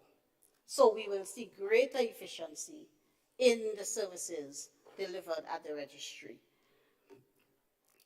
So new Deputy Registrar, new SAO to support the work of the registry. Madam President, again, the court reporting function of the registry. What that function does essentially is to prepare transcript of proceedings in the High Court when there is an appeal. And if there are no transcripts, the appeal cannot go forward. That's a rule, that's a law. So we have a lot of backlog. We have a significant backlog because the court reporting unit over the years is one of those units that have been ignored. One person certified, one person qualified to certify the record, the transcript. One to do for the whole, all appeals filed. So there's a backlog. In addition to which, there wasn't dedicated space for that one person to sit and do her work. So she had to work from home. That's the state of our judiciary. Madam President, I am pleased to announce that provided for in these estimates of revenue and expenditure is an allocation for a new court reporting unit. We have already found the location. It will be located on the ground floor of the CLECO building with the courts on the upper floor. So new court reporting unit, and the cabinet approved the training and equipping of at least 10 persons to engage in production of transcripts. That, Madam President, and I might add that they have started working already, that will take care of the backlog so that, Madam President, we will not have a repeat of the situation that occurred with convicted murderer Alexander Clark, who had to be released by the Court of Appeal because they found it was unjust for him to be waiting up to 6 years for his transcript, having appealed the conviction and sentence. No transcript, so the appeal can't go forward. And there have been instances where people would have served out the entire term of imprisonment while waiting on an appeal. That never got heard because the transcript was not available. This is what the previous administration presided over. This is what they presided over. And they knew this was happening. Brothers and sisters, Madam President, by October of this year, we had resolved this problem. October, November. we had resolved this problem by identifying the people who would be trained to prepare the transcript and finding a location from which the court reporting unit will in future do its work. So these are the matters that we had to attend to fix the judiciary. Madam President, the good thing about the people we are going to train to prepare transcript is that they are going to be empowered also, because they are going to be able to offer their services to prepare transcripts in other jurisdictions. There are transcribers in other places. We are going to produce a cadre of transcribers in Grenada as well, who can offer services in the other islands. We in Grenada use the other islands because of our situation. And it's quite a lucrative little area there. So they would be able to derive some income. Madam President, mediation. In 2003, the Eastern Caribbean Supreme Court introduced the court-connected mediation process, and this allows for parties to settle their matters amicably without going through the process of an entire trial. This saves a lot of time, it saves a lot of money, and it allows for the party to settle their dispute and remain friends.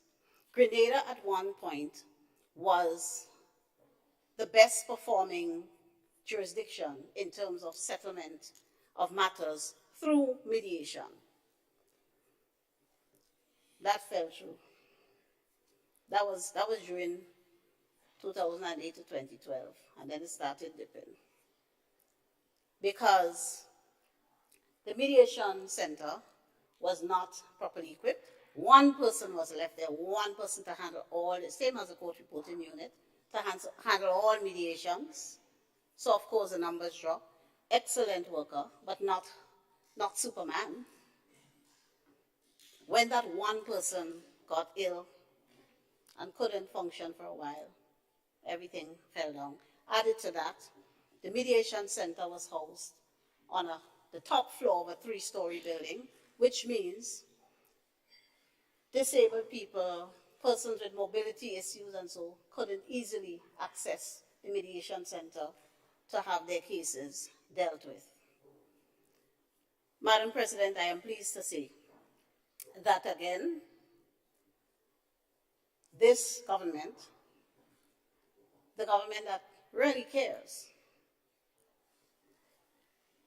has made allocation in this estimate for the appointment of, in addition to the mediation coordinator, an assistant mediation coordinator, and 2 support staff. So we're going to move from a one-man operation to having 4 people, minimum 4 people at the mediation center, efficiently carrying out the people's business and making life easier for our people. Madam President, I am pleased to say too that the mediation center will also be located on the ground floor of the CLECO building, thereby allowing people with mobility issues to easily access the mediation center so that their matter can be amicably settled. So, Madam President, these measures demonstrate who really cares about the poor and vulnerable. And they demonstrate who put people first. And they demonstrate how, on a granular level, transformation takes place. Because these matters, when you have a matter in the court that involves money, an estate, an inheritance, a dispute that you must settle before you move forward, a bad divorce where you're depending on your settlement to move on, this is what will impact positively. These steps will positively impact people on that level, so that the matters are timelessly dealt with, so that they can move on with their lives. And that is what we talk about, people-centered transformation. You have the macro, you have the big projects, and then you have the small things you do to make people's lives better and less stressful. And Madam President, again, the estimate of, at page 44 of the estimates will show that for this year, whereas before, positions were frozen, nothing was happening, the same old run-of-the-mill budget was done, you could see no thought going into it. This year, there are allocated 6 new positions. Some of them were positions that were vacant, and some positions newly created for the Supreme Court Registry. Madam President, the big one that will affect the Supreme Court Registry is the Hall of Justice. We heard a lot of talk about the Hall of Justice. We even saw some gimmicks relating to the Hall of Justice. The last one being a big billboard put up just at the entrance to this property about a week or two before the last election, before June 23rd. The truth is, no concrete arrangements were made for a Hall of Justice. In fact, the last concrete arrangements that were made for a Hall of Justice was in 2011 by the prior NDC administration, where, along with this facility, plans and everything was done for a parliament building and a Hall of Justice. I think back then the intention was to call it the Democracy Complex. We might still do that. This building, the funds, all the funds were secured, contracts signed, everything done, so that when administration changed in 2013, they had no choice but to continue because the commitment was already there. The Hall of Justice was a little behind this project in that all of the funding and so wasn't secured. The plans and so were done, the site was picked. So that one got put on the shelf again. Because we talk poor and vulnerable, but we don't mean it. We are here again. The National Democratic Congress is again in office. And Madam President, members of this House, you will see that $3 million has been allocated for the first phase of the construction of a new Hall of Justice for the people of Grenada, Carriacou, and Pitimanti. A Hall of Justice will provide a permanent home for the judiciary, just as the legislature has a permanent home. It will provide a well-outfitted vault, not just for the records of the Supreme Court Registry, but also the records at the magistracy, because there's an issue with storage of the records there as well. It will provide all the courts needed for our country and the magistracy of the Southern District. So all the magistrates' courts on St. John Street, the high courts, facilities for mediation, a family court, court reporting unit, all the supporting facilities at the Hall of Justice. So we will have our Hall of Justice very shortly. And I know the public, and particularly the stakeholders, such as the Bar Association and the judges and so, they are very happy with this. This initiative, as I said, Madam President, is a carryover from 2011, when last serious attention was given to the judiciary. All things being equal, and if everything goes well, Madam President, we should see ground being broken on this project as early as January 2024. So we look forward to this. Madam President, in the Ministry of Legal Affairs again, we have a drafting unit, a legislative drafting unit. In all countries, and certainly the countries of the Commonwealth, the AG's chambers would have two wings, some more, depending on the side of the country. But in the smaller countries, we have litigation, we have drafting. You have the AG at the top, and you have a Solicitor General heading litigation, and a Chief Parliamentary Counsel heading drafting, because legislative drafting is a very specialized area of law. Madam President, the last legislative draft, not legislative drafter, the last Chief Parliamentary Counsel we had in Grenada was in 2012. I was saying that to a colleague of mine some time ago, and the response was, but that's almost criminal. That's madness. How does a drafting unit operate without a Chief Parliamentary Counsel? That's what I mean when I say people work under very trying and difficult circumstances. And you know what's worse, Madam President? We had rights in the drafting unit there. People qualified for the position. We are happy to announce to the nation and to this Honorable House that this government has confirmed as Chief Parliamentary Counsel one of our very own, from within, working year in, year out, qualified for the job, not elevated to the position. Grenada, we now have a Chief Parliamentary Counsel.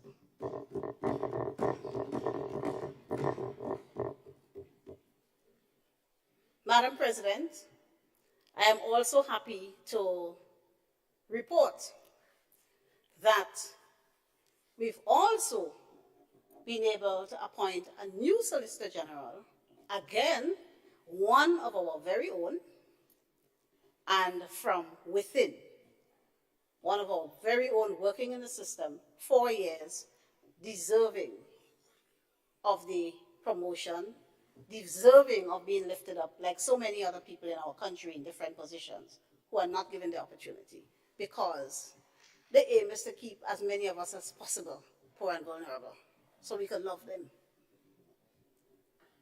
So we have, in the AG's chambers, we are filling out our positions, and we have some new staff on to meet the aggressive and ambitious, I would say, legislative agenda that we've set ourselves as a government.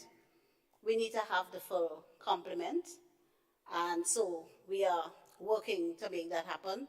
But the ladies at the drafting unit, and yes, Madam President, the drafting unit is an all-female operation. Give me a table knock for that.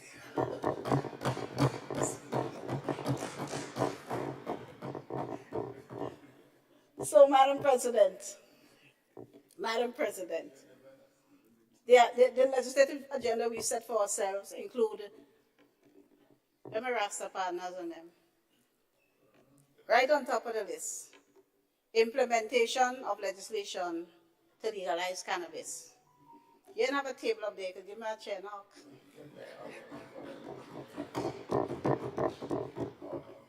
Yes. We have, to advance government's digital agenda, Madam President, we have things like the Data Protection Act, the Electronic Communications Bill. Then we have Freedom of Information Bill. This is something that has been discussed a lot, with which we agree. Pension reform legislation, major amendments. I see my friend smiling. Major amendments to the Labour Code, and in that regard, we have the Labour Advisory Board already doing its work. Carriacou and Petite Martinique, local government, sexual harassment, intellectual property, we're going to do some work, yeah, intellectual property, yes, geographical indication and international registration of marks. And criminal procedure code, we're going to do some amendment of that. And of course, we are focused heavily on the creative industry. So we have the Grenada Film Commission Bill. And then, of course, you have the legislation I spoke about earlier to bring into force a new system, the registered system of conveyancing. So it's an aggressive agenda. I see the CPC shaking her head. She ready for the work. So, Madam President, this is an idea of the legislative agenda that we have at the AG's chambers. The AG's chambers as well is one of those offices in the judicial system that was neglected. So within 8 weeks of taking up office, it became clear and it was certified by the appropriate expert that the office was not really fit for as a suitable workplace. It was unhealthy, issues with mold and all of that. So we have had to move out. We have had to vacate. And again, government has approved us moving to a new location. We will soon be housed at the old NIS building on Melville Street. And in the meantime, we are accommodated at various ministries we scattered throughout the service and the complex. So I would like to thank the ministries of sports, agriculture, infrastructure, and labor. These are the ministries that are assisting us by accommodating staff at this time as we adjust our situation. Madam President, Corporate Affairs and Intellectual Property Office. Again, I have not said NMPN do nothing, but if you listen well, Nobody said that. Nobody said that. I stand corrected. That's true. Nobody said that. Except the members on the other side. Madam President, intellectual property is a lucrative and growing area globally. The last time we had a revamp of the intellectual property laws in Grenada,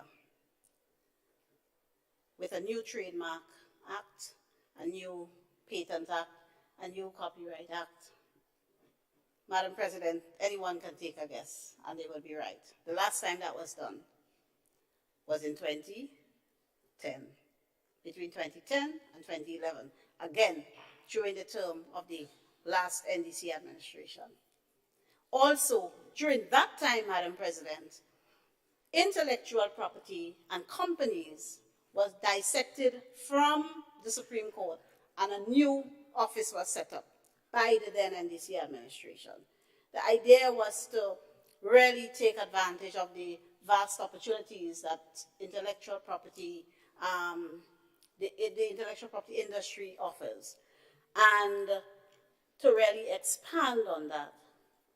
After the office was set up and the laws were passed, and so, of course, the NDC was no longer in office. So it stayed actually stuck in time, basically right where we left it. Madam President, we have entered into an arrangement, and it didn't take much negotiation, because there's the World Intellectual Property Organization, which is a UN agency dealing with intellectual property, and they are very keen on assisting developing nations to improve their intellectual property laws and systems and so on. And it took literally 2 interactions. One by the Registrar of Intellectual Property, who again is Mr. Branch, just elevated to the position of Registrar of Intellectual Property. He actually set up the office in 2012.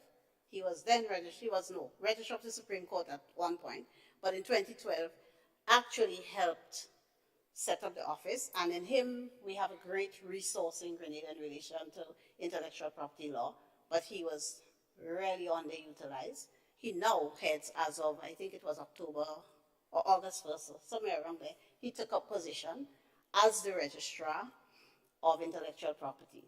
And we have commitment and we have cabinet approval to enter into an agreement with the World Intellectual Property Organization. That is a cooperation agreement. And under that agreement, there will be the installation of WIPO's industrial property automated system and use of WIPO cloud storage. That will allow us to expand our operations and to bring legislation in for matters such as international registration of marks and geographical indications and all of that kind of stuff. The last time, for example, to put it into perspective, when Antigua did this a few years ago, and they launched their international registration platform, they got so many applications, the system crashed. This is the kind of revenue we are foregoing by not being progressive and proactive and by not genuinely thinking of what's best for the country. So that agreement will be signed early in the new year. It's all ready to go. And as soon as the agreement is signed, the work will begin. And soon we will see much improvement in the services and also the revenues from the Corporate and Intellectual Property Office. Also in 2023, we will be establishing a legal and regulatory framework for a system of geographical indications for Grenada. Senator representing the farmers will be very interested in this. The purpose of this will be to allow for products that have specific geographical origin and possess specific qualities to be protected as intellectual property rights. And now this project, we will have assistance from CARIFORUM Intellectual Property Innovation, that is CARIPI, right? And this is an ongoing project of WIPO that is operating in the region, or I think it's partially funded by the European Union. And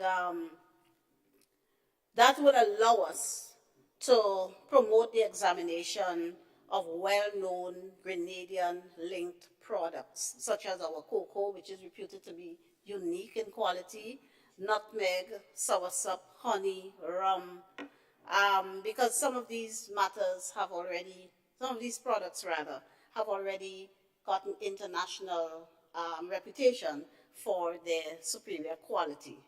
So this is another project we will be rolling out on the intellectual property side. Madam President, in 2022, there was literally an explosion after the election, let me make it clear, from around July or August. There was an explosion of registration of small businesses in Grenada. A literal explosion. In 2021, there were 1,623 small businesses registered at CAIPO. As at December 19th, that was yesterday, as at yesterday, Madam President, there are 3,201 small businesses registered in 2020. This represents, Madam President, a 97% increase in registration for small and medium-sized businesses in Grenada. 97%. And the projection is, with the last few days we have left in the year, it will reach 100% or more, because the registrations keep coming. Directly linked to that explosion in the registration of small businesses is the SES program that we brought in.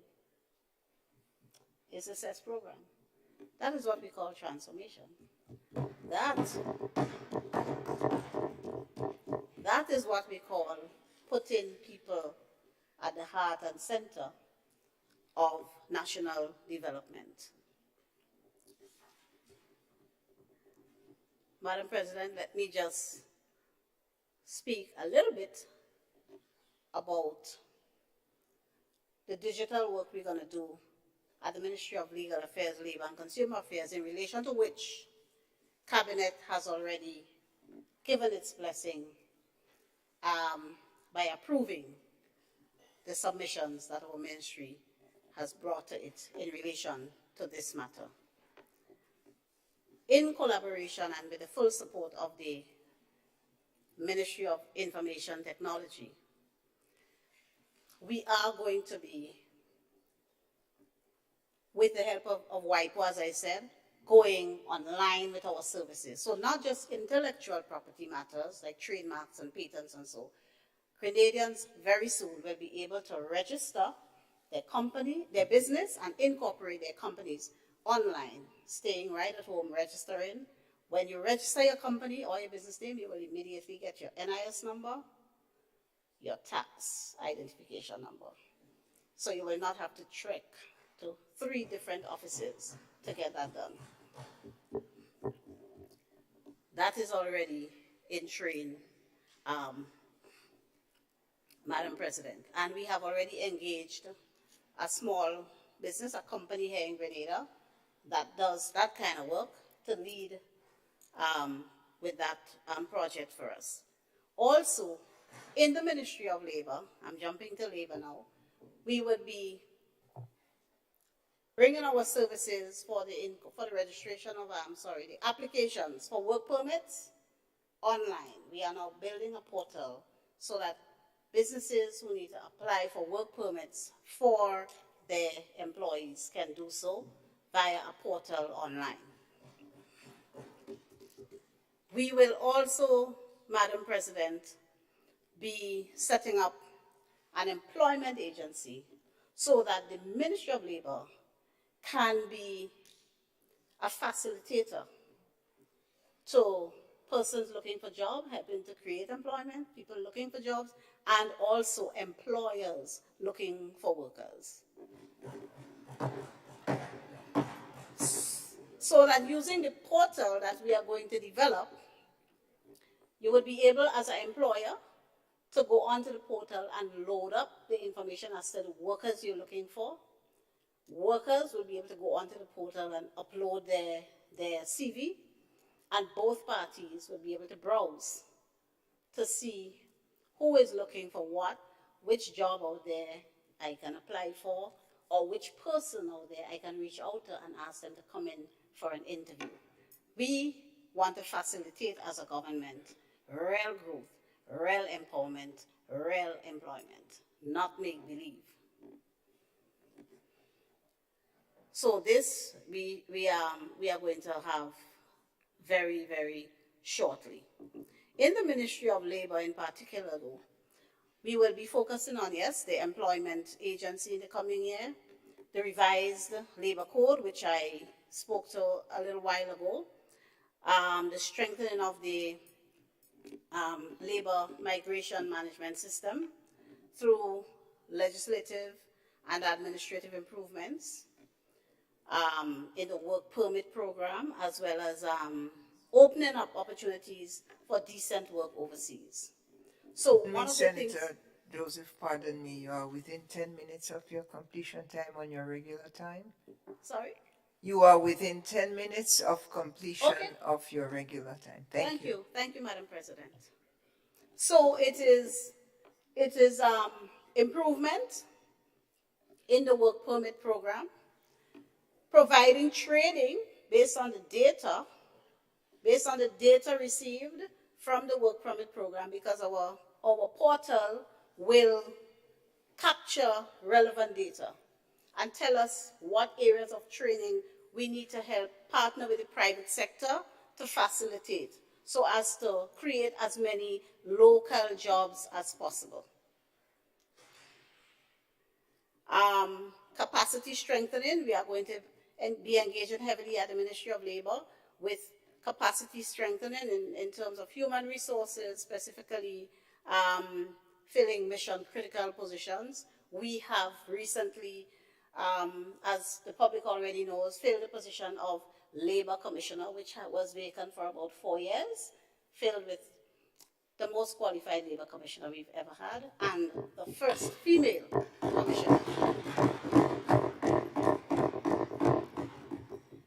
And, Madam President, very shortly, the Deputy Labor Commissioner will take up office.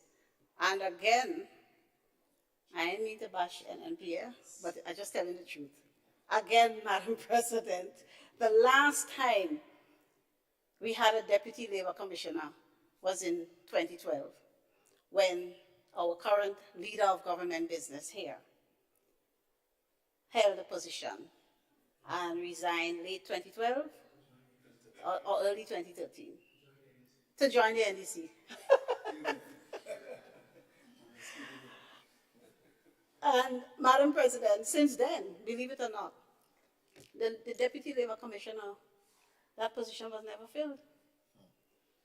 So we have now identified a Deputy Labor Commissioner, and the position will be filled very shortly.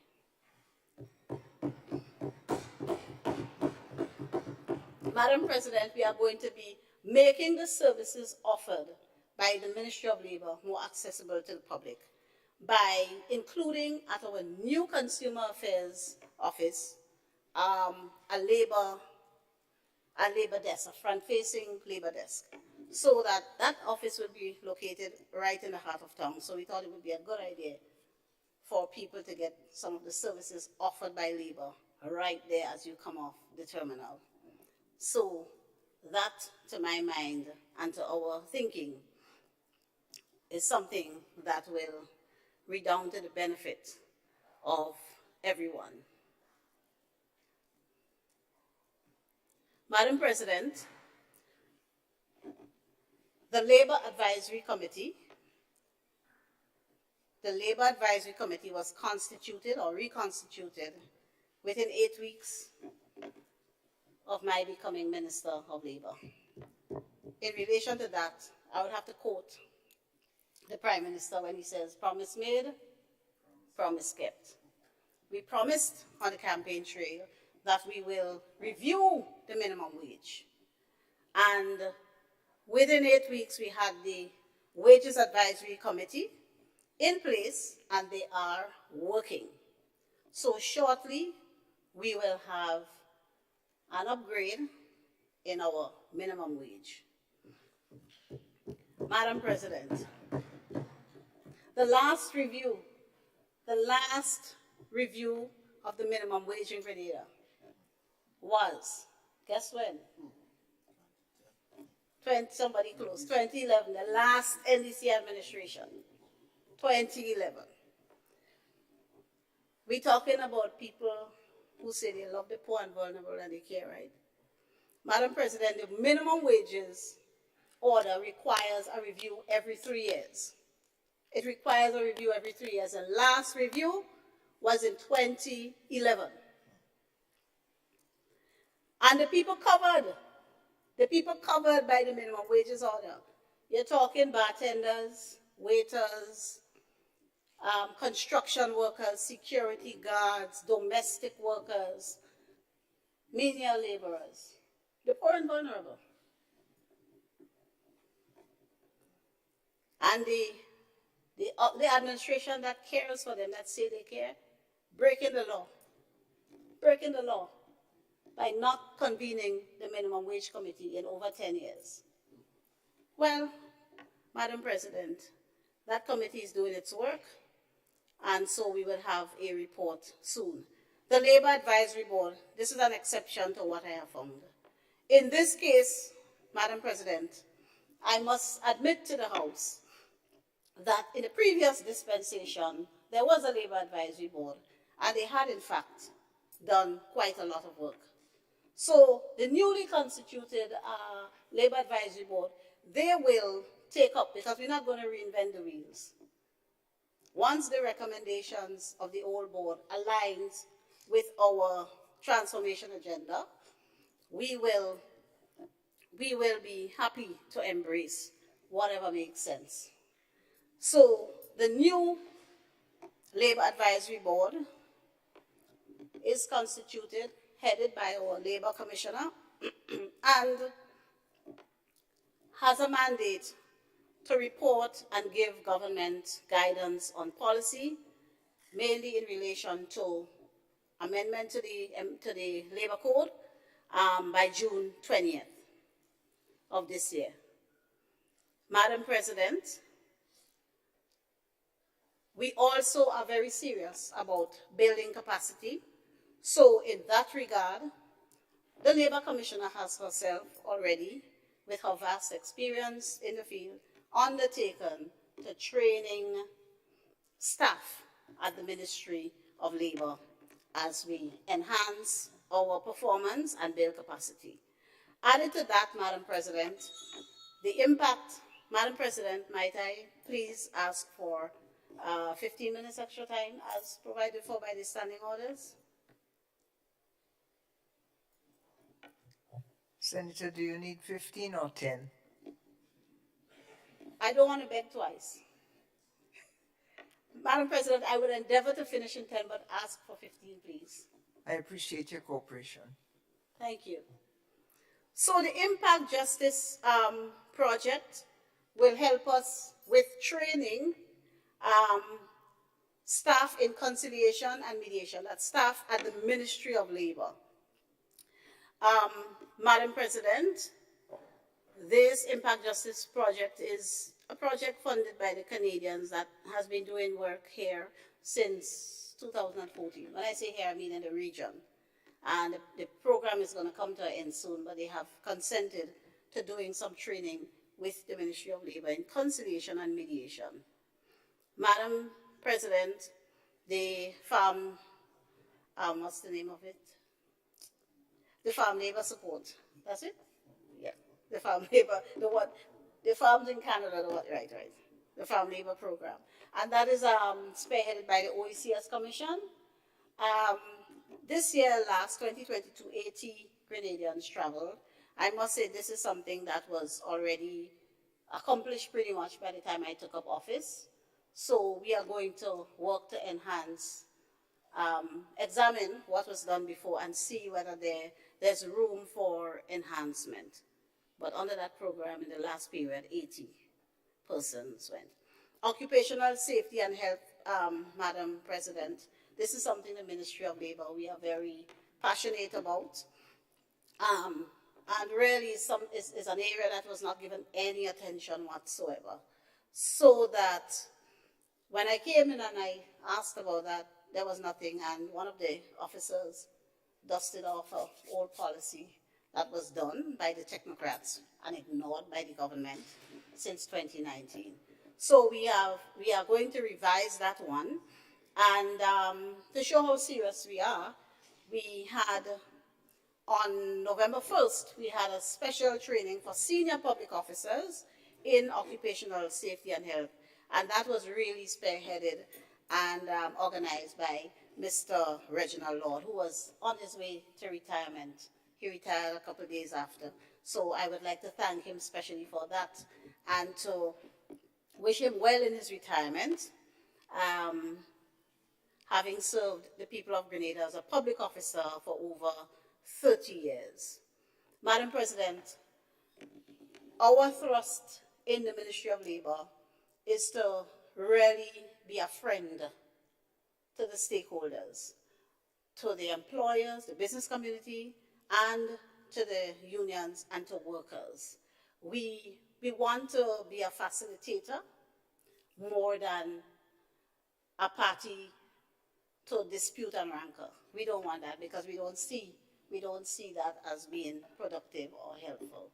We look forward to partnering with the Chamber, the Employers Federation, with the trade unions, as together we enhance the capacity of all our stakeholders, our employees, our members, and so on. So we look forward to working together with all of you as we, I don't want to sound cliche, but as we move Grenada forward.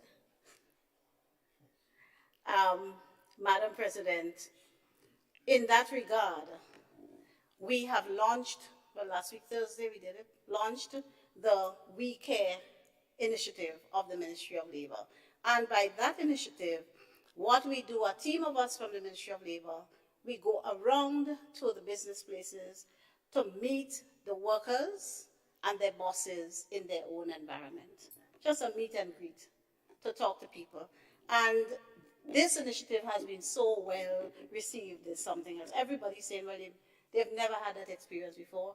This is the first time. In fact, we went to one workplace the other day, and the boss said, well, when she got the call from the Ministry of Labor, she literally thought it was a prank, because she thinks this is such a great idea, but no Minister of Labor and staff coming to meet nobody. And so after she hung up the phone, she called back the Ministry of Labor to confirm, because she honestly thought she was being pranked. And so it is going really well so far. The reception, the feedback has been great from both employers and employees. So it is something we will continue in the new year. So look out for us. It's not an inspection. It's just a visit to have an interaction and to speak. It's amazing the amount of different issues that we were able to discuss. And some we were able to resolve a few little things, just sometimes just a little clarification people need. And the Labour Commission and myself and the other people were able to resolve and answer a few questions and save a few people a trip to the Ministry of Labour. So we are only happy to continue with that initiative. In the short period that I have been at the Ministry of Labour, I am pleased to say we've covered, assisted or played a role in settling a number of disputes, including the dispute between the port workers and the Grenada Port Authority. The workers they were represented by the TAU, the TA Maricho Community College matter. They're represented by GUT. And there was a matter between the GUT and the government of Grenada, and in relation to the Ministry of Education. I must say our commissioner is very efficient in that regard in terms of helping to resolve disputes. Work permits, it may seem like not such a big deal, but actually we generated for the coffers $1,255,700 processing work permits this year. And we have tightened up on a lot of looseness that was taking place in that department. And now people are generally complying with the regulations, so that people who should not be granted work permits, we are sifting them out so that Grenadians can get work that's available in Grenada that they can do. Because work permits really are for people where it's specialized or you can't find the workers here. So we're trying to tighten up that. Finally, Madam President, the Division of Consumer Affairs. In 2018, the Consumer Protection Law was passed, and that was it. The Consumer Affairs Division was never built out. It was a source of frustration for those trying to do something consumer affairs-wise in Grenada, but nothing was done. And so I am pleased to say, Madam President, provided for in the estimates of revenue and expenditure for the first time is a position of Director of Consumer Affairs. And in addition to that, we have been given Cabinet's approval to build out the Consumer Affairs Division with the staff, the support staff for the Director. And we have entered into an arrangement for a physical space, so there will be an office of Consumer Affairs, and that office will be held in the new wing of the NIS complex, right next to Boss FM. So that area is being built out.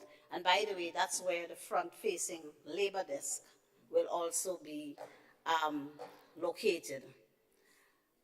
What we have done also to ramp up the work for the Consumer Affairs Division is that we have engaged the services of an IT specialist again, who's going to build out a portal. That work has already started. And complaints and so in relation to consumer affairs matters can be done through that portal. So you can submit your complaints and so online. We have also engaged a communications officer, especially for the ministry, who would help in the much needed public education around consumer affairs matters and labor-related matters, and also with the help of myself and the other lawyers in the Legal Affairs Division, legal affairs matters. So we would be doing a lot of public outreach, a lot of public education in the matters under our portfolio.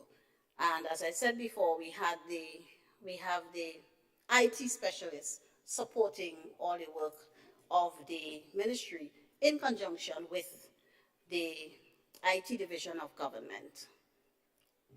Madam President, I just want at this time, I'm almost done now, to say a special thank you and to send greetings to the constituents of the town of St. George.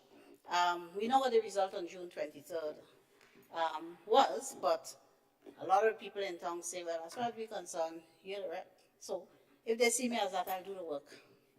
So, Madam President, I would like to thank the branch members of the NDC in the town of St. George for their commitment and their support over the years in partnering in me on this journey where we seek to put our country first.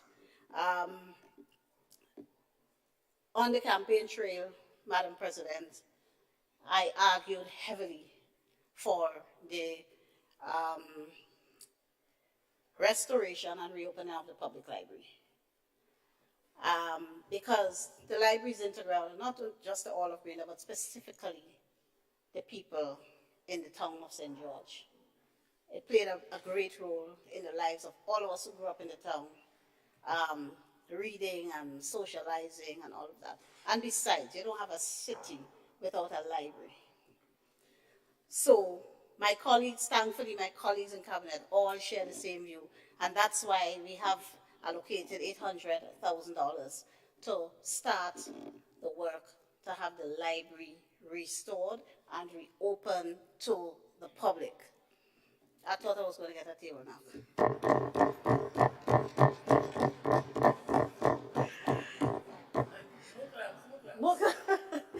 Brothers and sisters, Madam President,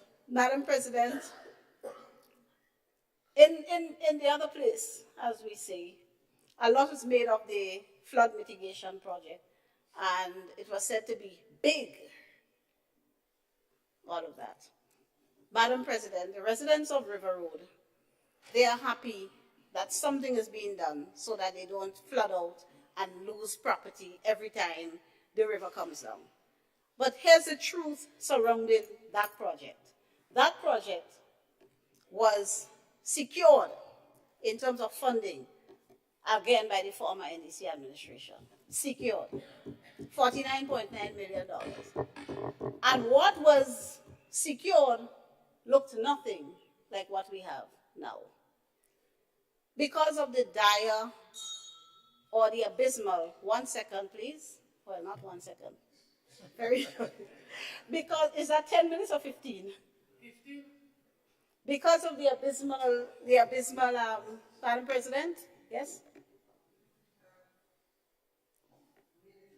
Okay, Madam President, the point is, we ended up losing $49.9 million on that project and having to do it locally, getting less than what was originally slated for the people of the community. Madam President, there are a number of other projects we're going to undertake in the town, in and around the town of St. George, and those will be made public as we go on. But I would like at this time to thank you very much for your indulgence and in hearing me out. Thank you to my colleagues on this side and on the other side. And again, let's get the bill passed and let's get Grenada moving forward. Thank you. Thank you, Senator Claudette Joseph, Minister of Legal Affairs and Attorney General of Grenada. And I think our penultimate presenter on the budget estimates for 2023. Thank you to your staff for coming, the many women and young men who are keepers of the preparation of laws and regulations in the country. We have our last presenter. Look forward to an experienced voice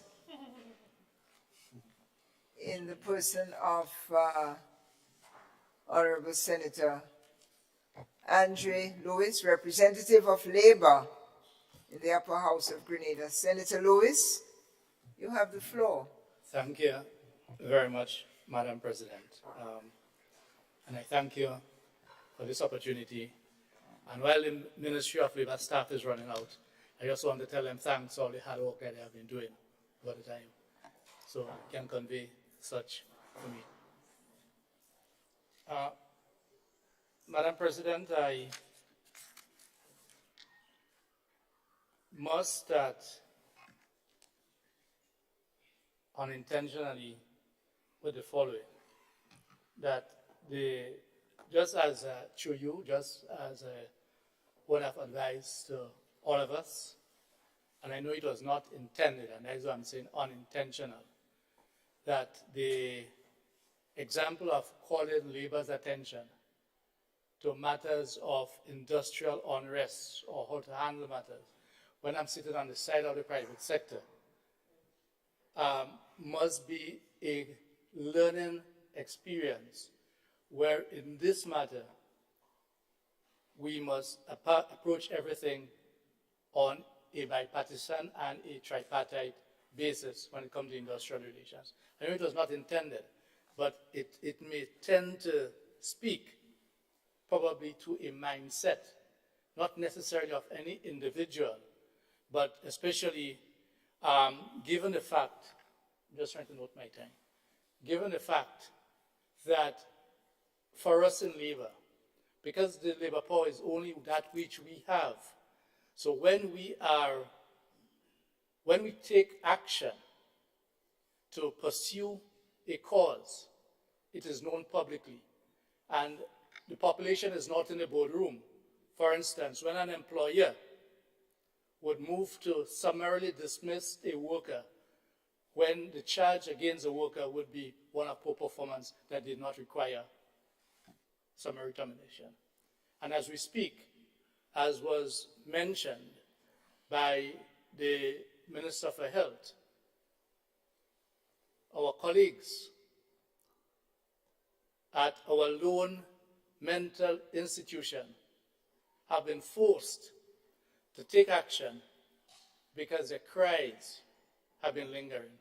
And I just thought I should just start on this because the opportunity presented itself.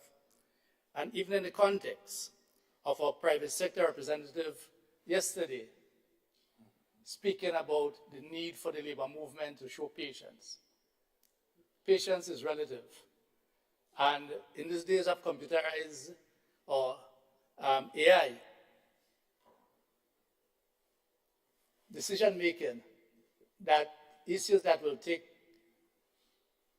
20 minutes in the past may take probably a few seconds now, but it goes through all the same process because of the assessment that you have made of what is required to solve the issue.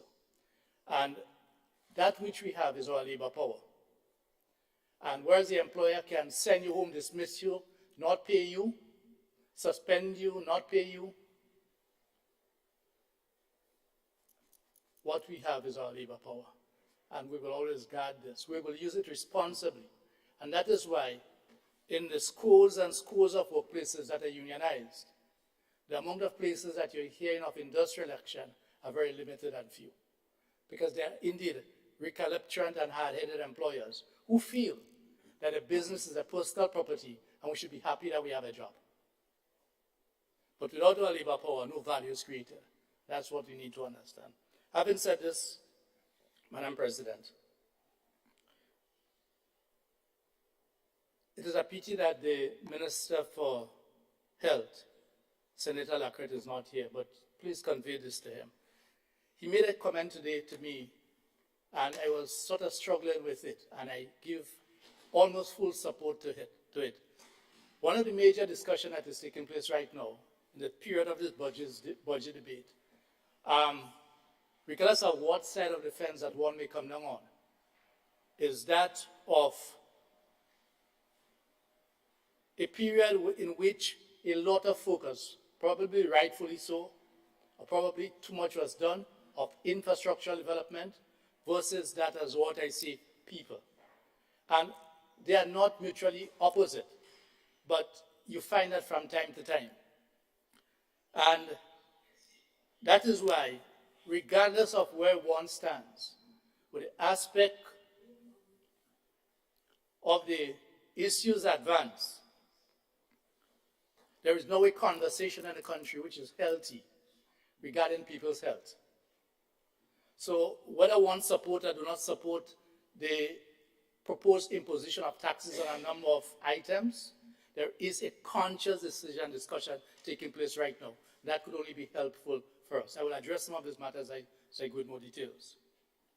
But Labour noticed that the main quantitative difference between the last budget and this one lies in the allocation. The budget is nearly $300,000 more than the previous one, 2023 versus 2022. And that's why we say it is merely $300,000 more, but it relies mainly the difference on allocations. I will give praises where praises are due, and I will be critical where there is need to do. Make no mistake that in this country was built on the sweat and tears and on the back of labor, on the back of workers. Because in all of the crises that we have faced, even during COVID and now, the sacrifices have been called on labor. Because as we speak, the employer class, the private sector, continues to enjoy concessions. Concessions on the port, on the captain of the frigates. Now, after raking up over $600 million in taxes, an idea advanced that when this $600 million was identified, it may have been probably about 2 months ago during the budget consultation. And by that discussion, I will not be surprised if the taxes have reached up to over 700 and something million dollars. But there is immediate undertaking within 5 months to grant amnesty. But hear out, the taxes are broad. VAT, in which there are interest and penalties, does not belong to the owner. These are the monies spent by consumers, the unemployed, the poor, the vulnerable, the rich. These are monies that they have been rewarded for when there is a penalty for it. It is a reward. Also, and that is why it would be good, Madam President, through you, to have a breakdown on the tax categories. Because we are certain that within this $600 million as presented in the budget and by the Minister for Finance, his budget speech, and I am contending that it is more now, there will be income tax there also. An income tax that may have been deducted from workers and not been paid.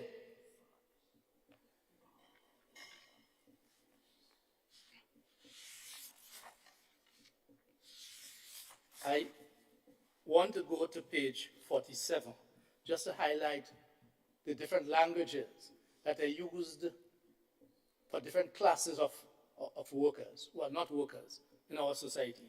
Page 47 of the budget speech. And the Minister of Finance says, on the tax amnesty, and I'm quoting, Mr. Speaker, The current stock of tax arrears is in excess of 600 million. Listen to the language. Listen to how the language is colorful. Continuing quotation. The truth of the matter is some of us have not been paying our fair share to support national development. That's a nice way of putting it. Some of us, the vast majority of us, who are salaried employees, do not have that luxury, if you call it a luxury, of not paying taxes before that money go into our bank account or in our hands. It is taken away from us. And at the end of the year, those of us who have to fill out our tax return forms, if we underpay, we have to pay the difference. But the language here makes it colorful. Some of us, the truth of the matter is that some of us have not been paying our fair share to support national development. Here the reward. Here the carrot. I quote, "This government desires to build a sense of national identity and a culture of meeting our obligations to the state. To prepare for this transition, we will implement the following compliance strategy. Effective January 2023, we'll implement a tax amnesty for the next 12 months that will waive 100% of all interest and penalties for all arrears up to December 2021. So, in other words, like these are infants, little children, right? On the heels of, in 2010, I think it was, a tax amnesty was given. Now, the new administration, within 5 months or so, without demonstrating that they have called a meeting of the private sector, in the same way, that's nationalism, eh? The same way, is class, and how we respond to class. The same way as our Minister for Health, in his very impassioned way, very passionate way, called on the nurses and the workers in the Ministry of Health to stay the course, to make the sacrifices while they sort them out, not yet making them permanent despite the practices. No attempt, to the best of our knowledge, were made to call the private sector together, to call our representatives here from the private sector, the chamber, the Employers Federation, and say, look, we have this challenge. Over 600 million is outstanding in tax collection. X amount is VAT. VAT belongs to us. Don't forget that about 3 years ago, Madam President, a prominent businessman place was shut down during the Christmas period because of VAT and other taxes outstanding. Labour got involved by asking the relevant authorities to reopen the business, but allowing him to pay the taxes and interest, because we think if you owe, you must pay. But we are not aware that any efforts were made so that the Minister of Finance and the government will come to the nation and say, look, we have been in office now for 12 months. We have been having a number of discussions with the private sector. We have met with the chamber. We have met with the Employers Confederation. We have met with individual businesses that are not part of these organizations. And we have been able to collect 25% or 20% or 10%. And in the interest of, trying to work out something, we are proposing that the remainder be wiped off. No, but the first thing that comes is the amnesty 100%. How do you expect workers to feel when, for instance, failure to pay these taxes must have impacted government's ability to attend to a number of national issues? I do not believe that they would have been able to collect everything, because it happens. And I hear those who are trained in economics and others are saying, well, these are not monies that they have collected and they won't collect it anyhow.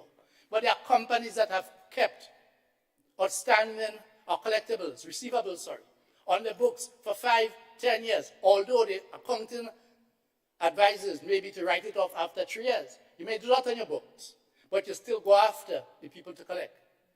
We have to be aware of this, and that is why, through you, Madam President, my colleague, Minister of Labour, indicate that government will just be an independent umpire. That's not possible within the contradictions of our society. Because at some time you have to make a decision as to which side you come down on. That's a reality, because there is always this conflict between the workers and the employers, because we want a bigger share of the pie. We want to be able to have our savings too. Madam President, NIS changes, that's page 24, so I'm addressing the budget issues. Labour suggests, I'm supposing need for changes within NIS, so I'm doing the budget speech, which does not actually do with all figures, and then I'll get to the estimates. We have supported over the past years and years the change in the retirement age. I know it is a matter that creates a number of challenges for people, so much so that a number of workers are operating under the basis that the retirement age is already 65. But a lack of political will, and governments must take blows for that. And that's a fact, because our NS is close to crashing. So we support those changes, but at the same time, we are saying that as we seek to increase the NS contribution, and therefore what workers have to pay, there's a need for salary increases, because it therefore means that the spending power of the worker is impacted. And I know it is a challenge, because NS need to survive, so we need to put into it, because we are going to retire at some stage, and NS is not only for retirement, NS is maternity leave, sick leave, etc., etc. But that is why we need to address the issue of salary increases. And as we extend the age to 65, that is why, Madam President, through you, the government has that responsibility to implement policies and programs that will create employment opportunities, business opportunities for young people as they leave school. Because what can happen is that as we extend the age and people stay into the labor force longer, if we do not create that avenue at the bottom to absorb people, the unemployment rate will spiral. And we know when we are young what our energies are like. And if our hands are idle, it can create social challenges. So while we support that activity, we are calling for the creation of not just employment, but training so that people can operate their own businesses. Under page 42, occupational safety and health. To quote again, the Minister of Finance, because he's the one presented the budget, this speech. The current state of government buildings is not only affecting the health and safety of our workers and citizens, but has also become a contributor to low productivity in the workplace. And that's a fact, because the law allows a worker to remove his or herself from a situation that is not healthy to them. And bearing this in mind, Labour is asking, how will this impact the implementation of the budget? Bearing in mind the following, Madam Minister. I'm aware that a number of workers within the Ministry of Finance are working on flexible working schedules. At least 4 sections of the building are not occupied. Staff members are complaining about air quality and mold. Who will process the payments? Who will conduct the revaluation exercises? Who will collect the taxes? And therefore, there is need to address those matters urgently. On page 46, strengthening the economic management. Interesting. And as we go into the process of salary negotiations, not just with government, because we have started, but with the private sector, it is important for us to bear the following in mind. The words of the Minister of Finance on page 47 of the budget speech. We have kept inflation from spiraling out of control. Our inflation rate of 5.5% for this year is one of the lowest in the region. So for this year, 2022, 5.5%. Next year, it will be more. Let us bear in mind the following, so I'm no longer quoting. Between the period 2013 and 2014, there's about a 2% year-on-year increase. And after that, inflation had increased at an average of about 2.5 per year. So over the past 10 years, inflation has increased about a total of about 20 to 25%. Because yes, the average year inflation has a cumulative effect on prices.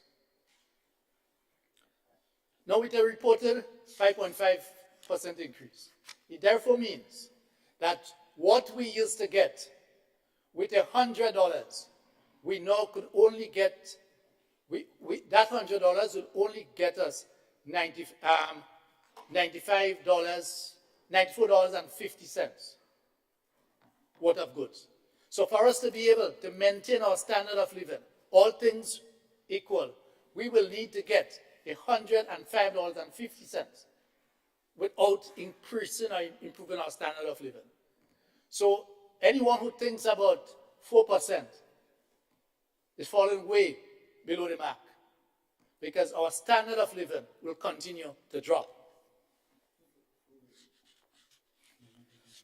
In the coming year, therefore, salaries will have to increase at a minimum of 5.5%. And I'll tell you, I'm saying this officially here because that's what the figures have said. But we all know that many times the figures quoted are not really a true reflection of the actual cost of living increases, because it has been accepted that the last food basket survey was done in 2012, or thereabouts, 2010, 2012.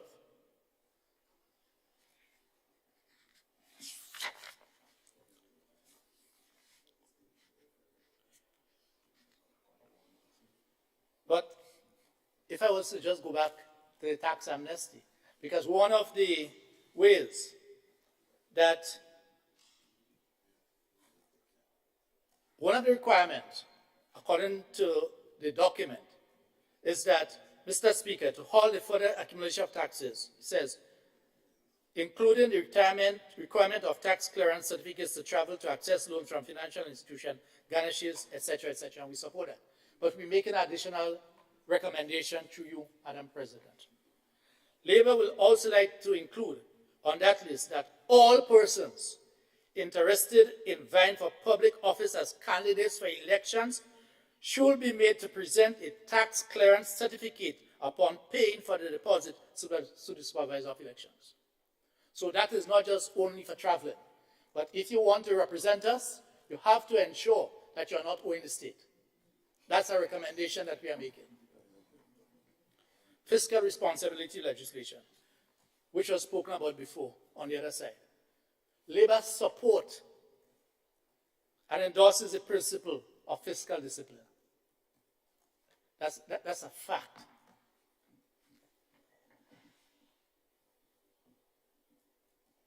But we will not support any action that will jeopardize the fiscal health and economic security of the country by spending more money than we earn. And that is why the Fiscal Responsibility Act and fiscal legislation is so important, and we support that. But here the concern. However, we would like to submit that the fiscal responsibility must not be used as a disguise to prevent workers from being compensated properly. Madam President, on the other side here, it was said that government recognizes that the fiscal rules is limiting certain aspects of the development in terms of spending.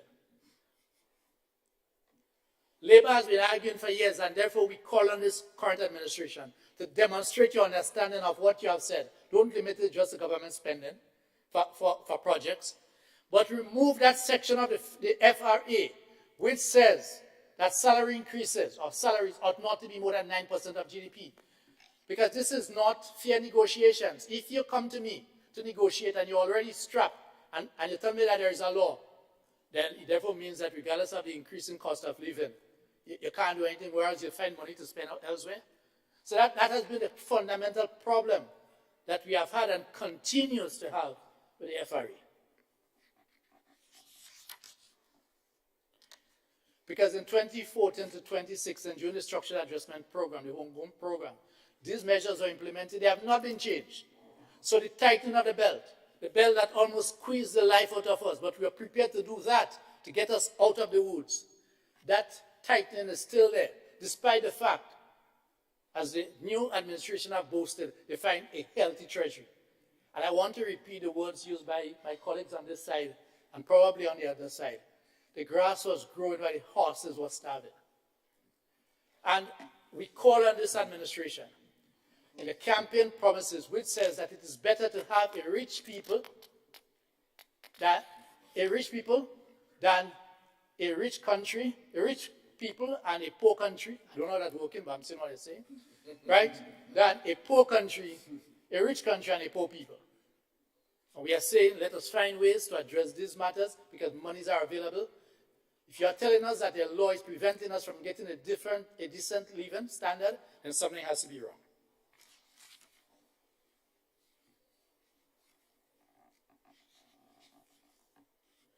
We are calling for an amendment and a recalibration by the end of the first quarter of 2023. I now go quickly to the estimates of revenue and expenditure for the year 2023. On page Roman numeral XXI, because these are some answers that I would like to get where we have questions. On the total figures, Labour is requesting clarity on the manpower, given that 5,189,000 workers were employed in 2022, and we are now moving to 5,363, a small increase, as it relates to aligning with the wage bill. Because we are always hearing about the size of the wage bill and why we cannot give adequate increases to workers. So if we can get an answer as to what is the wage bill of the 5,189 and the projected 5,363 for 2023, that will be useful for us. Page 7, recurrent revenue.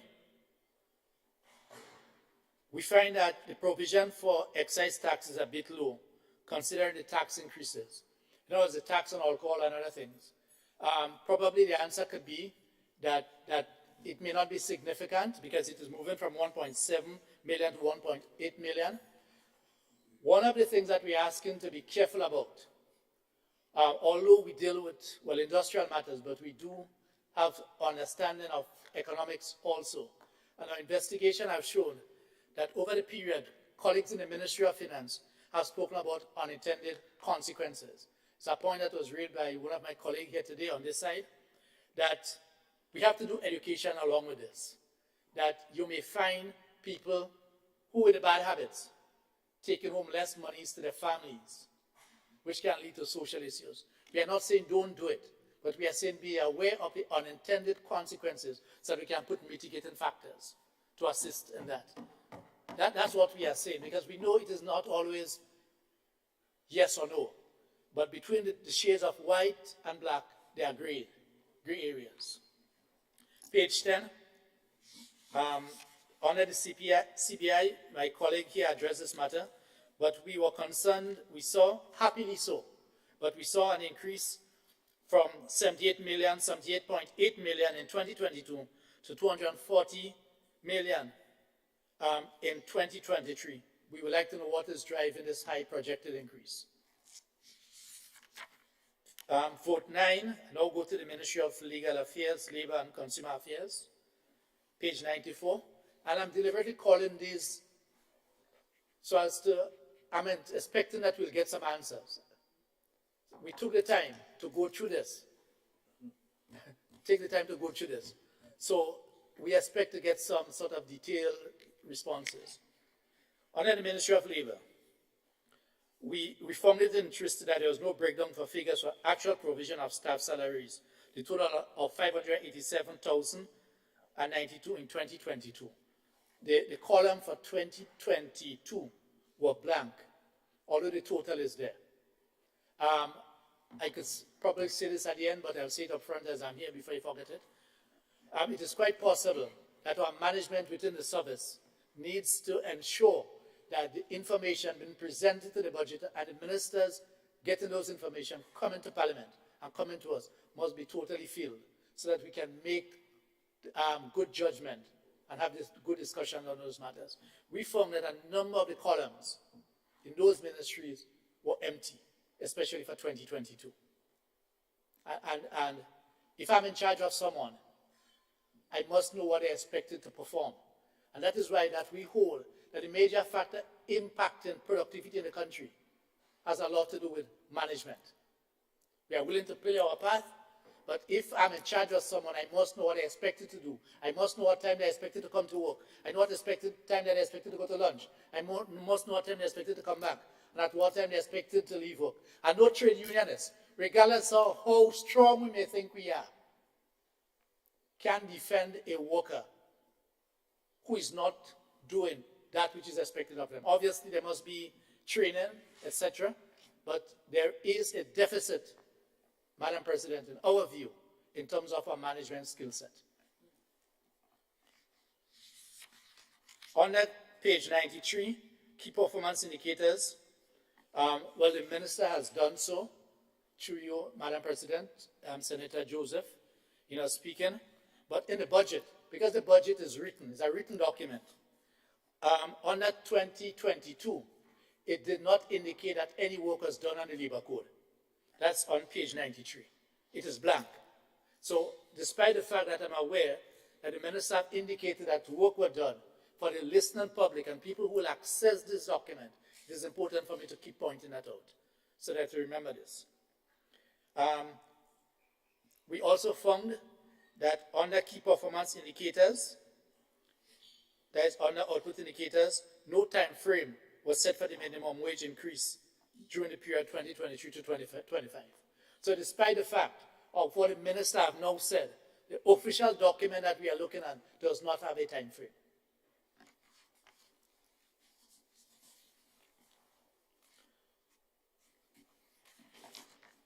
Outcome indicators on the same page, blank, example overseas employment. All of these are blank. And I'm doing this to you, Madam President, because of the important role that labor has and the working relationship that we need to continue, where we can speak openly to each other, to our Minister of Labor, so that they would recognize that we need to get all of us and all our colleagues in the ministry to do that which is required so that delivering benefits to workers through the ministry will become more practical. Senator Lewis, thank you for your methodical approach inquiry. And my question is, as you proceed, I won't take more than a minute of your time, whether or not you have compiled these list of questions and inquiries in a manner that the other side can have access to it for their response now or later. Or is it, because I'm taking notes, but that's for my own use. Would you have such a list of inquiry to present to the other side? I can present it, but I didn't separate it. But I can do so at some time. But I'm also expecting not to make it too easy for my colleague, because the population is listening, leader of government business. I'm sure that he's quite capable of, if not answering all of the issues right now, but I'm expecting that he'll come up with some answers. But I can put it together and get it. Yes? Or more than that, I anticipate that the other side is actually making a chronology of these questions. So it's on both sides. You, as well as they, have to be prepared to respond to them. Thanks. As you recognize, as I said, I lifted the pages because we have to continue lifting our discourse. And we can lift our discourse by being specific, right? By helping each other out, rather than asking a question and they have to go look for the page. It is time consuming, but that's what we are here for. And none of us is afraid of work. None of us is afraid of work. Thank you. And I will add 1 minute to your time. Thank you very much. On the page, sorry. Senator. Thank you, Madam. Sorry for this in situ interjection, but what you said, Madam President, to Senator Lewis and his response get me a little bit worried in terms of needing a response to his questions. because at some point in time, we'll have a yea or nay, and I don't know if I'm thinking that these questions are to be answered to know how we go yea or nay, and not to show, so I'm kind of worried based on that interjection. It's just what I think. I could be wrong. Senator St. Clair, you're the veteran compared to me, so I would propose that we hear Senator Lewis to his completion. We also have the Leader of Government Business to respond, and then we'll see where we are. Thank you. Thank you very much. I can help my colleague, Senator Thomas, because we're all in this together. It is a budget, it is an important document for the process, and I do not foresee any challenge along that line to be through you, Madam President. These are observations, right? The document is there already, right? But it's just things that one wanted to draw so that next time around, we can also go through to make sure that most of the T's are crossed and the I's are dotted. You may not get everything at one time. On page 93, key priorities, 62 workers were sent to Canada in 2022. We would like to know, our concern is whether or not these were recurring, meaning that they went before, or if it was 62 new ones, and 2021 is different, and in 2023 it will be different. Page 94. This one must be an oversight. I'm hoping so. Page 94, under vote 9, this having to do with Ministry of Labor.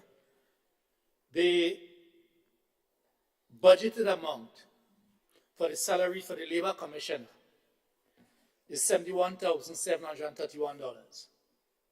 And we'll say that's good. It was not in comparison to something else.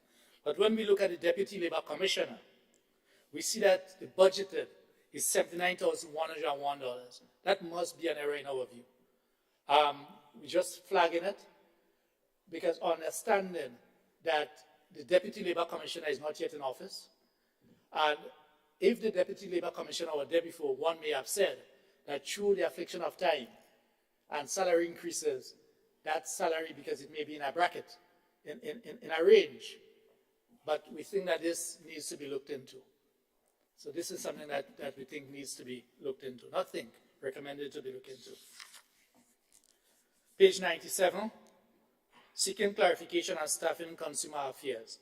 Seen total staff working for 2023 as shown as 1.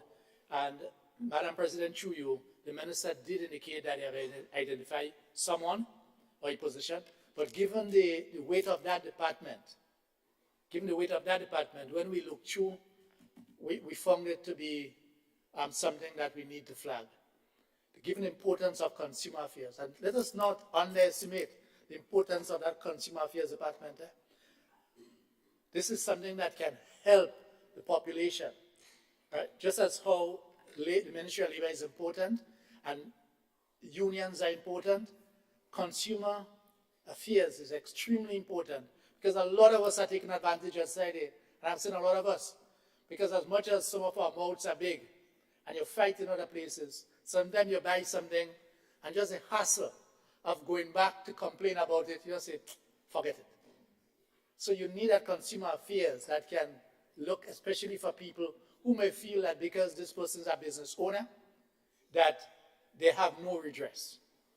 We know the act, the law was passed, we passed in Parliament here a few years ago, the Consumer Act to deal with these matters.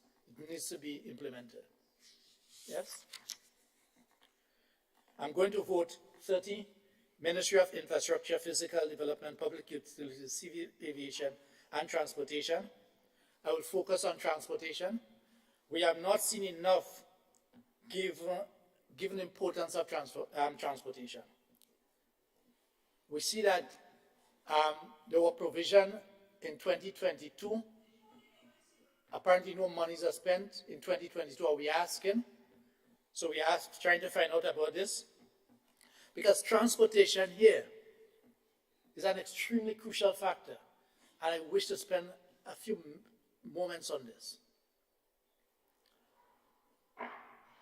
We are recommending to the government to put in place, Labour is recommended to put in place a national transportation system, one that can be there for school children, so you can address the issues that normally takes place on the bus terminus and other places.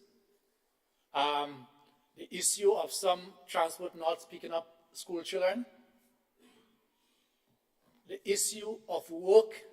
Quite a number of our workers, predominantly female, who work in the hospitality industry, after working up to 11 o'clock and 12 o'clock the night, and being dropped off by their employers, Madam President,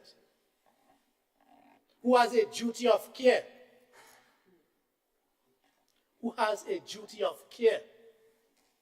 Because that's your asset. If this is your most important asset, the human being, are you telling me you're not concerned that when you drop them by Boucherville Bridge, or you drop them by Red Gate, and they're living up in Guava, St. Mark, or they're living in Grenville, or you drop them up by Willis, Constantine, or you drop them in Vendome, which is the last house they may be, what are you exposing them to? And the stories have been told of many of our young women having to find themselves in compromising positions by preying people, those who prey on the vulnerable, because vulnerable here is not just about whether you have an income, but because you need an income, and that's where you get that job, and you have to go home. We are calling on this administration, this period of transformation. I take this seriously. This is not politics. On labor issues, bread and butter issues, that's not politics. Because you can't take an NNP card or NEC card or a GLP card and go to any supermarket or go to any busman or go to any taxi driver to drop you home or to get groceries. We are asking that you make this a priority to get a few large buses in the first instance and to go into concrete discussions with the private sector bus owners. Because I know some of my colleagues, and I'll call his name, I thought of calling him to get permission, Gat, Woodruff and others, are very much concerned of those things. These are discussions that I've held with them. And arrangements can be worked out. We have been calling for it, but no, we are saying that we are jumping on the bandwagon of transformation because we accept it. It's a different dispensation and different discussion.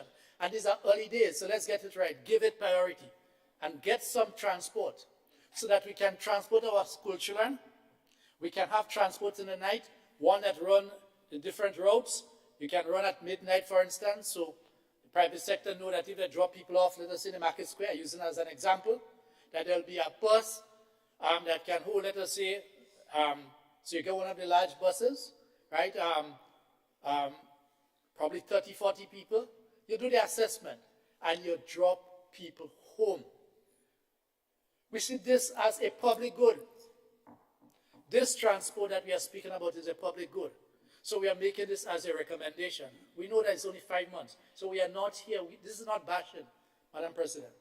This is in the early phase of getting on board so we can make strong recommendations. The TUC raised this matter during the budget debate. This is something that means a lot to us, and I'm sure the nation.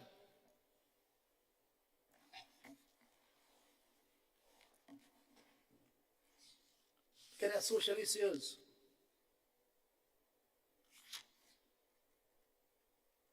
And therefore, we have not seen the staffing to address these matters that need to be addressed urgently. We are happy for the nurses that are getting the $500 honorarium. It was kind of surprising, not surprising, concerning to hear the reason for giving it is to prevent them from leaving. That's good. But I would have also liked to hear, and I know that was meant, although not said, there's an indication and an acceptance that they deserve more. And that should be part of the salary and more than part of the salary, and they deserve more. But they also deserve to be made permanent. Because we spoke about the importance of the position. So we accept the honorarium, but at the same time, Madam President, through you, Madam President, I make the request that on all matters concerning workers, especially in unionized environments, that a bargaining agent must be consulted and ought to be consulted. So we are making this request and this plea that, especially in the Ministry of Health and all ministries, but because I'm speaking about the nurses, whenever we are addressing the working condition, we are asking the ministry, through you, Madam President, to please consult and hold discussion with the bargaining agent. One, it will show respect and acceptance that there is a bargaining agent. Because the responsibility under law of the union is to represent the worker in all conditions of employment. And what better way to demonstrate that the payment of the dock salaries and the payment of the pension was not just because of the political pressure, but it's a genuine attempt to foster close and principled working and professional working relationship with organized labor and all workers, but organized labor, because organized labor is the vanguard of the labor movement. By engaging, whenever we have an idea as government and as minister and as ministries of making some changes, progressive as it may be, the best way to demonstrate that is to engage, have an engagement.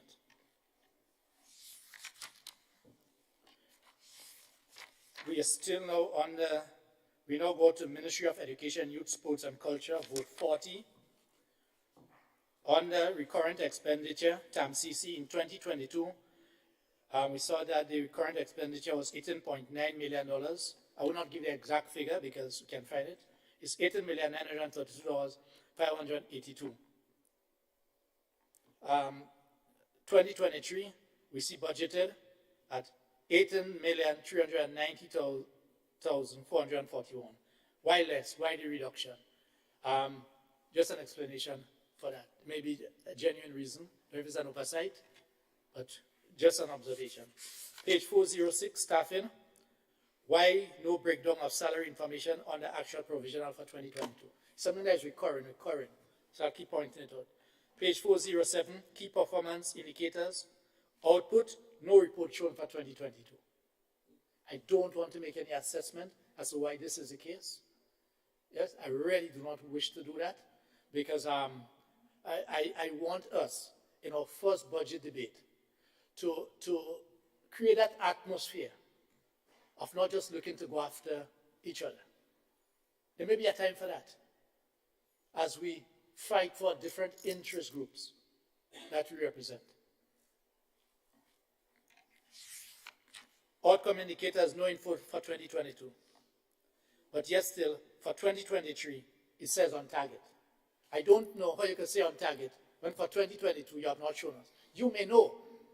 The people presenting the document may know. But remember, we are debating this matter here, and the population will access it.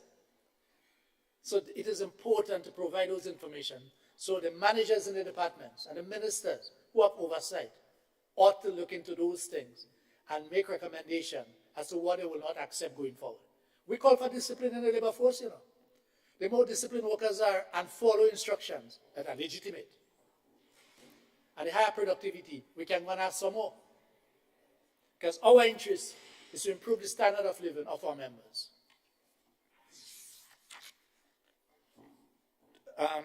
Then we saw, so 2023 said on target, but 2024 said 70%, projection of 70% achievement. And there's another column which says, yes. I do not know that yes is an indicator.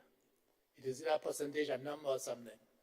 All right, so we are pointing out what we see as some of the deficiencies and shortcomings that needs to be addressed. Because outcome is an indicator of your priority and focus. And therefore, if you have outcome column and rows, you have outcome on this column here, you would want to have on the other columns, alongside your rows, the actual outcome and projections. so we can know if it is making sense. I had an earlier question, page 401, but I think I find the answer, but I'll say it anyhow, just in case I'm wrong. The school feeding program in 2022 was $3.2 million, thereabouts.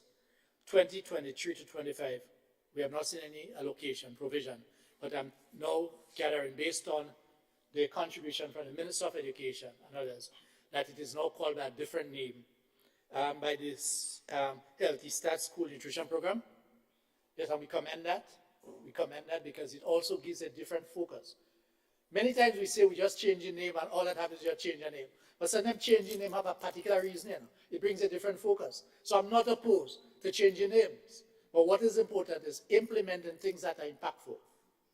Yes, it's not just a changing name sake.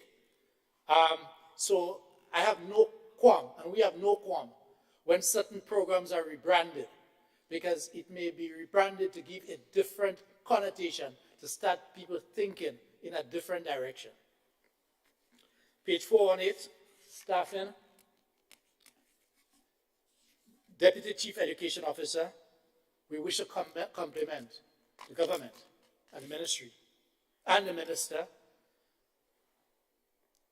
for having a special needs Deputy Chief Education Officer. We think that is highly commendable. I think it shows the seriousness, which we expect to be matched with action, but obviously time will address that matter. Time will address that matter, that we need to pay particular attention to our special need education and our students, and therefore it is highly commendable that this matter has been addressed and provision has been made for a Deputy Chief Education Officer with specific responsibility. On that staffing for we are not seeing any report breakdown for 2022. Page 421. Page 421. I'll go to page 424 on the youth. Recurrent expenditure. I know that was addressed. In 2022, it was $32.7 million. In 2023, it's 29.3. We are concerned about this reduction given the importance of youth, because it means that less will be spent on youth, and therefore we are concerned about this. And there's a correction that should be made to the document, on the soft copy if possible, or noted, to correct the title in the second column from approved estimates to change it from 2023 to 2022. Where it should be 2022, it says 2023. On a 2022. Just an observation. Capital expenditure on the youth, we see it move from 4 million to 3.5 million. Here again, why the reduction in allocation for youth? I know my colleague here had expanded on a number of these, so it is not necessary given the management of time and everything else to go into these matters, because I'll just be repeating that which has been said, because we are all concerned about this. Page 425. Here we want to compliment the Minister of Youth, the Ministry of Youth, and the workers in the youth department, because for the provision of info from 2021 to 2025, all columns have been filled, and we say, well done. This is what we are looking for. We know it's possible. Under the Ministry of Youth, from 2021, because they had columns to 2021, all of these has been filled up to 2025. You know it's possible. Supervision, its requirement, its standards. Page 425, outcome indicators. Percentage of young people completed the Imani program. Here we have a concern. For 2021, the report said 50% completed. For 2022, it said 30% completed. The projection for 2023 to 2025 is 40% per year. We are saying that if you are projecting, we would like to see an increase in the target set to have the amount of people completing the Imani program. So once you take people, whatever the numbers, and we can debate the amount of numbers, whether it should be 3,000 Imanis or 1,000 Imanis, whatever amount you have in the program, we want to see a higher percentage in to have them completed. And we think this is not a good indication. To have for 20, you move from 50% in 2021, 30% in 2022, 40% projected in 2023, and you stay at 40% for the next 2 years, we need to set ourselves targets that are within the attainable limits, but are difficult to attain, so we'll keep stretching ourselves. It's called stretch targets. And that's how we make progress. We have to be hard markers of ourselves. We must not set targets that are easily attainable. It doesn't make a sense setting as a target. Many times today and many times in life, I hear people speak about low-hanging fruits and fruits on the ground. I have a difficulty with that, Madam President, through you. Yes, there are times you need to do that. I grew up in the country, and I can tell you that many times, many times, we climb the mango tree to get the best ones on top. Because it is not that which is within your grasp or within your reach, but that which you want, which you think is best for you. So too many times, yes, we need to pick the low-hanging fruits sometimes. We need to do that because we don't want them to spoil. But I find many times the excuse is low-hanging fruits, low-hanging fruits. So let us set the targets higher. Page 426, total staff summary.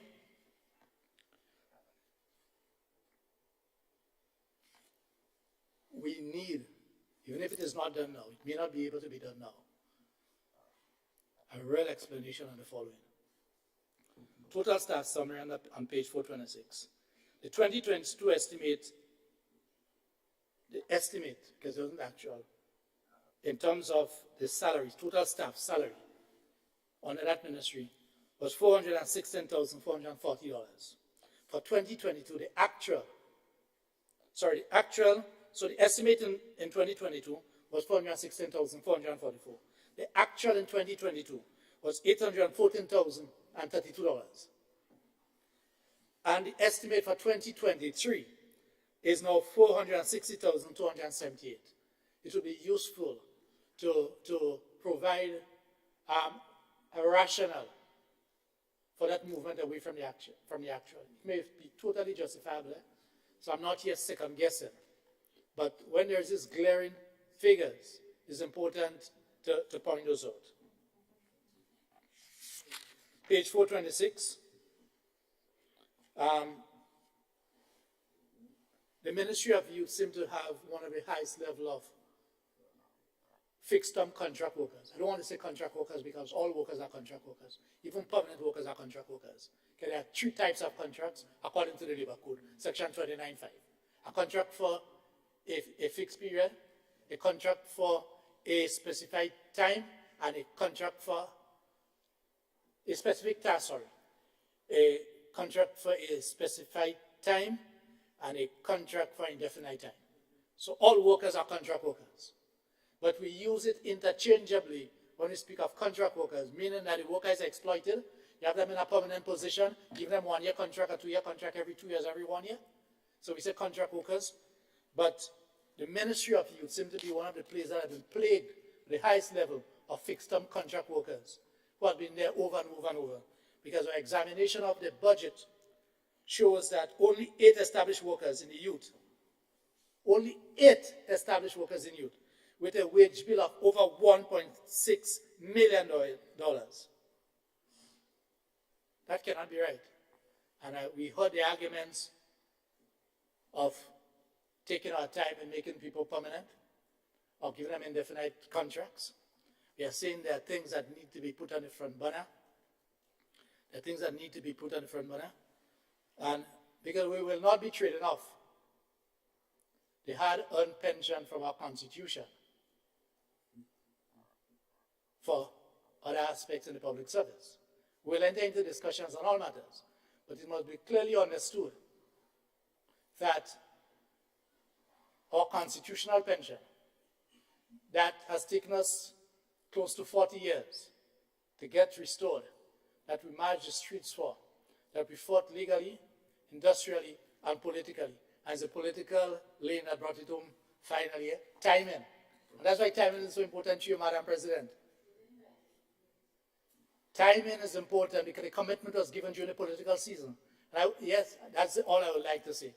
I would not like to go further as to say anything different. I'm saying, but we commend and recognize that that we did not have to continue fighting for it. So compliments must be given. But it is we the workers that fought for this. Our salaries were docked. We were threatened with jail. We were threatened with a court injunction by trying to prevent us from striking and trying to force us to go back to work. And there are costs. And I'm saying this in the early o'clock, that industrial matters have a way of lingering to come out to play at the right time. And that is why we compliment the current administration once again, officially, once again, for implementing the court judgment.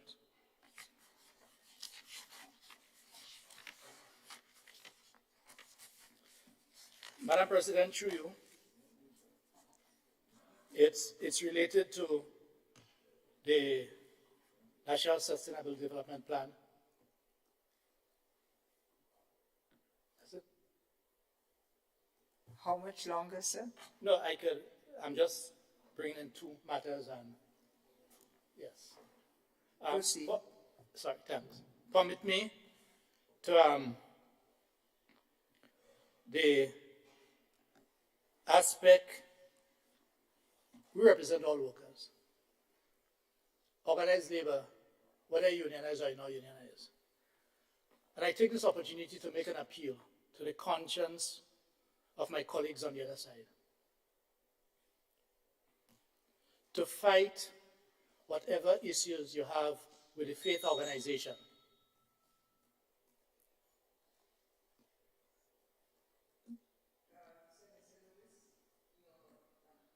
Thank you. Senator Lewis, you have really expired your time. So, Less than 3 minutes. okay. Less than 3 minutes. Less than 2. Yeah, less than 2. Well, I wouldn't. Less than 3. Less than 3. No, So that's 2. okay. No, I'm saying.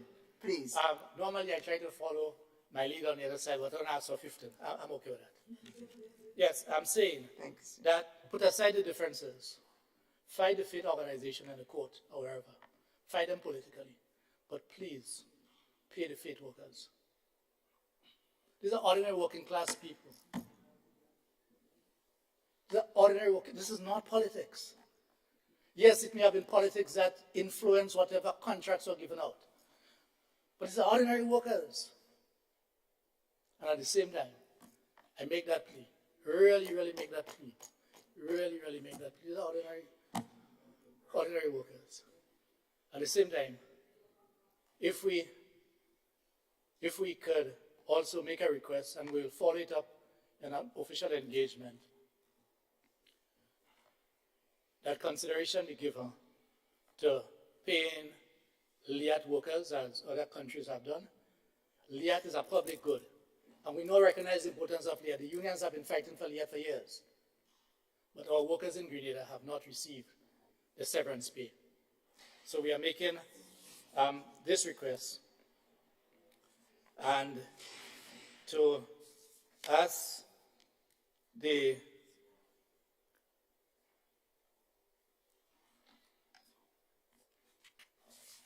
yes, and to finally end by saying, last point, that my colleague, a private sector representative, came up with all kind of justification as to why they didn't pay the $600 million by saying the tax is cumbersome, and when you have to pay, you have to pay.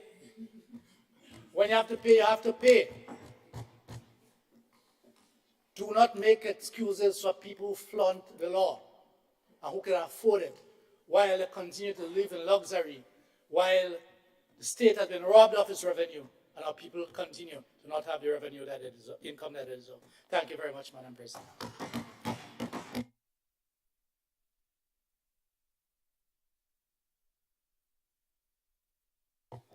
Thank you very much, Senator Andrew Lewis. And this brings us to the last speaker on the roster of the budget debate. It is traditional that the leader of government business respond, and he indicated that he would be right back. So let us just take a short break to stretch and regroup, and we'll come right back as soon as he is available. 5-minute break. Senate is adjourned for 5 minutes.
The Senate is reconvened.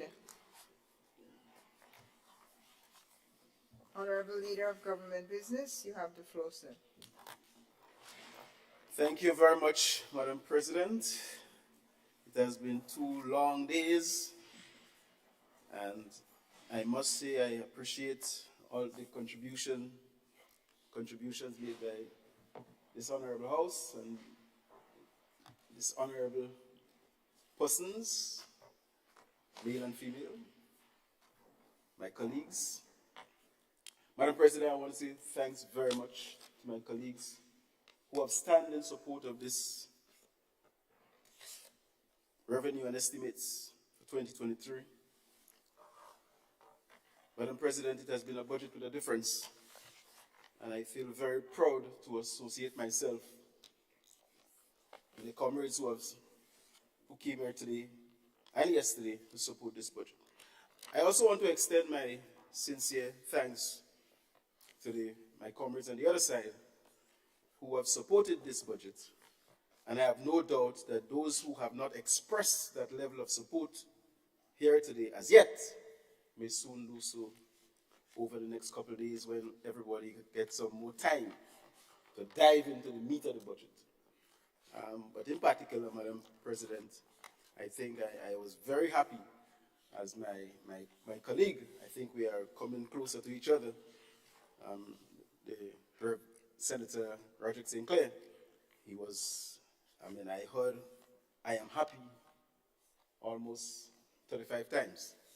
I don't know if the Hansard report will indicate that, but I'm very proud because I think we have the same constituency in regards to service to farmers and service to people. And his endorsement has really and truly sent that message. Madam President, I also want to be very grateful for all the matters that has been looked at and where the flags have been raised. We will definitely, as a government, take note of that. I want to thank the senators on the other side who have identified those areas that need to be flagged, and also for the observations that have been made. We'll definitely take it into consideration, and you will appreciate that this document that we have presented in the House is a working document. It's a document that we will be visiting for the next 12 months.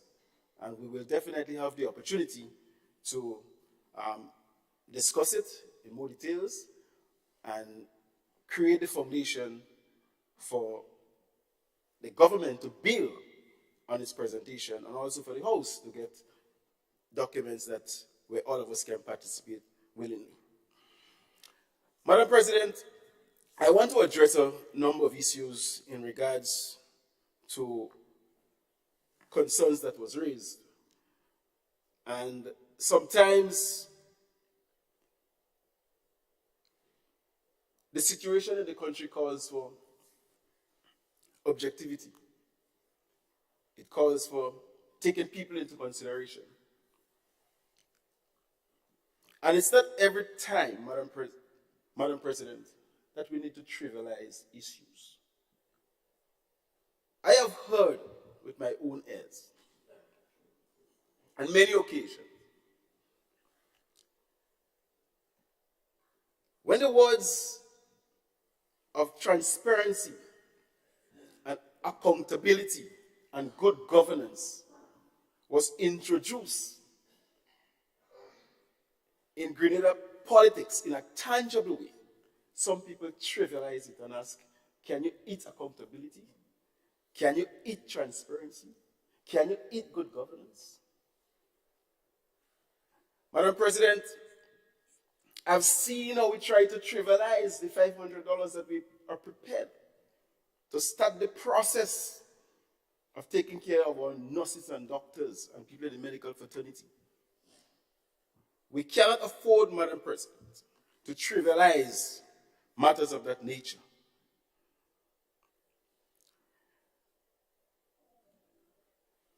Madam President, the issue of transformation, attempts are made to trivialize the issue. And I've heard comments to the effect that transformation is not new, and it was there before. Well, I'm going to tell you something, Madam President. I remember when man used to travel on his legs. And I remember when man used to ride the backs of donkey and camel. And I also remember when that form of transportation was transformed into mechanical. The invention of cars, motor vehicles. History have a way of teaching people good things. Madam President, the transportation across the sea was invented at some point in time. Transportation in the air was invented. And we had little twin crafts. And then we had jumbo jet. I'm saying that to say, transformation is a process. It's not a matter of anything new. The basic need for transportation has been there. And therefore, every stage you go is a transformational process. So it's not a matter, you don't have to get new initiative to have transformation. Basic health care. We don't have to keep that for the rest of our lives. We want to transform the basic health care into high tech. The best in the world. And that is what the transformation is about. The way we do agriculture in Grenada. We don't want to do something different. Agriculture has to continue. We have to eat. We have to grow food. But the way we do it, Madam President, that is the transformation we are talking about. And I think that is what some people are missing. Building on what you have. Yes, we have schools in Grenada. But the same school buildings, the same teachers could be used to modernize the education system and make it work for our own transformational system in terms of going forward. Madam President, that is what we are talking about. And I think it is important that people understand that. Madam President, 8 to 4 work. Another issue this is basic. The labor code will tell you 40 hours a week is a day work. And it doesn't say whether you are working there, or doing this, or doing that. Even though where this talk came from, it was not only related to the debushing program, but people take this thing and trying to mislead the public. But the public understand that when they go to work, there is a time attached to it. There is a value attached to it, and both of them go hand in hand. And Madam President, our responsibility as a government is to make sure that we have a disciplined workforce in this country. That is what we're trying to get at. We're not trying to pressure anybody. We are not trying to pressure the people who do the debushing program. Madam President, we want to instill in our nation that when an employer employs you, you give value for money, whether it's government or in the private sector. We must ensure that. Madam President, this government will not use any form of employment, whether in the private sector, in government, or the public sector, to create any reservoir of votes. And that is what people have problem with. When the aim and objective is not that genuine, but they employ you so that you will be loyal to them for the rest of your life. This is not our intention. And when you say the sun too hot because, well, we live in the tropicals. And I'm going to tell you, if I walk in my land, I'm getting a tree to shade under. And I could walk for long hours. And I could also tell you that the carpenter who is building the apartment down in Chublu and Lansapin, they have to stay in the hot sun for 8 hours. So what is the comparison? Madam President, we must not, as government officials, people in the parliament, we cannot tell the nation that working 2 hours, 3 hours a day is sufficient. This will have serious repercussion on the nation.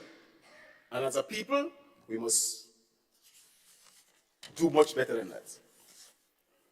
Madam President, I could understand when the Honorable Senator on the other side, leading the process, is concerned about MIT and the kind of conflict it may create and the kind of duplication that may occur. I have no problem with that. That could happen. But I want to tell you something. In the world of good governance, excuse me, proper structure, things well organized, you know what you want, you know where you're going, you know what are the risks that you are taking. These principles, Madam President, the National Democratic Congress are accustomed to that. That is what we are guided by, good governance. So when we set up a ministry, it is something well thought out, something well planned, well organized, and ready to be executed. And I can tell this honorable house that there will be no conflict, like there's no conflict among the members in the government. There will be no conflict between the MIT and the other ministries because we are well planned, we are well organized. Have no fear, my brother. And I don't want the people in Grenada to have any fear whatsoever because I'm going to tell you something. The MIT is one of the most excited ministries at this point in time.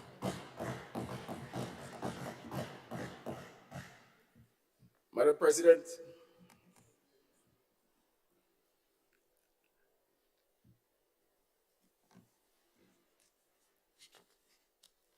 you know, CES is another issue that people are concerned about.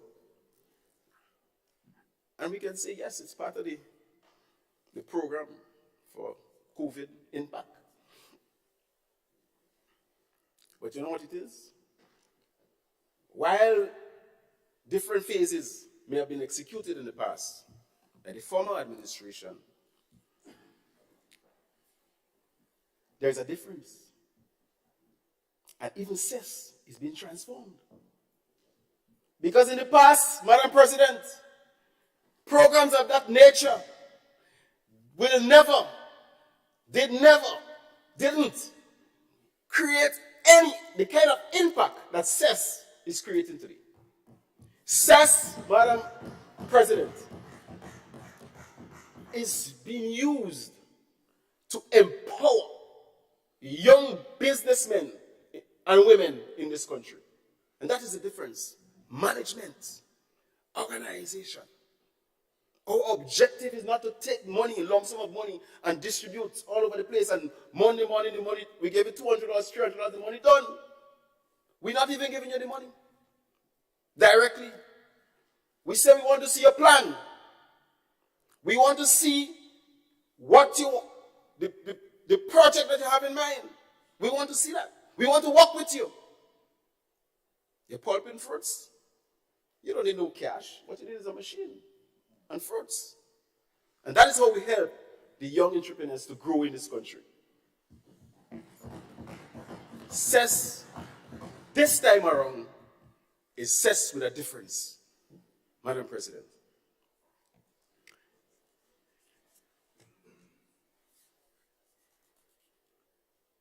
The Imani program.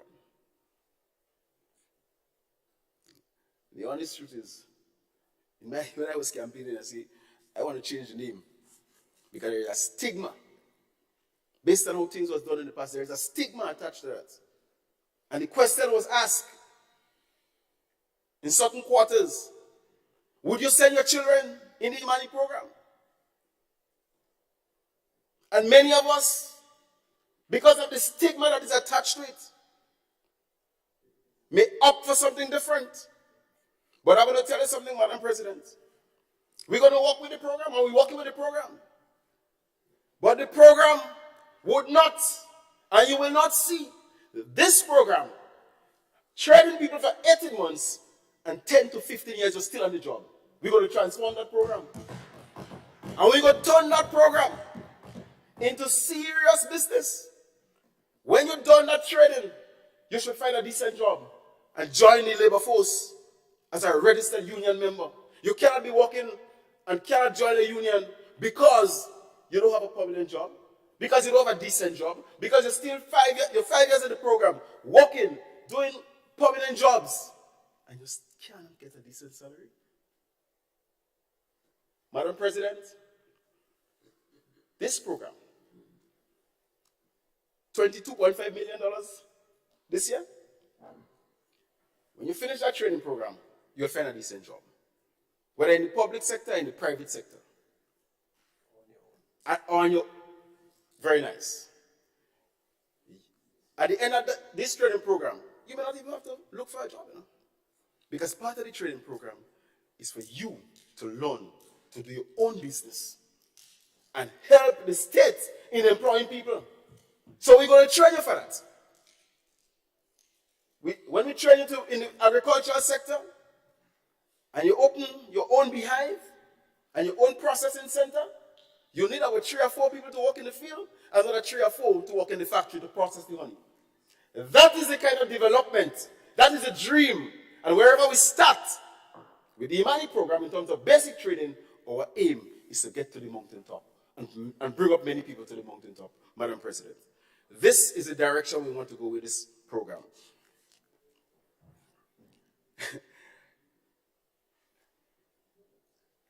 You know,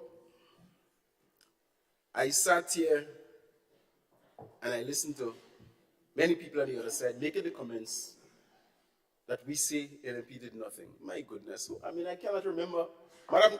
Madam President, I couldn't remember anybody saying NNP didn't do anything as an administration. But they keep saying it and repeating it. And you know what it is? You know, the conclusion I came to? There are people in this country who create their own narrative. They make up their own story, and they cry for sympathy in this country. But sympathy will not be given in situations like this. You will not get sympathy in situations like that. Because I can't remember people from the government side, Madam President, giving so much credit to an opposition. I don't see, I mean, many speakers here in the Senate. NNP did this and they must be credited for it. We did that. But we're going to build on it and we're going to transform it. Because what we want, Madam President, is for the state resources and anything you're pumping money into must create impact. And not just as a slap on the wrist to give you a meal to eat. We want to create decent men and women in this country. Madam President,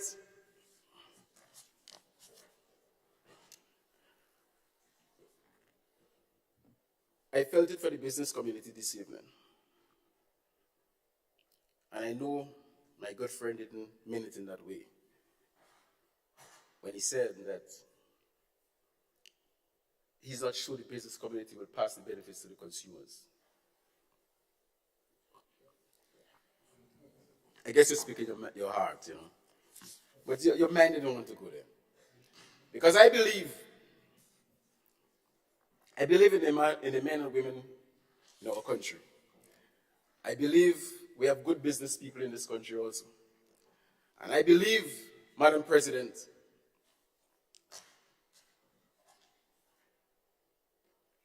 that if the government stretch out an olive branch to the business community, I have faith that the business community will respond positively.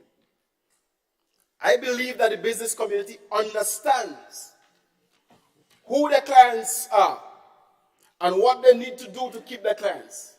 I believe they understand that more than anybody else. And I believe that the reason why they have to spend so much on advertising is because they don't want to lose these people. And if the government extends an olive branch to the business community. I have all belief and courage and faith that the business community will stretch the olive branch to the consumers. So I don't want any businessman outside there, or anybody that contemplating of doing business in this country, to have any fear that this administration, this government, would not want to work with them on mutual grounds. We're working with stakeholders in this country. We understand the importance of that. And Madam President, we have to work with the private sector. We have to work with the trade unions. The Minister for Labor outlined that quite clearly in a statement, presentation. And make no bones about that, we'll be doing just that. We're working with one and all. Madam President,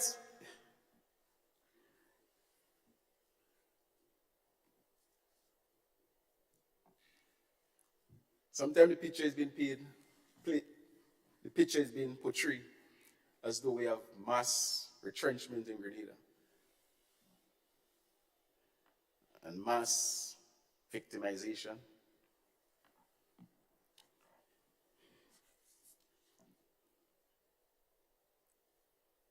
Madam President, it's a long time I have not seen a change of government. I've seen change of government from the United States, from England, the Caribbean, Grenada. And Madam President, I know when you talk about change of government, you also talk about change of political activists. And political activists do not have to wait for anybody to tell them, pack your bag and go. Political activists, as the words describe, they are who they are. If you're a political activist, you're a political activist. Madam President, when you get into government and governance, this is about state responsibility. This house don't acknowledge any political parties. And so when I was appointed as Minister for Agriculture, I'm not looking for NDC farmers and NMP farmers. Don't come in my office and talk that language. What we are talking about is agriculture and moving it forward and building Grenada. And therefore, Madam President, political activists, the risk of political activists undermining your work, undermining the process is very high. And that is a risk you must not put your people to. So when you talk about mass retrenchment, what are you talking about? I don't know about anybody can accuse this government of making mass retrenchment. And instead, maybe what people should be talking about is the mass employment that took place weeks before election. And they smile, because I went to a particular institution, and when I found out that just a month and a half before the election, the place was filled with people. A lot of wrong holes in wrong pegs in square holes, and square pegs in wrong holes. Election gimmick. And the new government must sit there and sit down in cabinet and plan, how do you maintain that? How do you hold that? And they come and talk about, yeah, this is poor people and this is vulnerable. Yes, we understand that, and we have programs to take care of the people who are vulnerable in this society. But you know what it is? As my good political leader once said, poverty is not something you embrace. It is something you try to get out of. And therefore, Madam President, the transformation process will tell you that when there is an increase in education, yes, there is an increase in education. When there is an increase in health, there's an increase in health. When there is an increase in more programs that could empower our people and put them in a better position, obviously, the allocation that you assign in a so-called way to talk about vulnerability will reduce over a period of time. Because we want to get out of that. You cannot have people, poor people, as we like to say, vulnerable people, for 10 years you're in the same position. This administration must put you in a better position to graduate from this hole that you are being placed in without any fault of yours. Governments have failed people by giving them that connotation. That's not where we want to go with our society. Madam President, we want to transform our people. And when we talk about, I remember I made the point, talk about the revolution and talk about the PRG. I want to repeat it. Talk about landless, you talk about GLP, talk about vulnerable, and you talk LNP. And when you talk transformation, you talk about the NDC, National Democratic Congress.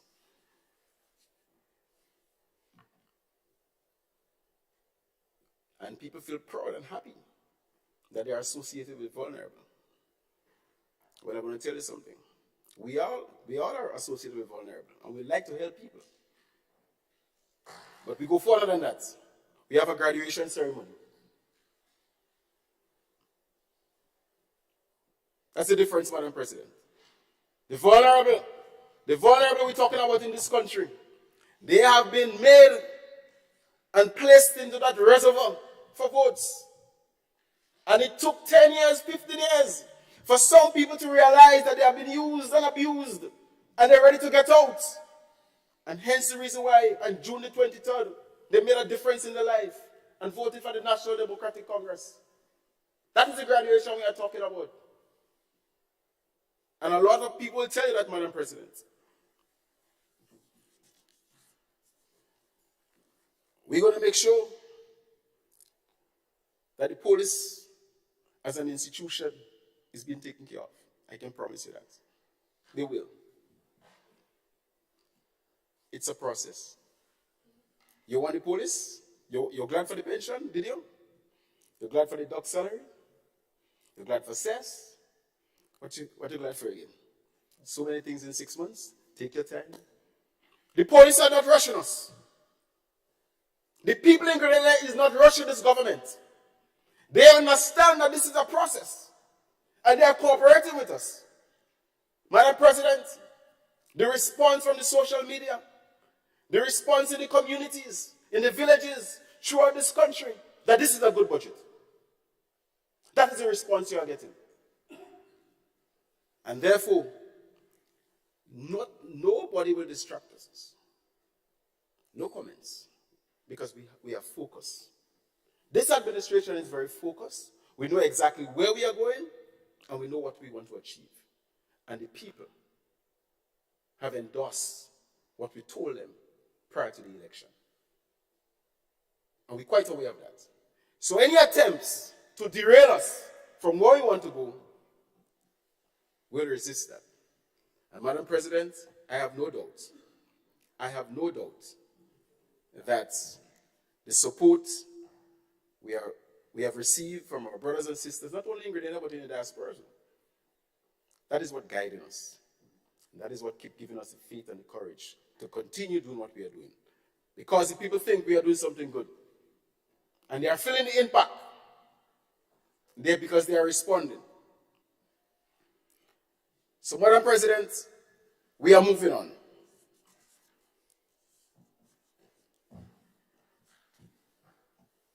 And the issue of agriculture, Madam President, I know that the Senator has raised some flags, but And rightly so. But I'm going to tell you something, Madam President. That in this budget, when we talk about food security, quite a few programs will appear under food security. Quite a few programs. Because food security is not only about planting the yam and the dasheen. It's about land preparation. It's about harvesting. It's about processing.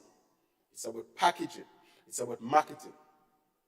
There's a lot of areas that food security will cover. And therefore, there was no need to replicate some of the items. So we can have more detailed talks about that. But Madam President, everything is taken care of in that particular budget. The allocations are there. The money is there. And it will be spent. And you will see the impact. So those are the hiccups that you have, Senator St. Clair. We'll fix that. I will make you happier, man. I can see that you are very happy. Madam President, the issue was raised.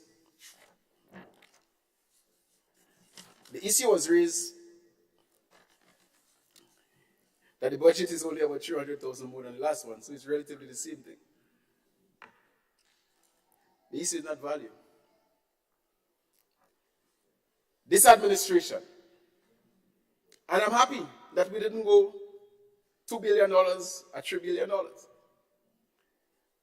Because what we're going to show at the end of 2023, Madam President, is that despite the budget is just over $300,000, 300 million, sorry. 300,000 more, sorry. Despite that, Madam President, this budget, you can guarantee there'll be less and even no wastage in this budget. Efficiency. Efficiency. Madam President, value for money will be crucial in going forward. And I can guarantee we'll get much more done with this amount of money than the previous government got with what they budgeted for. Madam President, accountability. The state can guarantee that when we say we're spending $1.3 billion, when we say we're spending that, you can guarantee that something's going to happen. And I said, as I said in my opening statement, Madam President,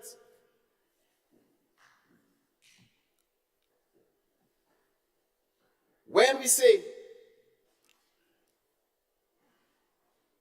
we're going to do this, we're going to do it. We say what we mean, and we mean what we say. So really and truly, Madam President, I know it has been 2 long days. And as I said in my opening statement, I took notes of the issues that were raised, the flags that were raised. I took notes of your contributions. And I'm hoping to have that we can continue that dialogue. Because it's our business at the end of the day.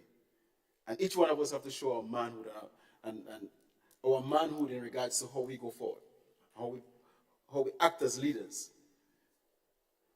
So, Madam President, having said that, I will close by once again thanking you for being with us for the last 2 days. I would want to thank the clerk and the staff for working with us, my colleagues for participating and showing that they mean business, and my colleagues, my good friends across the, anytime I look across the day, I'll smile. I know deep down in their heart they're happy with this budget because it's going to impact on them too. And I mean, they just can't stop smiling. and Madam President, I felt good that we did something that the Senate appreciate. and I think they're willing to walk along with it. Once again, Madam President, I thank you. Thank you. Leader of Government Business, thank you. Are you going to propose the motion?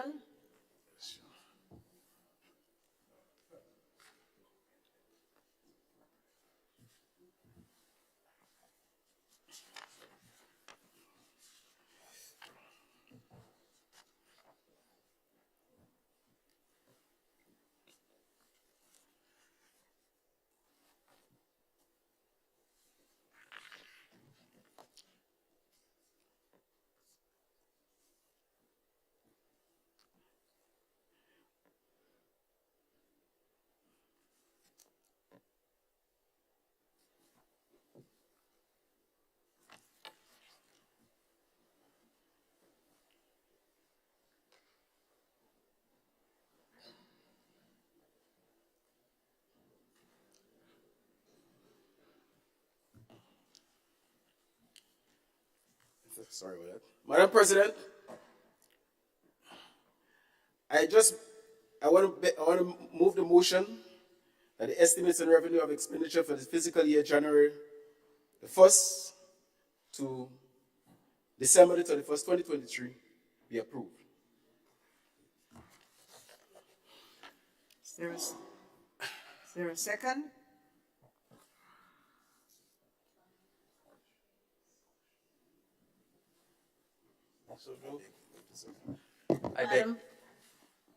Madam President, I beg the second motion. Thank you. Honorable members, the question is that the estimates of revenue and expenditure for the fiscal year January 1st to December 31st, 2023 be approved. All those in favor say aye. To the contrary view say no. The ayes have it. Indeed, the ayes have it. The motion is passed. Item 15. Item 15, bills.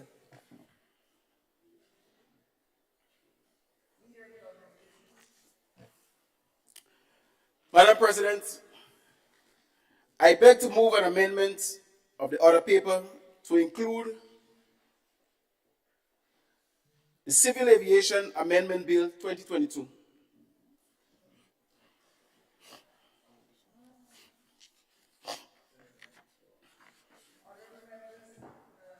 Honorable members, the question proposed is that the order paper be amended to include the Civil Aviation Amendment Bill 2022.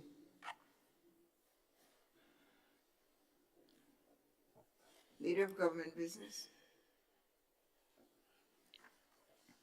Madam President, the bill was on the order paper of business for first reading in the other place. However, due to the urgent nature of the bill, an amendment was put forward to allow it to go through all its stages.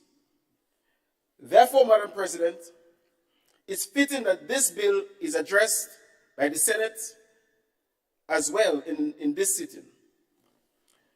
The bill has been circulated, Madam President, and the expectation is for it to be addressed sometime tomorrow.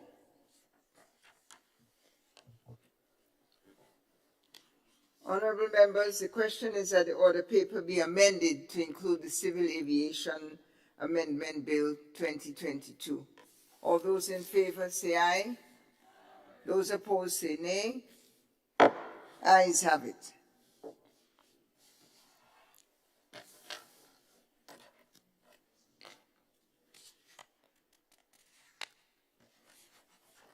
Leader of Government Business.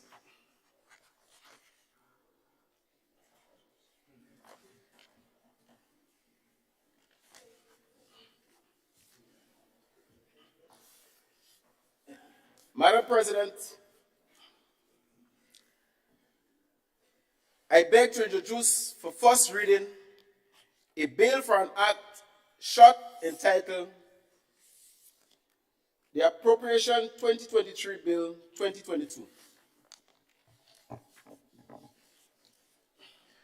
A bill to make provisions for the appropriation of a sum not exceeding $350,465,246 Eastern Caribbean dollars to the service of the state of Grenada for the period January 1st to December 31st, 2023, shortly entitled Appropriation 2023 Bill 2022. Leader of Government Business.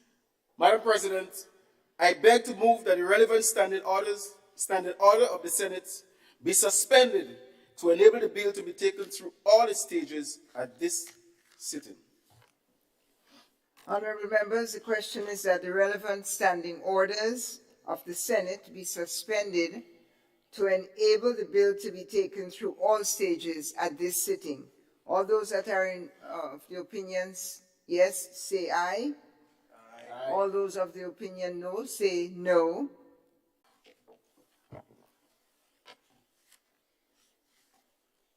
Leader of Government Business. Madam President, I beg to move the second reading of the bill. Honorable members, the question proposed is that the bill be read a second time.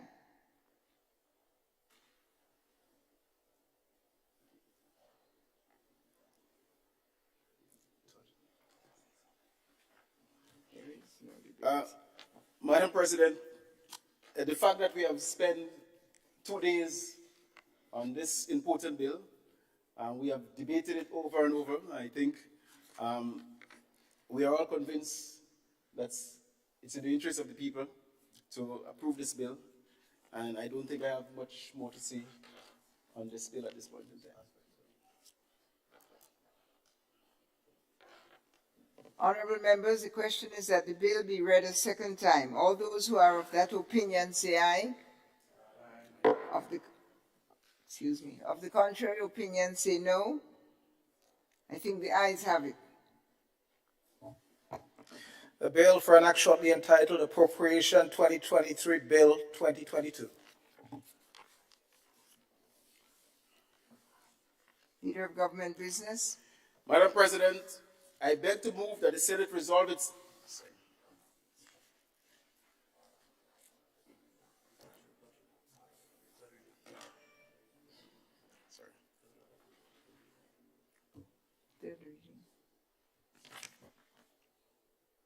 Madam President, I beg to move the third reading of the bill.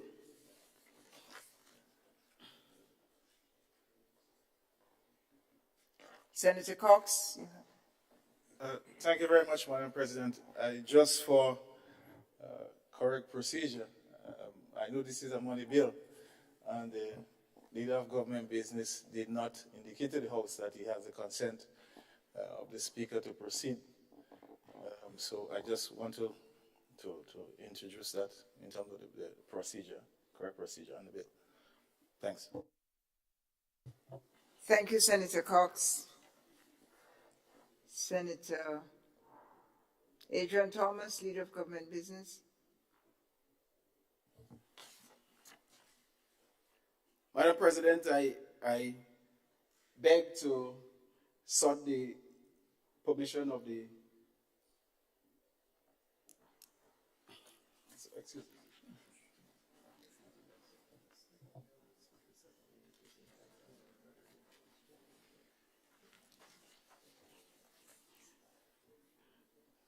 Madam President, I beg to have the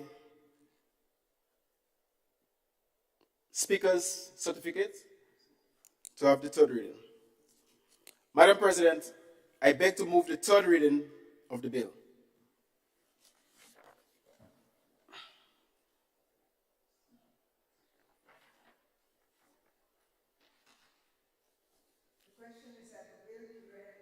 The question is that the bill be read a third time.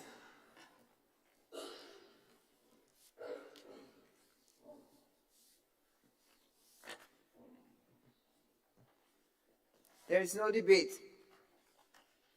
The question is that the bill be read a third time and passed. As many are of that opinion, say aye. Aye.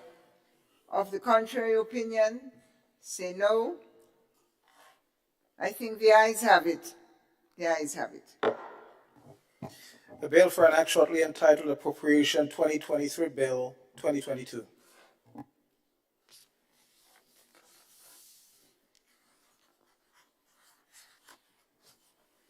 Leader of Government Business.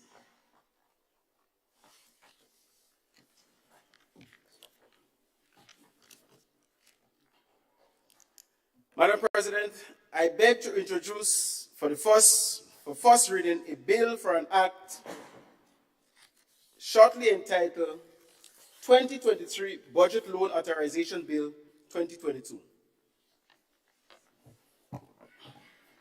An act to authorize the Minister of Finance to borrow from various sources the amount of 350 million Eastern Caribbean dollars, shortly entitled 2023 Budget Loan Authorization Bill 2022. Leader of Government Business.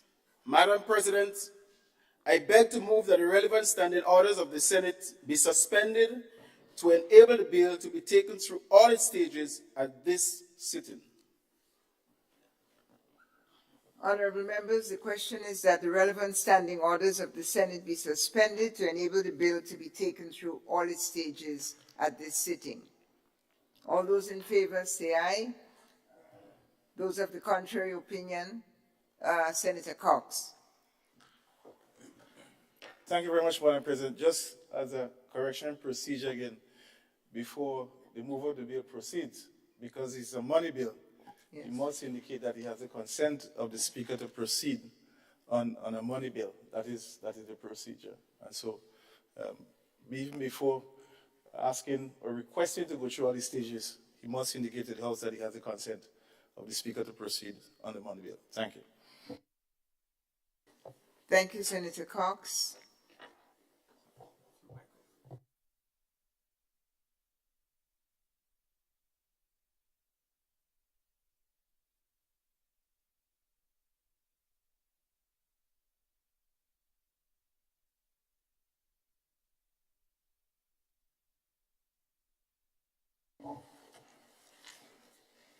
Thank you very much. Madam President, I sought the consent of the Speaker to certify that this money bill be approved.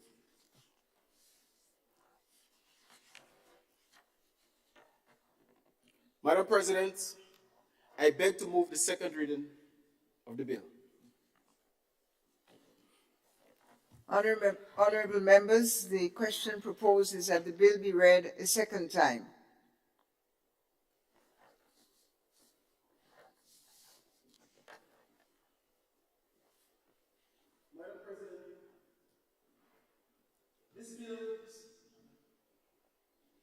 Madam President, this bill seeks to authorize the Minister of Finance to borrow a specified amount of money from various sources in order to assist in financing the 2023 budget.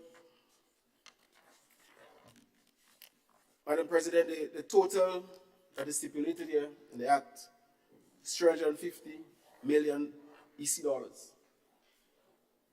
And in order to give the Minister that authority, without coming back to the House and starting the process in terms of financing the budget, we think that it's appropriate to get this job done at this point in time.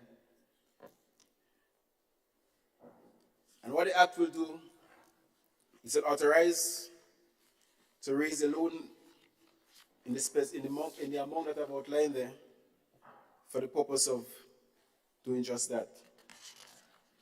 All monies borrowed under this Act, Madam President, shall be effected and secure pursuant to the terms and conditions specified in the schedule, which is attached to the back of the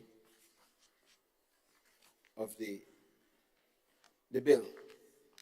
And so I present this to the House. Thank you. Thank you, Senator Thomas. The proposed bill. The bill has been circulated. Honorable members, the question is that the bill be read a second time. All those who are of that opinion, say aye. Of the contrary opinion, say no. The ayes have it. A bill for an act shortly entitled 2023 Budget Loan Authorization Act 2022. Leader of Government Business. Madam President, I beg to move the third reading of the bill.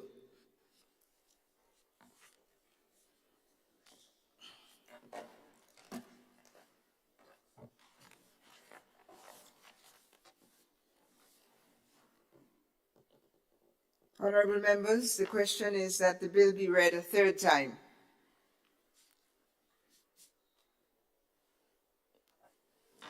Debate? No debate.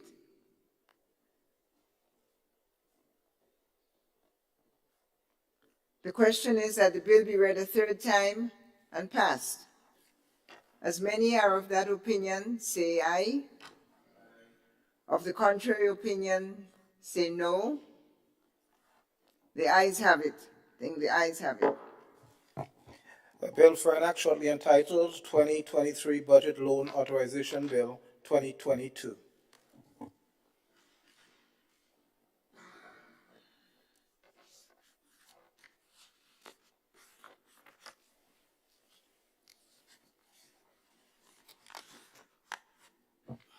Leader of Government Business. Madam President, I beg to adjourn this meeting until Wednesday, the 21st of December at 9 a.m. in the forenoon. Honorable members, the question is that this Honorable House be adjourned until tomorrow, 21st December 2022. All those who are of that opinion say aye. The contrary opinion say no. Ayes have it.